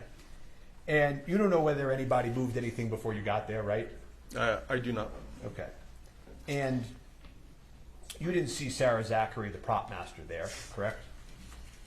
No. I don't know who that is. And so when you first get to the prop cart, you eventually sort of leave it and go back to going to deal with other things, right? Well, the gentleman that was there, he told me that the gun wasn't there. There was a lot of guns on that. There was a couple of guns on that cart, but he told me, I have to take him for his word because I wasn't there. He told me that the gun used in the church was not there. Right, but there was, and you anticipated, there were other guns on that. That is correct. Okay. And you left those firearms and you left them there and you went to do what you did next, right? Correct. Okay.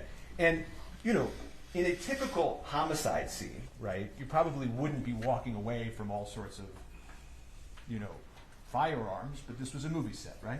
That is correct.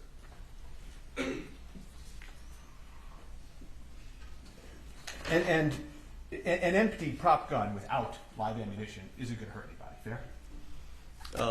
I do not know, but... Objection mischaracterizes the evidence. I mean, other than if you drop the empty gun on your toe or something, an empty gun, a completely empty gun, isn't going to hurt anybody, true? A complete, yeah, of course. Right, so I think you fixed it. Sustained and you fixed it. You know, and then you go back to the armorer, and she hands you the firearm, right? Yes, they direct me to the armor because I didn't know who the armor was, and they directed me to her, and I asked her, "Is this the gun?" And she said yes. And I can see you're wearing gloves as you're taking out the exhibit today, right? You've got purple gloves on. Yes, sir. Okay. I don't think you have to keep them on, by the way, if you don't want to keep them on. I didn't know if you wanted to see the gun or not. No, Okay. I don't have to see it right now. But the reason I'm asking this is, and I don't think you talked about this in direct, but the day you took the gun, you weren't wearing gloves, right? That is correct. Okay. And but you were sort of careful when you took it, and you sort of you took it without touching the trigger. So if somebody wanted to swab the trigger for DNA, they still could. Fair? The way I handled it was trying to be as safe as possible because I didn't have a holster for it. So I was trying to hold it so I didn't pull the trigger because I didn't know if it was empty or loaded or not. And because you handled it that way, also somebody could have swabbed the trigger for DNA, right? I guess so, yes. Okay. Do you know if law enforcement ever swabbed the trigger for DNA? I have no idea. So there was a question posed to you about, the prop gun, when you got it, was empty, fair? Yes, when I cleared it at my unit, it was empty. But you don't know what happened exactly to the ammo that was in it at the time of the incident, right? No, I do not. And somebody told you that Dave, the first assistant director, head of safety, had the rounds, right? Objection assumes facts not in evidence. He's asking him. Just a question. If you know, do you know that? I don't know who Dave is. I don't remember any of their names to this date, Okay. other than the victims. Well, do you remember somebody telling you that the rounds were back at the cart? I believe Hannah was talking to somebody, and they directed it to that they were on the cart. And was that a male? Yes, I believe so. Okay. And you don't know, as you sit here today, whether that was Dave Hall's head of safety at the set? Yeah, I don't remember. No. Okay. I don't know. I'm going to refresh you in a moment on that, but while I'm doing that, I'm just going to move on for a second, which is the next time you see the cart, right? It's being brought to you in a different location, right? The cart gets moved. Yes, yeah? from the first time I saw it, where that gentleman directed me to it, and he said that the gun used wasn't there until the gentleman brought it to me. Yes. And you've said that ideally that's not how it would have gone down, right? Not at all. But I was trying to improvise as much as I could. Okay.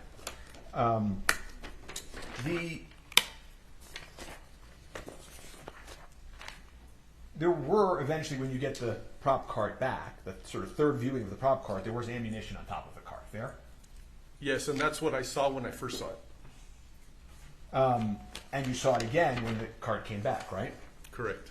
And at one point, you actually sort of reached down and touched some of the ammunition. True?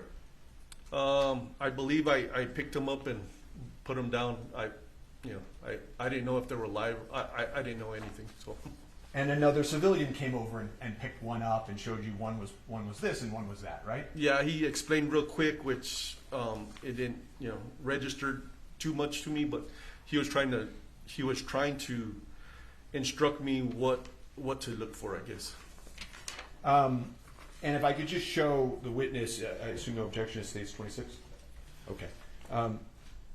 If I could offer, I don't know if you want me to do this, if I could offer States 26, or should I make it a defense exhibit? Your Honor, we have no objection to admitting our own exhibit, so thank you. Great. So I'll admit States 26. States 22? 26, Your Honor.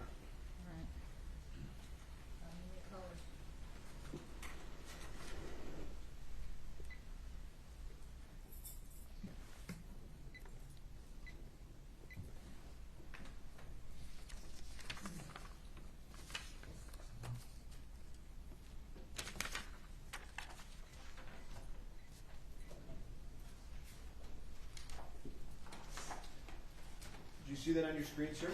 Yes, I do. And if you look sort of in the middle section, the 2 and 2, the 2 and the 2. Oh yes. Okay. Can you tell which ones are dummies and lives by looking at them? I do not. We can take that down. Where was the backup? You know, you're talking about a lot in direct about how, you know, this happens and that happens, and I'm just sort of curious, where was backup? Backup is in... That's in more, you know, reinforcements, sir, so that you didn't have to try to manage all of this. So that day I had 7 deputies, including myself, on duty here in Santa Fe County. I had Deputy LaFleur was a swing shift deputy, so he was coming into work. I believe he lives somewhere in Albuquerque, and he was coming into work when the call came in. And it was myself and the corporal who were available at the time. So there was only 3 of us, and the rest were northern part of the county and the eastern part of the county and the southern part of the county. And you called backups for the state police, right? I did. And they, that request for backup was denied by supervisors, correct? As if I remember correctly, yes. Or they didn't have. I don't remember if they said they didn't have enough, or they didn't have availability, or the supervisor just said no. Didn't the supervisor say that they believed this would likely be unfounded and it was probably an accident? Objection, Your Honor. Hearsay and assumes facts not in evidence. It's a proper question, obviously, because I'm asking why the backup didn't come in if he knows that.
That question and answer, and he can rephrase. Thank you. Sure. Thank you. When I say strike, that means disregard the question and the answer. Thank you. You called for the state police and they didn't come, right? Yes. And that would have been your supervisor's call, not yours, correct? My supervisor? No. Yeah, I'm asking. No. Whether or not that request went to the states? No. That wouldn't have been your supervisor's call? That wouldn't have been my supervisor's call, no. Did you make that call direct? I asked dispatch to talk to state police to see if they could send people to help me with the scene. Okay. The perimeter that you talked about did not include the prop truck, correct? Yeah, I didn't know what any of that was. I was just trying to take care of what happened in the church. Right.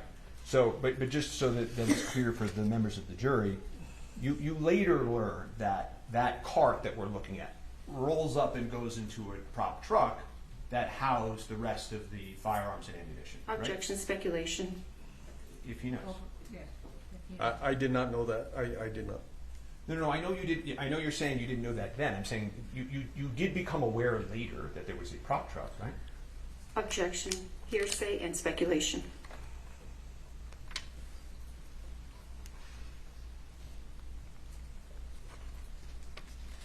I think he's asked an answer. Didn't you just ask that question? I can just move on to another if he doesn't know.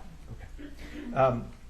But fair to say, law enforcement wanted to find the origin of the bullet that struck Ms. Hutchins, right?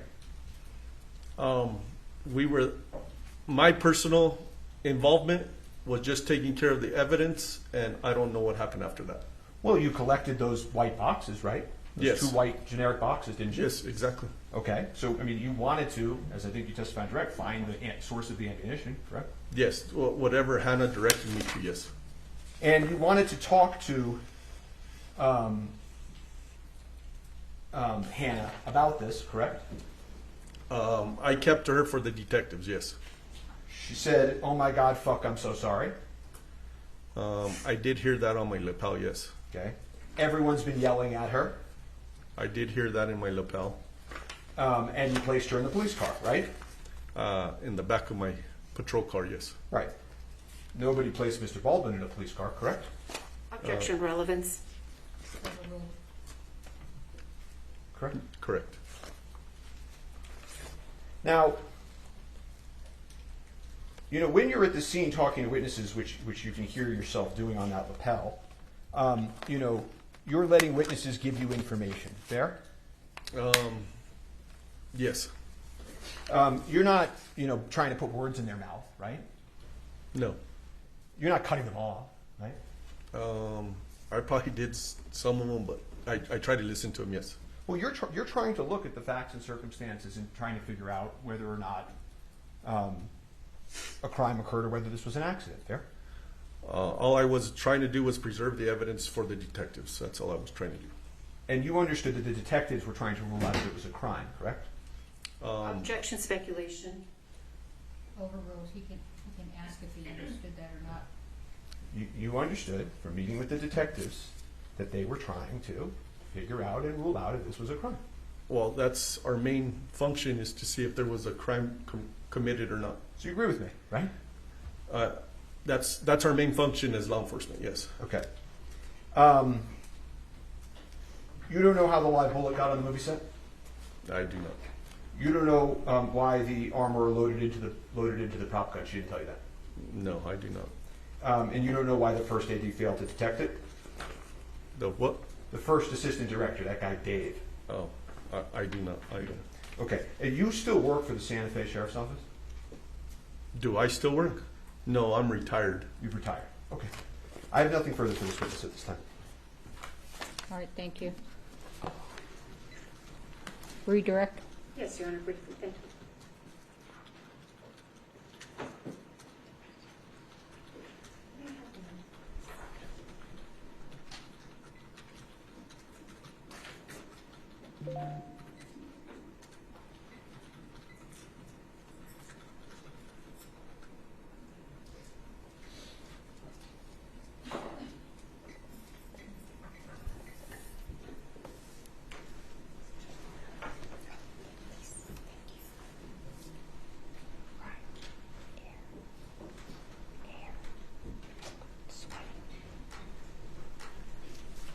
Mr. Benavides, you were shown State's Exhibit 26 on cross-examination.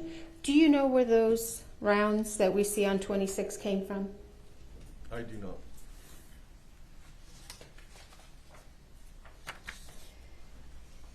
You testified on cross-examination that this cart was disorderly, I believe is what you said. It was a mess? Yeah, it was a mess.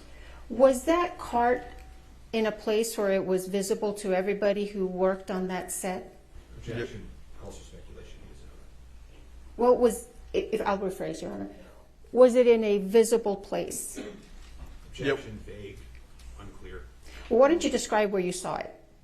I believe it was next to a tent, and there was people all around it. Now, you were asked a question about leaving the cart, this prop cart, unattended. Did you leave it unattended where anybody would come and be able to remove and take things off it? When I took custody, when I saw the gentleman bringing it Yes, to sir. front of my unit, Yes, it sir. stayed right there, and nobody messed with it. No. Now, you were shown photos of the, let me show you State's Exhibit number 7, if I may.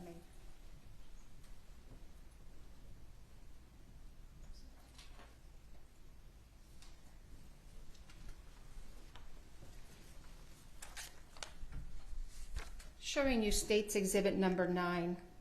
Did you have any reason to believe that was a fake gun? It was a movie set. I did not know if it was fake or real. How about State's Exhibit number 6 that you have in front of you? When you took that into custody, did you have any reason to believe that that was not a real gun? No.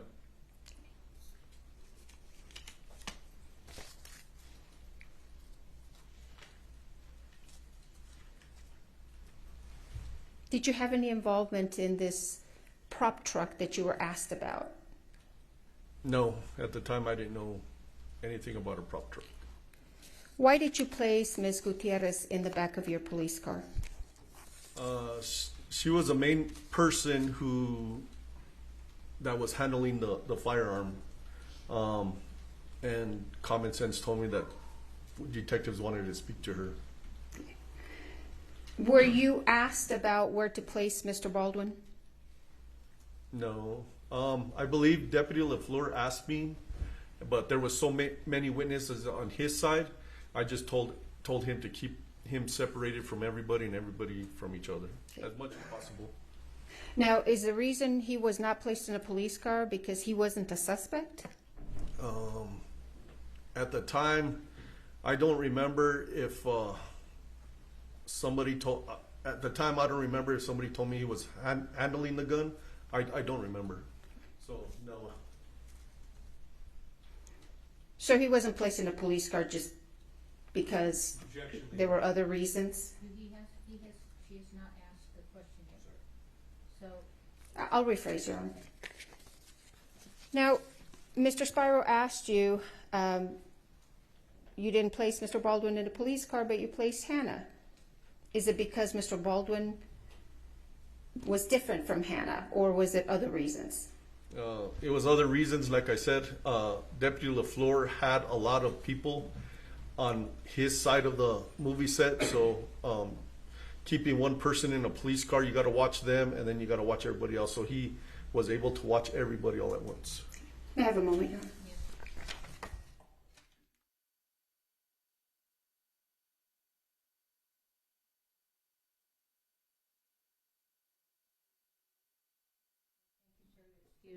All right, we're going to take our bathroom break. We'll be back at 3:15. Please don't talk among yourselves or anyone else about the evidence received here in court. We are in recess.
Lujan? Do you swear affirm under penalty of law that the testimony you'll give in this case will be the truth, the whole truth, and nothing but the truth? I do. All right, have a seat, talk into the microphone. Yes, ma'am. Might proceed, Your Honor. Good afternoon, Deputy Lujan. Would you afternoon. please introduce yourself to the members of the jury? Deputy Joseph Lujan, Santa Fe County Sheriff's Office. Would you pull that microphone a little bit closer to you, sir? Thank you. How are you employed? With the Santa Fe County Sheriff's Department. And how long have you been with the Santa Fe County Sheriff's Department? A little over 10 years now. And what are your duties? I'm currently assigned to the Court Services Division. And how long have you been assigned to the Court Services Division? About 10 months now, I believe. And prior to that, where were you assigned? I was on the Patrol Division. And what does a patrol division do? We answer calls throughout the county, anything from DWI, crash investigations, criminal investigations, that type of thing. Were you on duty on October 21st, 2021? Yes, it was. And do you recall what you were assigned to do that day? Just normal patrol duties. And were you involved in the investigation into a shooting that occurred at the Bonanza Creek Ranch? Yes, it was. And what role did you play in that investigation? Deputy or Sheriff's Office personnel had already been dispatched to the scene at the movie set. Lieutenant Benavides advised that one of the persons shot was being transported to the hospital and requested a deputy respond to the hospital as well. Which hospital? The St. Vincent's Hospital here in Santa Fe. Okay. And was that deputy you? Yes, ma'am. Do you recall approximately what time you were dispatched or you went to the hospital? It was a little bit after 2 o'clock. And once you arrived at the hospital, where did you go? I arrived to the emergency room. And why did you go to the emergency room? We had been notified, or I had been notified through dispatch that the ambulance was transporting that subject to the emergency room. And so once you were in the ER, did you go into a room or did you wait in the lobby? What did you do? I arrived at the one of the trauma rooms that's there at the hospital. What did you observe when you walked into the trauma room? A gentleman sitting on or laying on like a gurney hospital bed type thing in the upright position. He had an approximate half-inch hole to, I believe it was the right side of his shoulder. Do you remember his name? Yes, it was Mr. Joel Souza. Okay. And what did you do next? I briefly made contact with Mr. Souza in an attempt to collect preliminary facts surrounding what had occurred. Okay. And we're not going to talk about what Mr. Souza told you, but after you spoke with Mr. Souza, what did you do? I observed medical doctors administer some sort of medication to him, and then they retrieved a projectile from his shoulder. Okay. Were you watching this as it was taking place? Yes, it was. So did you watch doctors retrieve that projectile from his shoulder? Yes, ma'am. And what happened to that projectile once it was taken out of Mr. Souza's shoulder? It was placed into a plastic container. It was handed to me, and I kept possession of it. Okay. And where did you take it? It was in my possession until Santa Fe County Sheriff's Office investigators arrived, at which point I transferred it. I gave it to them. Do you recall who you gave it to? Yes, Miss Marissa Pop. I can't pronounce her last Popple? name. Yes, ma'am. And who is she?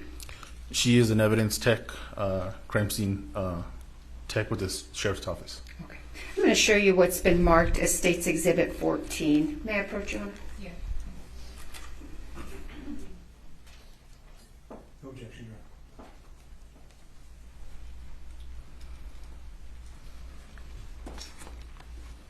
Do you recognize State's Exhibit 14? Yes, ma'am. What is it? That was the projectile that was retrieved by medical staff at the hospital out of Mr. Joel Souza. Does Exhibit 14 appear to be in the same condition it was in when it was given to you by doctors? Yes, ma'am. Your Honor, the state would move into evidence State's Exhibit 14. Yes, Thank you. So after you provided this to the crime scene technician, did you have any other involvement in this investigation? other than just writing a report, and that was it. May I have a moment, Your Honor? I have nothing further. Thank you, Deputy. Yes, ma'am.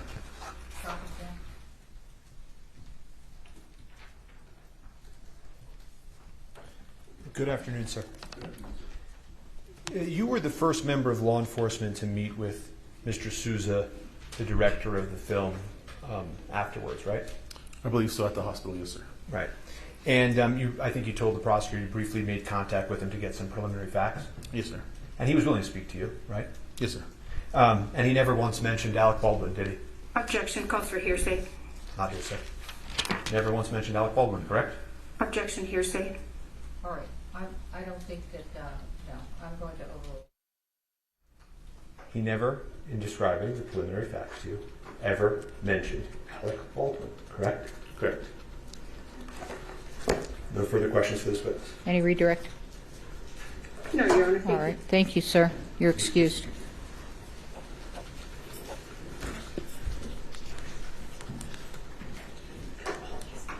The state calls Marissa Popple.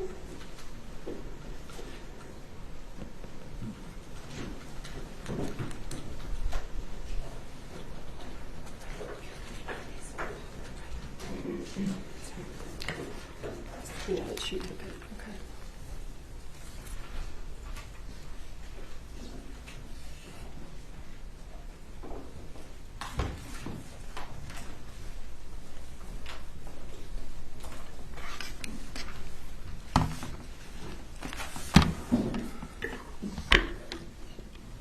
Face the judge, raise your right hand, please. Do you swear affirm under penalty of law that the testimony you'll give in this case will be the truth, the whole truth, and nothing but the truth? Yes. All right. Thank you. Have a seat talking to the microphone.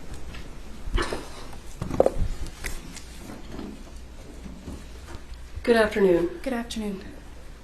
Please state your name for the record. Marissa Popple. Would you spell your last name?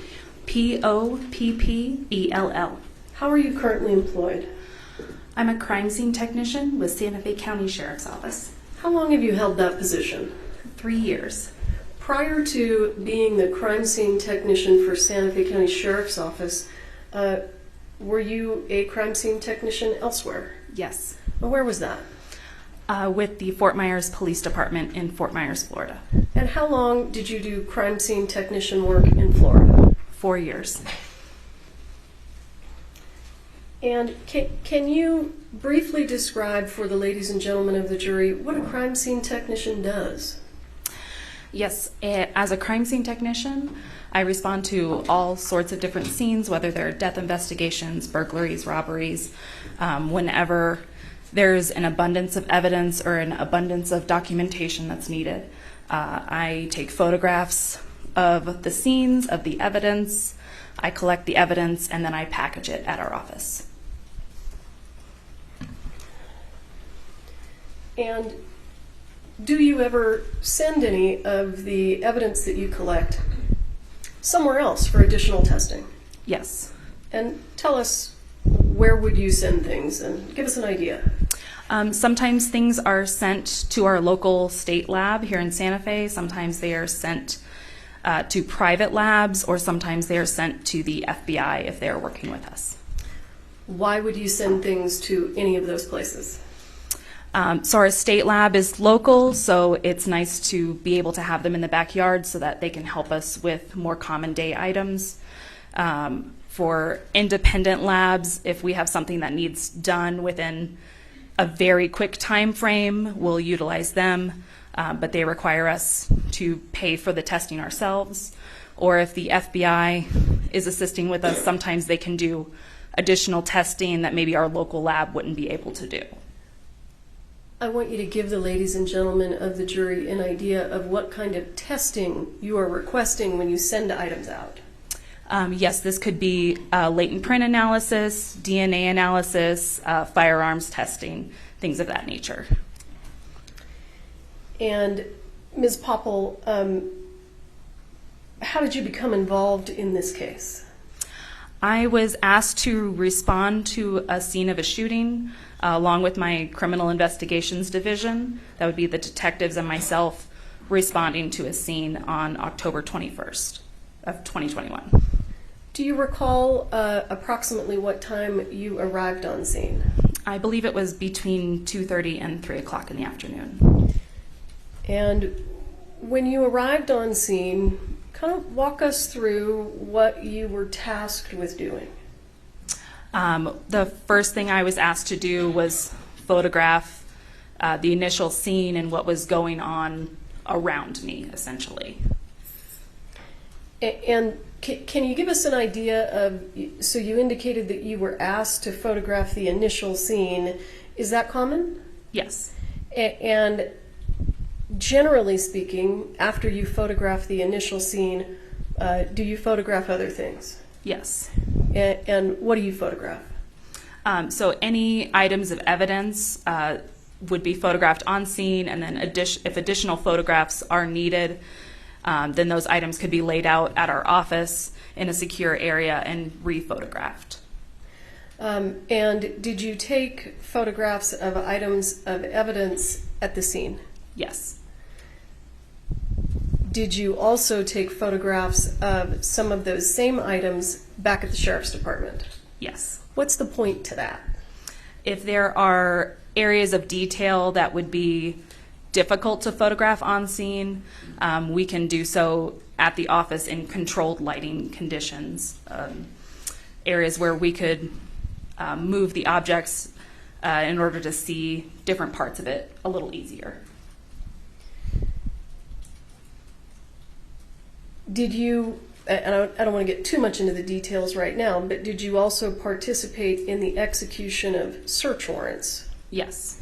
And why do you, as the crime scene technician, participate in the execution of search warrants?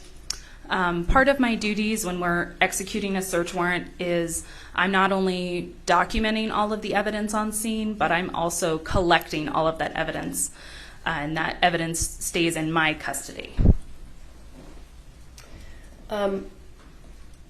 Other than collecting evidence at the scene itself, did you collect evidence in other places pursuant to search warrants? Yes. Go ahead and explain to the jury the different places that you went to, just to kind of give them an overview before we get into it. I was asked to collect evidence at the initial scene at the church. I was then later asked to collect evidence out of a prop truck that was nearby, and then at an even later date asked to assist with a search warrant at an office in Albuquerque.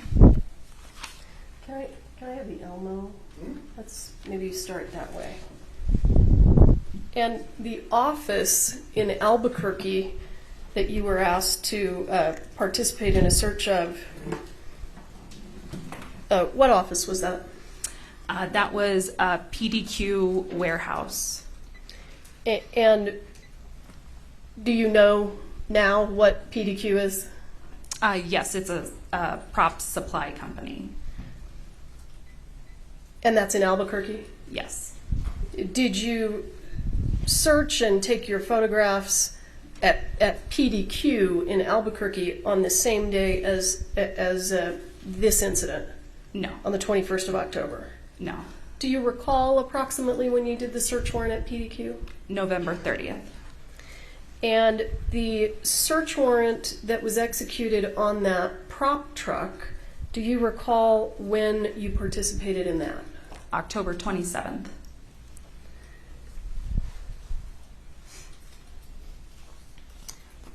I'm going to show you what's already been admitted as State's Exhibit 7. Let's see if I need to adjust.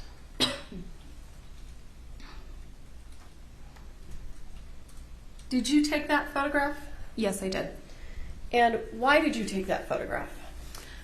This photograph is of the prop truck that was at our initial scene. Did you say, is this a truck? Or, I apologize, a prop cart at our initial scene. Do you know what a prop cart is used for on the movie set? My understanding was that it was a cart that had some props on it. Do you know whether or not those props included real guns? I do not. Still today, you don't know? The firearms that are visible on this, one is a plastic gun and the other is a firearm that has a blocked cylinder. So it's not a loadable gun. So they're not usable firearms. Understood. Can you, if you recall, did you collect real firearms from the set of Rust? Yes. How many real firearms did you collect from the set of Rust?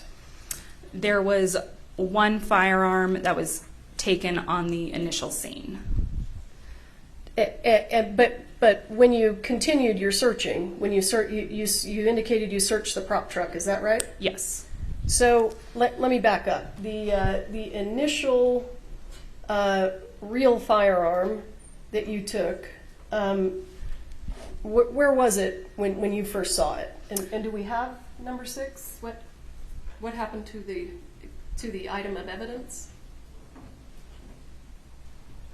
He's got it.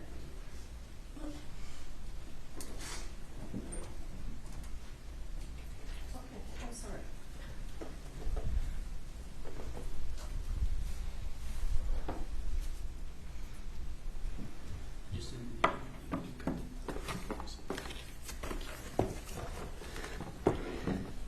Ms. Popple, this is State's Exhibit 6, and it has previously been admitted into evidence.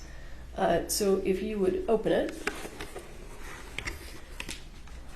Do you recognize that? Yes. What is that? This is the firearm that was taken out of Lieutenant Benavides' vehicle. And what did you do with it? I photographed this item and then collected it, took it back to my office where it was photographed in more detail. And then what did you do with it? It was submitted to the FBI for analysis. And why did you submit it to the FBI for analysis? What kind of analysis? I believe that we were requesting DNA, latent prints, and firearms testing on it. DNA, you said latent prints? Yes. For those folks that aren't involved in law enforcement, what does latent prints mean? So your fingerprints leave behind oils and waters on surfaces, which are then referred to as latent, meaning invisible. So we have your fingers leaving behind invisible fingerprints. And what was the other analysis that you asked the FBI? The firearms functioning test. And why would you ask the FBI to perform a firearms functioning test? We wanted to make sure that the firearm was in proper working order. From the time that you collected that from Lieutenant Benavides' patrol unit to the time that it was sent to the FBI, where was it kept? It was first secured in my office and then submitted into our evidence vault. And when you say vault, does that mean that it's secure? Yes. And how long was it kept in the vault before it was sent to the FBI, if you recall? I don't recall exactly. I would say it was within that week that it was sent out. And when we send items of evidence to the FBI, how do you do that? Do you just throw them in a box and put them in the mail? No. A formal request was made to the FBI lab, and then they had an agent respond and take custody of the items. Who was that agent? I believe that was Agent Cortez. So does Agent Cortez come to the Sheriff's Department and take the items? Yes. Okay. And then at some point, do you get the items back? Yes. And do you recall when you got these items back? I do not. Okay. Were they away from the Sheriff's Department and at the FBI for a considerable amount of time? Yes. And I apologize, I have been corrected. I thought that State's Exhibit 6 had already been admitted into evidence, but I've been notified that it hasn't been, so I would like to move it into evidence. I'm pretty sure it has been admitted into evidence. It is She didn't move it. No, she didn't. It's 57813. Yeah. You did not move it in. Okay. I'd like to go ahead and move it into evidence at this time. No objection. All right, state 6 is admitted. You may publish. When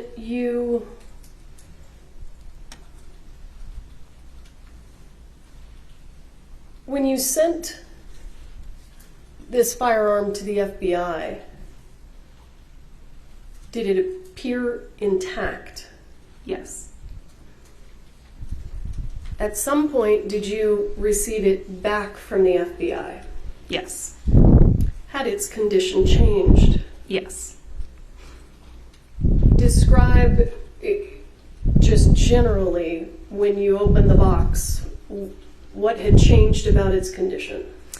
The cylinder of the firearm had been removed and placed separately, and there appears to be an internal component that was bagged in a small plastic bag separate from the firearm. Okay. And may I approach? I just want to, I haven't actually seen what's in the box. Yes.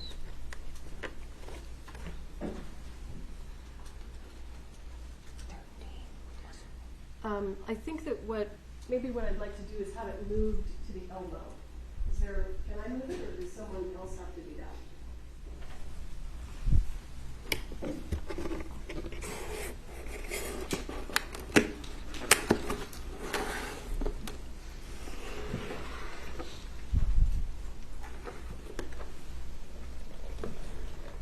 You want that in the package? Let's open it and set it right there so that the jury can see what we've been looking at and talking about as best we can. Thank you, sir.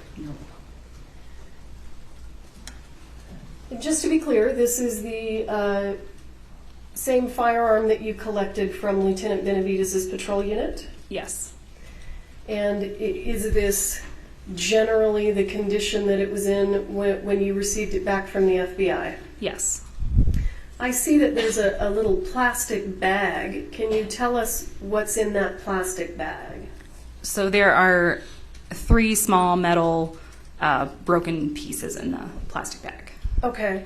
But other than those broken pieces, was the firearm in generally the same condition? Yes. Okay, thank you, sir. And does this stay at the courthouse overnight? Yes. Okay, so I don't know if you want to with it or. We leave it here. Yeah. We'll secure it. Okay, great. Thank you, sir. I want to go back to State's Exhibit 7 if we can. This cart, did you go through the items that were on it? Yes. And did you photograph them? Yes. Can you give the jury an idea of what's on that cart? Because it's kind of hard to see everything. There were multiple boxes of ammunition on the bottom section of the cart, bags, the fake firearms, gun belts with ammunition, earplugs, candy, a fanny pack with ammunition inside, just a multitude of items. Did that cart, did those items appear to be in any discernible order? No. Was there loose ammunition on the cart? Yes. And did you collect that? Yes.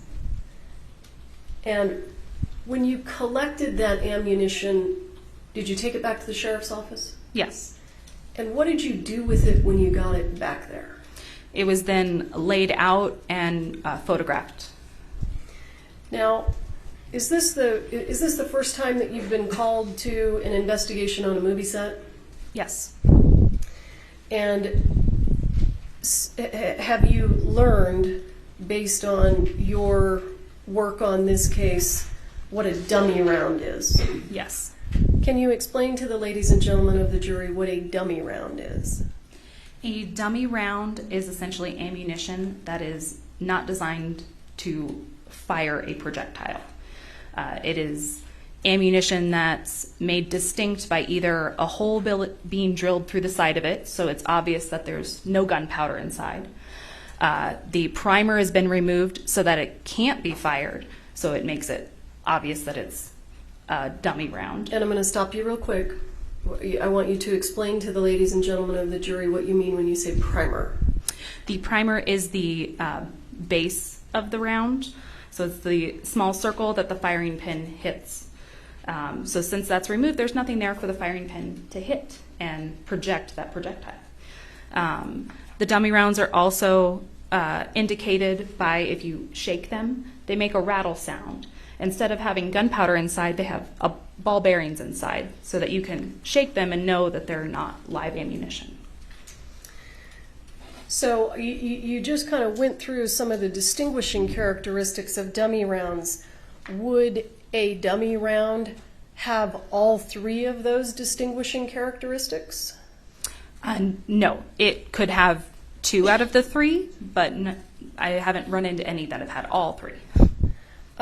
So approximately how many dummy rounds did you end up taking into evidence? Specifically that were dummy rounds, I think we have 50. I might be mistaken about that. I apologize. I'm not sure of the exact number of dummy rounds that we have. And let me just ask you this. You talked about how a round may have a ball bearing in it. Is that right? Correct. Would that dummy round that has the ball bearing in it, would that also have a hole in the side? No, because then the ball bearings would fall out. Okay. So do the dummy rounds either have a hole in the side or a ball bearing? Correct. And based on your work on this case, how would someone know that the dummy round with the ball bearing in it is actually inert? They would shake it and it would make a rattle noise. Okay. And did many of the dummy rounds that you took to the sheriff's department make those noises? Yes. Did you also collect any other kind of ammunition from the movie set? Any other types? Yes. What other types of ammunition? It's a type of ammunition that's referred to as a blank. And can you describe to the ladies and gentlemen of the jury generally what a blank is? So a blank is a round of ammunition that has gunpowder in it. However, it does not have a projectile head on the top. So it has a crimped end, kind of like you would see a dumpling have crimps. And that way there's nothing for that gunpowder to project out the barrel of the gun.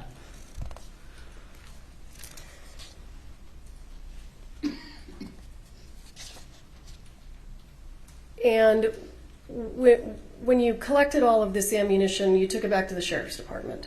Yes. And at some point, did you examine closely all of the ammunition? Yes. And did you develop any suspicions? Yes. What suspicions did you develop? There were several rounds that, when shaken, did not make the rattle noise, and they all had a silver in color primer at the end instead of a brass colored primer. And did the primer appear to be intact? Yes. And did those have a hole in the side? No. You indicated that you had some suspicions about them. What was your suspicion? My suspicion was that they were live rounds. And what did you do with those live rounds, or suspected live rounds, rather?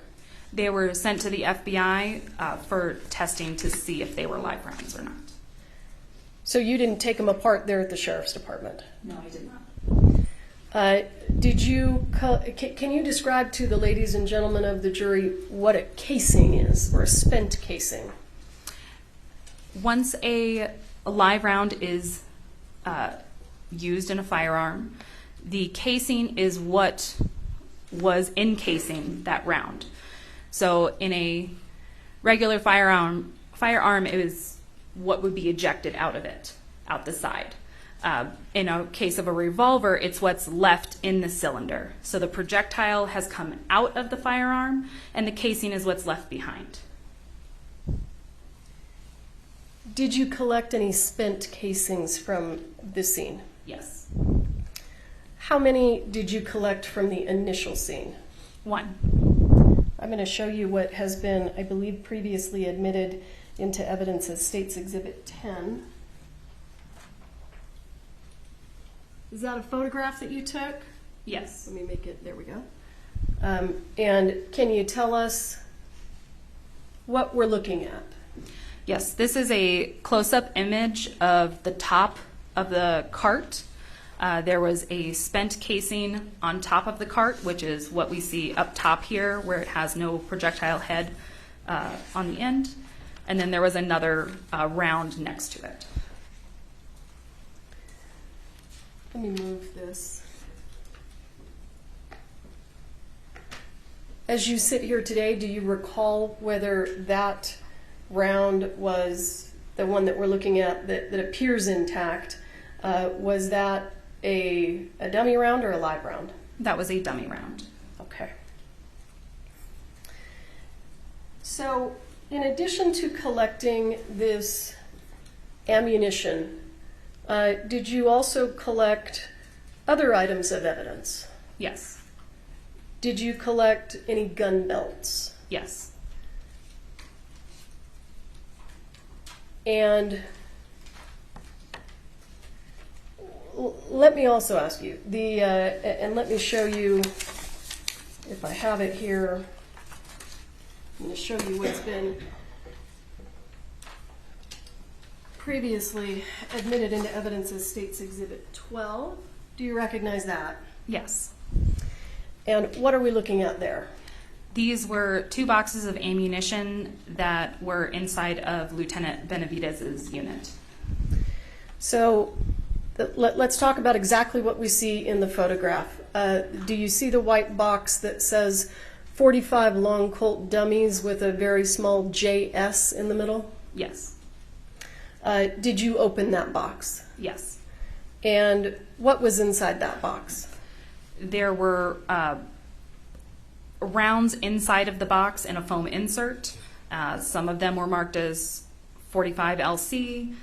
Some of them were 4440 rounds. And what's the difference between 45 LC and 4440? They are different caliber rounds. And were there any rounds inside that box that you suspected to be live rounds? Yes. How many? 1.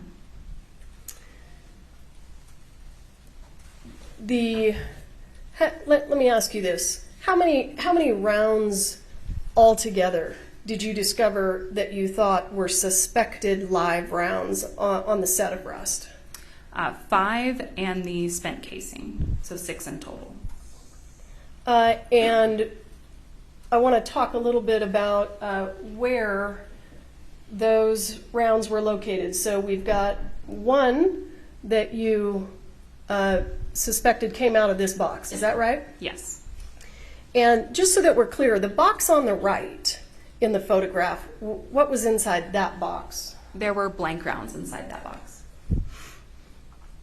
And were they all legitimately blank rounds? Yes. And give me just one moment to pull up some additional exhibits here.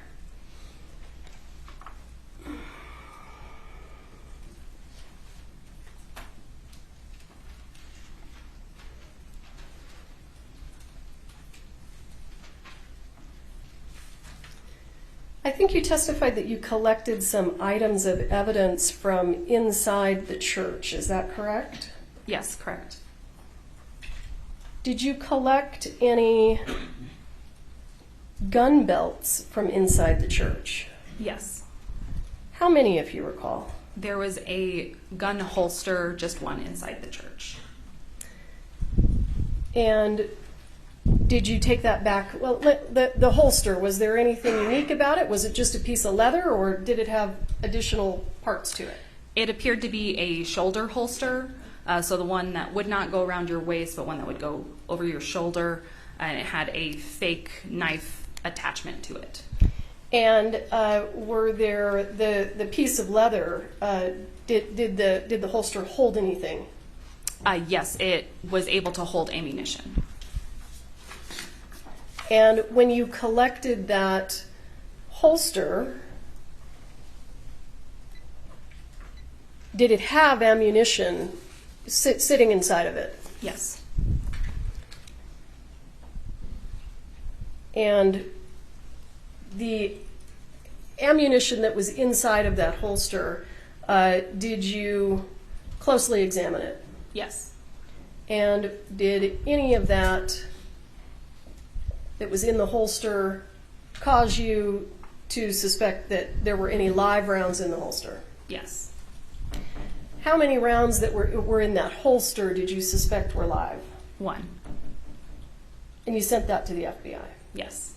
And based on your work on this case, do you know who was the actor who was assigned to that holster? Alec Baldwin. Can we go ahead and, I don't know exactly. Yeah, let's publish it. Oh, I'm sorry. Do you have any objection to the exhibits that I showed you previously? I certainly don't have to this picture. Okay. So I'm going to move for the admission of State's Exhibit 22 and ask for permission to publish. All right. Hearing no objection, State's 22 will be admitted to be published. Did you take this photograph? Yes. And what are we looking at here? This is the interior of the church, and it is a close-up of some of the benches or pews that were inside of the church. And what is, do you see something leather there? Yes, on the second row of benches, there's a jacket and a holster. Is that the holster that we've been talking about? Yes. Is that where it was when you collected it? Yes. And I would like to show you what has been previously marked as, give me just one moment. I think it's 12 and 13. Mr. Spiro, do you need to go through these with me? If you just show me the picture quickly, I'm sure I have no objection. Okay, so I'm going to have to unplug. Or do you? Oh no, I can pull another set. Okay. I'll look at this one quickly. Well, but it's going to come up on the screen, so I don't want to publish it. I'll look at it and then I'm sure it's No, but as soon as I move it, it's going to come up on all the screens. Okay. Here, let's do it that way. I have no objection to exhibits 12 and 13. Thank you. And how about let's do 15 and 16? No objections to 15 and 16. 17? No objection. 18? No objection. I'm happy to stipulate that whatever Ms. Investigator Popple recovered at the scene. Well, we need a little more identity, but it's 12, 13, 15, 16, 17, 18? Hang on, there's a little bit more than that. It's 19, 20, 21, 26, 27, 28, 29, 30. We have 31, 32, 33. Okay, so what's missing is so you're not doing 22, 23, 24, 25, right? 22's on the screen. All right, what about 23, 24, 25? I didn't hear you name those. There's no issue. The only one. I just want to get the numbers. This becomes a problem later. 23's already in evidence. What were the other ones you had? 24, 25. I don't think I'm. All right, I'll go ahead and do 24 and 25. Wait, No objection? okay, so 22 is in evidence. I don't have 23. You don't either, do you? What do you mean? Well, we've been keeping track, and we don't Right, have. so I think that, I think this is what we're moving into evidence, show me 23. Okay, just, I don't need to be, yeah. 22 is already in evidence. Or maybe it's, here, what number is this? Because I'm looking at the same picture that's up here. That's, I think she's tested the church benches. Oh, that's not it. 22 is the church bench. Mm-hmm. Okay. What's up on the screen? 7 and 8, so that's wrong. That is 22. You can see in the lower left there. This one on the screen? We can't see on the lower left. Oh, exhibit 22. Okay, 22. Yes, it is. All right, so Stand here with me so I can look at let me just clarify. All right, 13 has already been admitted. 12 has already been admitted. 26 has already been admitted.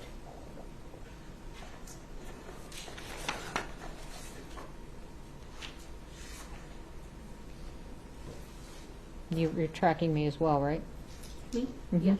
Okay, so what we don't have, 14. 14 has been admitted, so 15 through 21, 22 was just admitted. We don't have 23. That's fine. I'm not moving for the admission of 23. I think it's a duplicate. Okay, let me just, all right, we don't have 25. We do have 26. Right. So did Okay. you want, so you said, what We- about we- 25? Yes, I will be moving for the admission of 25. Okay, and then 27, 28, 29, 30, 31, 32, 33. Correct. Okay, so on the record, the court is going to admit 15, 16, 17, 18, 19, 20, 21, 23, 25, 27, 28, 29, 30, 31, 32, 33. Your Honor, there's objections, as I think the court might remember, to 31, 32, 33. They're not relevant. All right, well, Show you. let's not confuse me at the late Sure. days, so I'm just going to write down what's been admitted, and then we will go from there. Thank you. Okay. This gets to be a real mess later, so 15.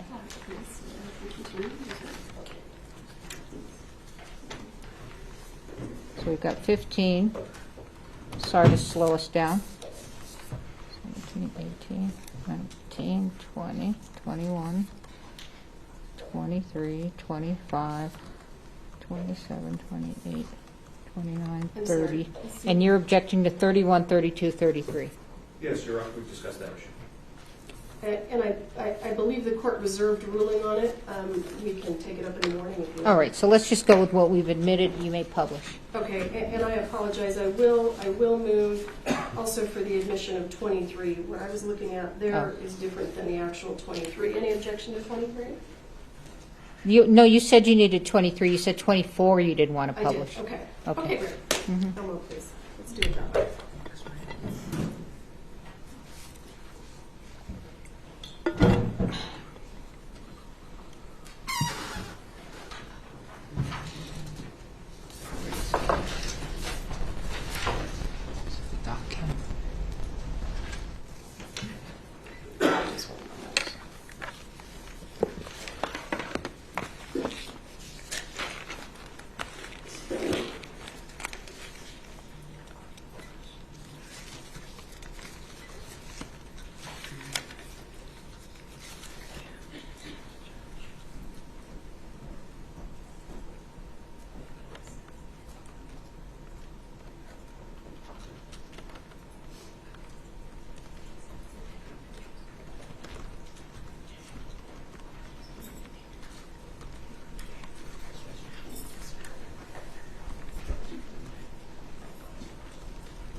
Okay.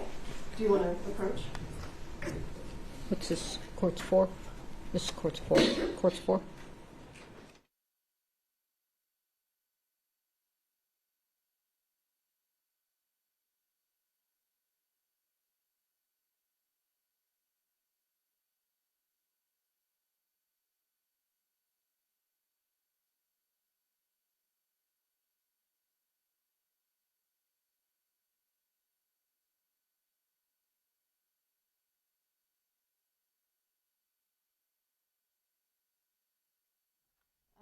Ms. Popple, I'm going to show you what has been marked, and I think these are all stipulated too, so we've just moved these into evidence. I think we're just collectively moving them into evidence, and I can go through them now. Okay. State's Exhibit 15. Ms. Popple, do you recognize that? Yes. What is that a photo of? This is a close-up of the rounds that were in the holster that we were discussing. Mr. Baldwin's holster? Yes. I see, how many silver primers do you see there? There are 2. And which one did you suspect was a live round? The one that's closer to the center that has a cleaner look to it. This one here? Yes. And the one that was on the left that has the silver primer, when you examined that, what happened? When that one was examined, it was determined to be a dummy round.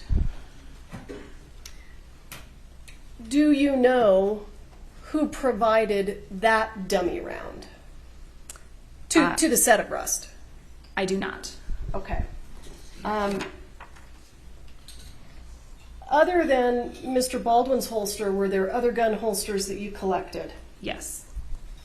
And were there other holsters that contained what you suspected to be live ammunition? Yes. How many others? There was one other gun belt that was located on top of the cart that had a suspected live round. I'm going to show you State's Exhibit 16. Can you tell us what we're looking at there? Yes, this is a close-up of the gun belt that was taken from the top of the cart, and it is a close-up specifically of the rounds that were inside of it. And was the suspected live round the one with the silver primer? Yes. We talked a little bit about that box of ammunition the box of dummies that you took out of Lieutenant Benavides' unit. I'm going to show you what's been marked as State's Exhibit 17. Do you recognize that? Yes. And can you point us to the suspected live round that you testified to inside that box? Yes, it's the round on the far right with the silver and color primer. This one right here? Yes. And I think you testified that there was some loose ammunition on the top of that prop cart. Is that right? Yes. And did you collect all that? Yes, I did. You took it back to the sheriff's department? Yes. Any of the ammunition that you collected from the top of the prop cart, did you suspect any of that to be live ammunition? Yes. I'm going to show you State's Exhibit 26, which I believe was previously in evidence. Do you recognize that? Yes. And did you take that photo? Yes, I did. So what is this a photo of? This is an overall photo of all of the loose ammunition that was collected from the top of the cart. So these 6 items here at the top, what are those? Those are all blank rounds. They have the crimped end. So they're missing the projectile? Yes. Do they ignite? Do they make a sound? If you know. Yes, they do. Do they have gunpowder in them? Yes. What are they missing? Just the projectile? Correct. And these here on the left, these 2 rounds that look very much like each other, were you able to determine whether those were dummies or suspected live rounds? Those were dummy rounds. And the 2 rounds over here on the right, when you examined those, did you have any concerns? Yes. What were your concerns? My concern was that they were live rounds. And did you send those to the FBI? Yes. And then we see this round down here at the bottom, and I see a hole in the casing. Do you see that? Yes, I do. Is that what you were describing as a dummy round with a hole in the casing? Yes.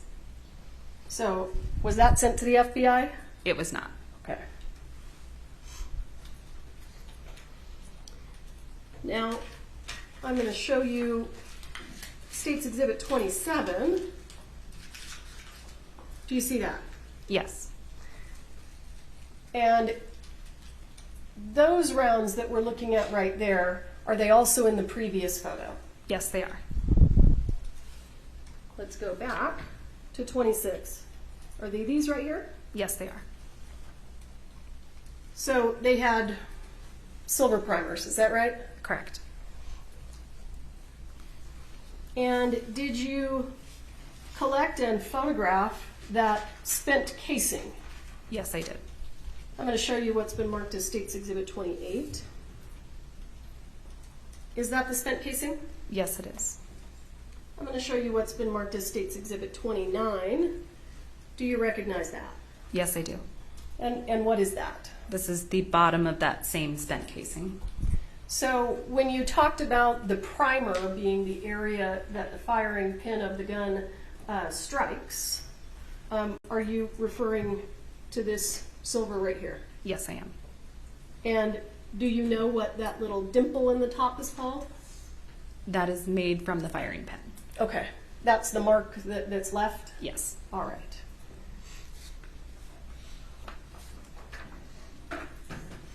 Now, when you ultimately conducted a search of the prop truck, did you collect additional ammunition? Yes. And was there any live ammunition found in the prop truck? No. Or any suspected live ammunition, rather? No? No. So what kind of ammunition did you take out of the prop truck? We took blanks and dummy rounds.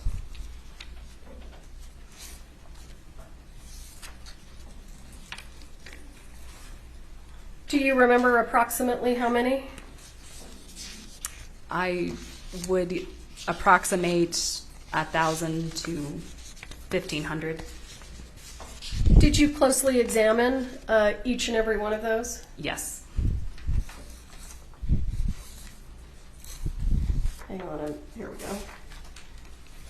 I'm going to show you what's been marked as State's Exhibit 19. Do you recognize that? Yes, I do. And where was that located? This was located in a bag on the prop truck. And when you say on the prop truck, because we weren't there, can you describe this truck? I apologize. It is a storage truck, so almost like you would see a moving vehicle. It has that amount of storage in the back area of it. And does it have a door that comes down? Yes. So you found this inside that prop truck in a bag, is that right? Yes. And did you go through the contents of this box? Yes, I did. And there were no dummy rounds? I'm sorry, there were no suspected live rounds? There was one round that did not make a sound, so it was sent to the FBI as well. But okay. I'm going to show you what has been marked as State's Exhibit 30.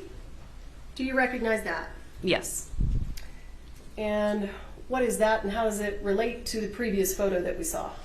These are the rounds that were inside of that box, but they were taken out of the box and laid out to be photographed. Is there anything unusual or noteworthy about these dummy rounds compared to the other dummy rounds that you found on set? Yes. What is that?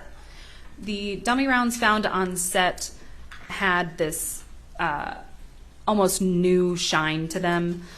These rounds that were located have this antique look to them. And do you mean that kind of brown color, that sort of antique color on the brass? Yes. And was one of these dummy rounds located in Mr. Baldwin's bandolier? Yes. Let's just jump back for a moment. I'm going to show you what's been marked as State's Exhibit 23. Just for completeness, can you tell us what that is? Yes, this is a close-up of the jacket and holster that were found on the bench inside of the church. And I'm going to show you what's been marked as State's Exhibit 25. Can you tell us what that is? This is a projectile that was recovered from Joel Souza's shoulder. And how did you get that? I responded to the hospital and received it from Deputy Lujan. And when you took it from Deputy Lujan, what was it in? It was in a plastic cylinder container. And what did you do with it? I took it to the office and photographed it with scale. And after you photographed it, this is your picture here, right? Yes. After you photographed it, did it get sent anywhere? Yes, it got sent to the FBI lab.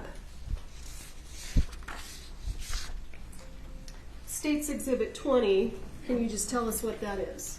This is the exterior of the church. State's Exhibit 21, can you tell us what that is? This is the interior of the church. State's Exhibit 24, did you take that photo? Yes, I did. When did you take that photo? This was after the firearm was recovered from Lieutenant Benavides' vehicle. Is this the condition the firearm was in when you recovered it from Lieutenant Benavides' vehicle? Yes. Is this the condition it was in when it was sent to the FBI? Yes. All right, bear with me. Let me catch up with you here.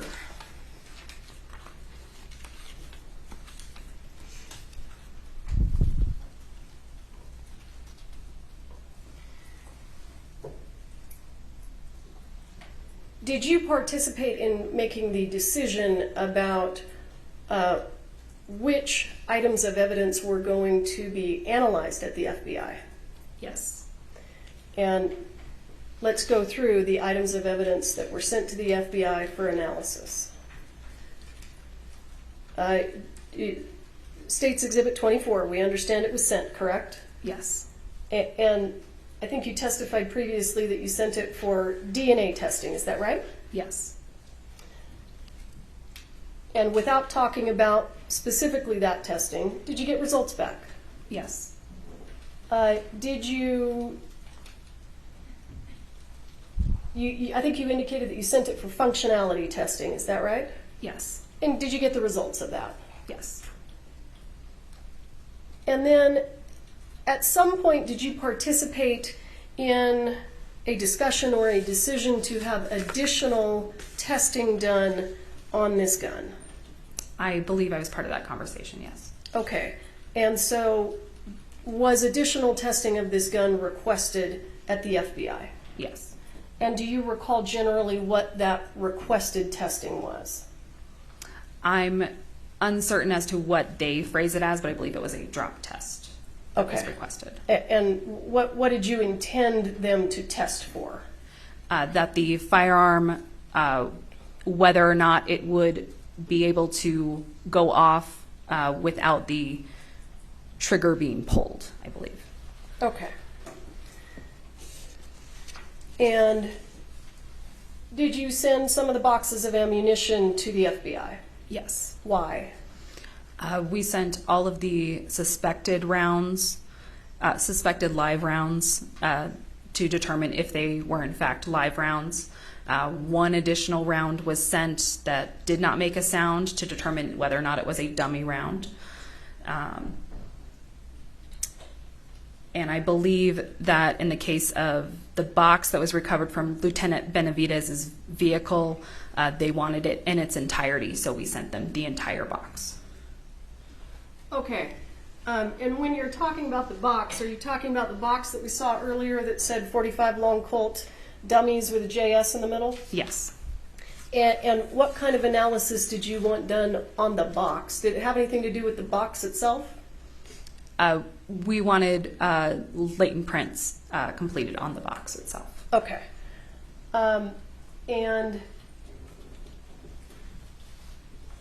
is it customary, if you can explain to us how this works, is it customary that the Sheriff's Department swabs items of evidence for DNA?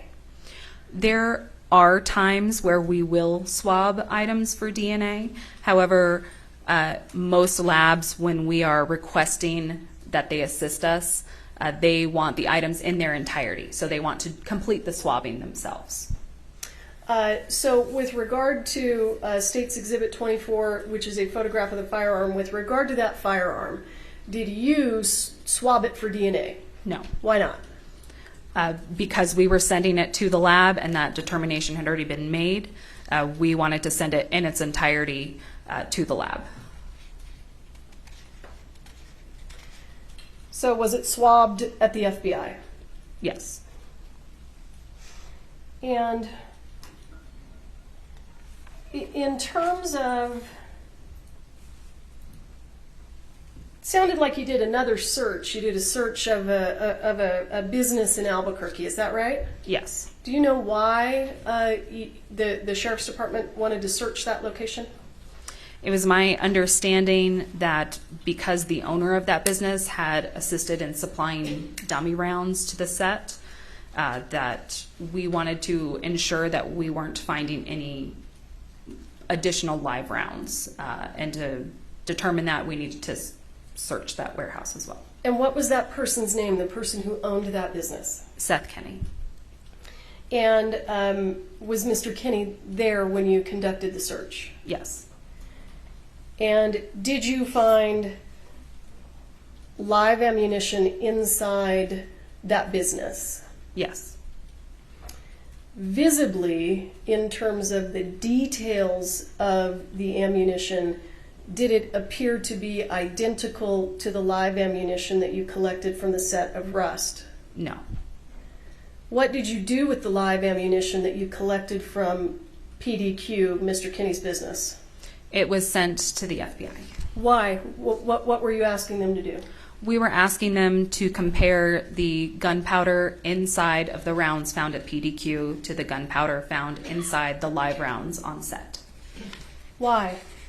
We wanted to determine if they originated from the same place. And did you get the results back? Yes.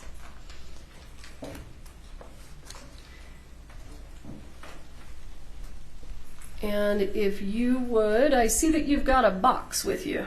Yes, I do. Can you pull that box out for us?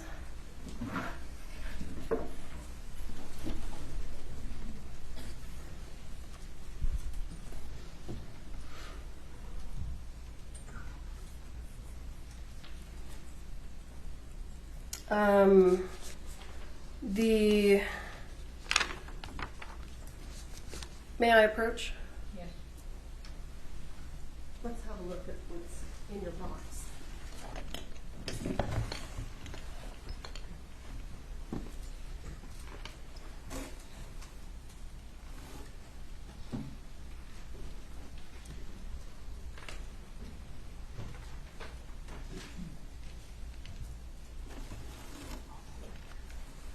Just the file?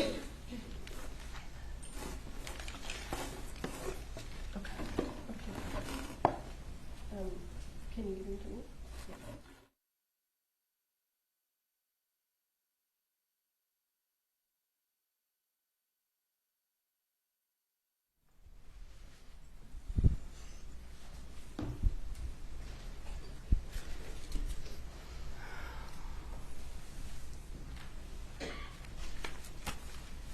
I'm going to show you what I am going to mark as State's Exhibit 34.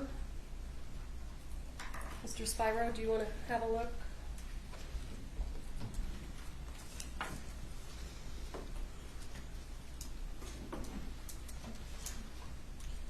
I think because it's in the box, I don't have a...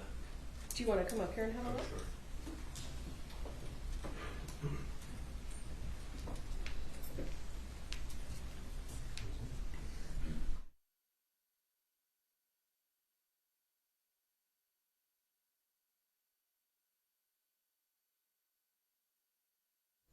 For searches in this case. No objection to 34.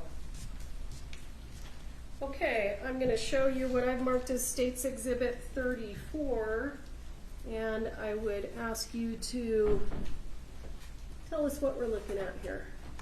So this this is the live round that was taken from the box located in Lieutenant Benavides' vehicle. It's been deconstructed by the FBI. Therefore, we have the casing, the projectile, and the gunpowder that was inside all separated. And is the gunpowder in this container here? Yes. For all of the 5 live rounds, suspected live rounds that were sent to the FBI, were they all disassembled by the FBI? Yes. And were they all returned to you in this condition? Yes.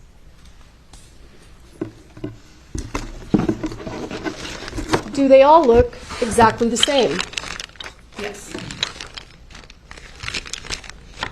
I'm going to move into evidence States Exhibit 35, 36, 37, and 38. Your Honor, if I could just ask one clarifying, just to find out the date of that, just so I know, because I haven't examined this. The date of what? When she received them back, or the date around, I think approximately even is fine. Do you know approximately when you received them back? I do not. I have that back at the office, but I don't have it on me at the moment. Can you give us an estimate? Was it a month? Was it a year? I would estimate 6 months to a year. That's fine, Your Honor. Thank you. Did you also say 39 or just end at 38? I ended at 38, but there will be a 39.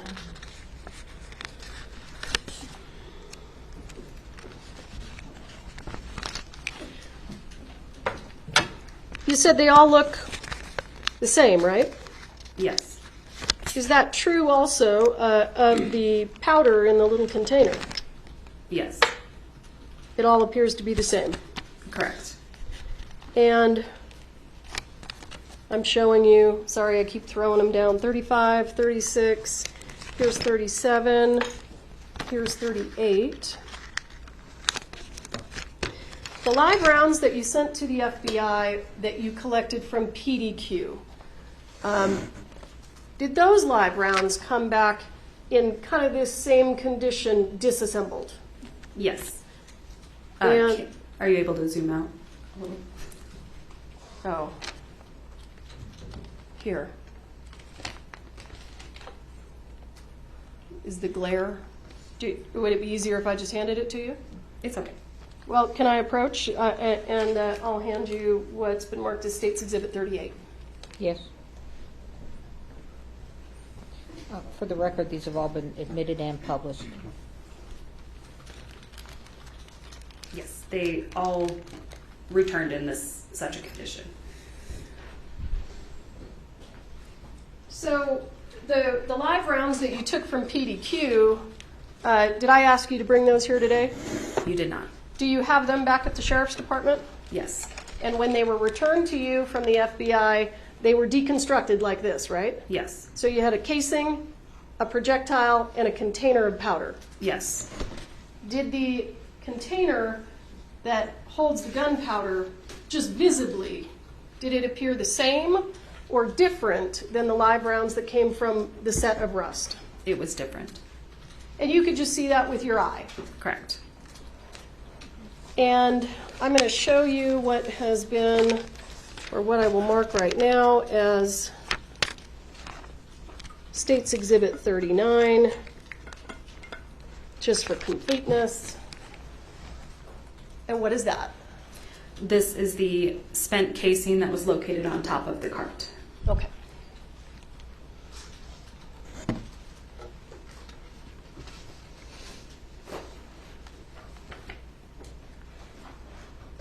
Is there anything else that you did in this case, generally? In general terms, I was also asked to collect DNA standards, fingerprint standards from various parties so that those could also be sent for comparison at the FBI. And what parties did you collect DNA standards from? I collected them from David Halls, Hannah Gutierrez, and I believe Lieutenant Benavides as well. Did you, I'm sorry, do you know whether or not a DNA standard from Mr. Baldwin was collected? It was collected by another agency. Okay.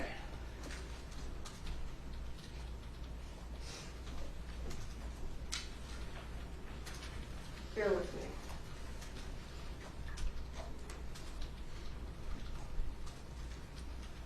When you took the firearm out of Mr. Benavides' patrol unit, did it appear to be damaged or modified in any way? Not that I was able to see.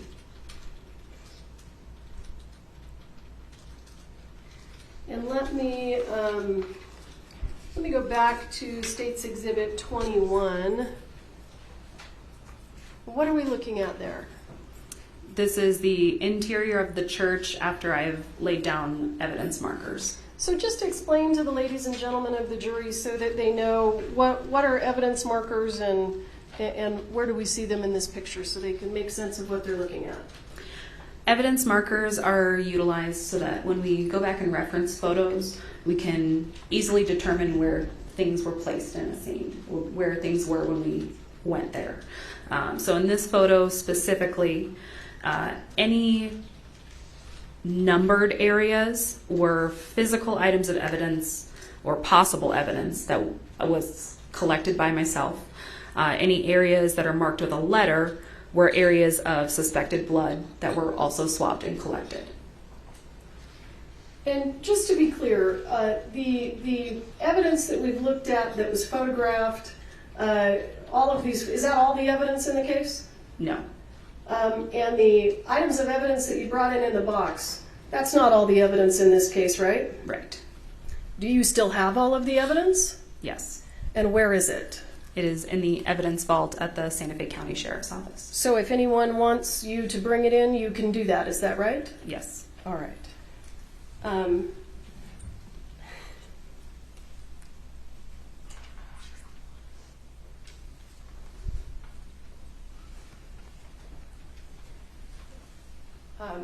Thank you. I will pass the witness. Thank you, sir. I think we're going to end for the day so that you all can get your exhibits together for Faith. Okay? David. Sorry, I thought I looked and said give her a name. Okay, thank you. Jury, please don't talk among yourselves or anyone else about the evidence received here in court. Don't be looking at anything about the trial, anything about the subject matter, either on TV, Googling, research, whatever, news accounts, what the caution I've told you, okay? At 8:30, according to Steve Bing, have a good evening. Thank you. All rise to the jury.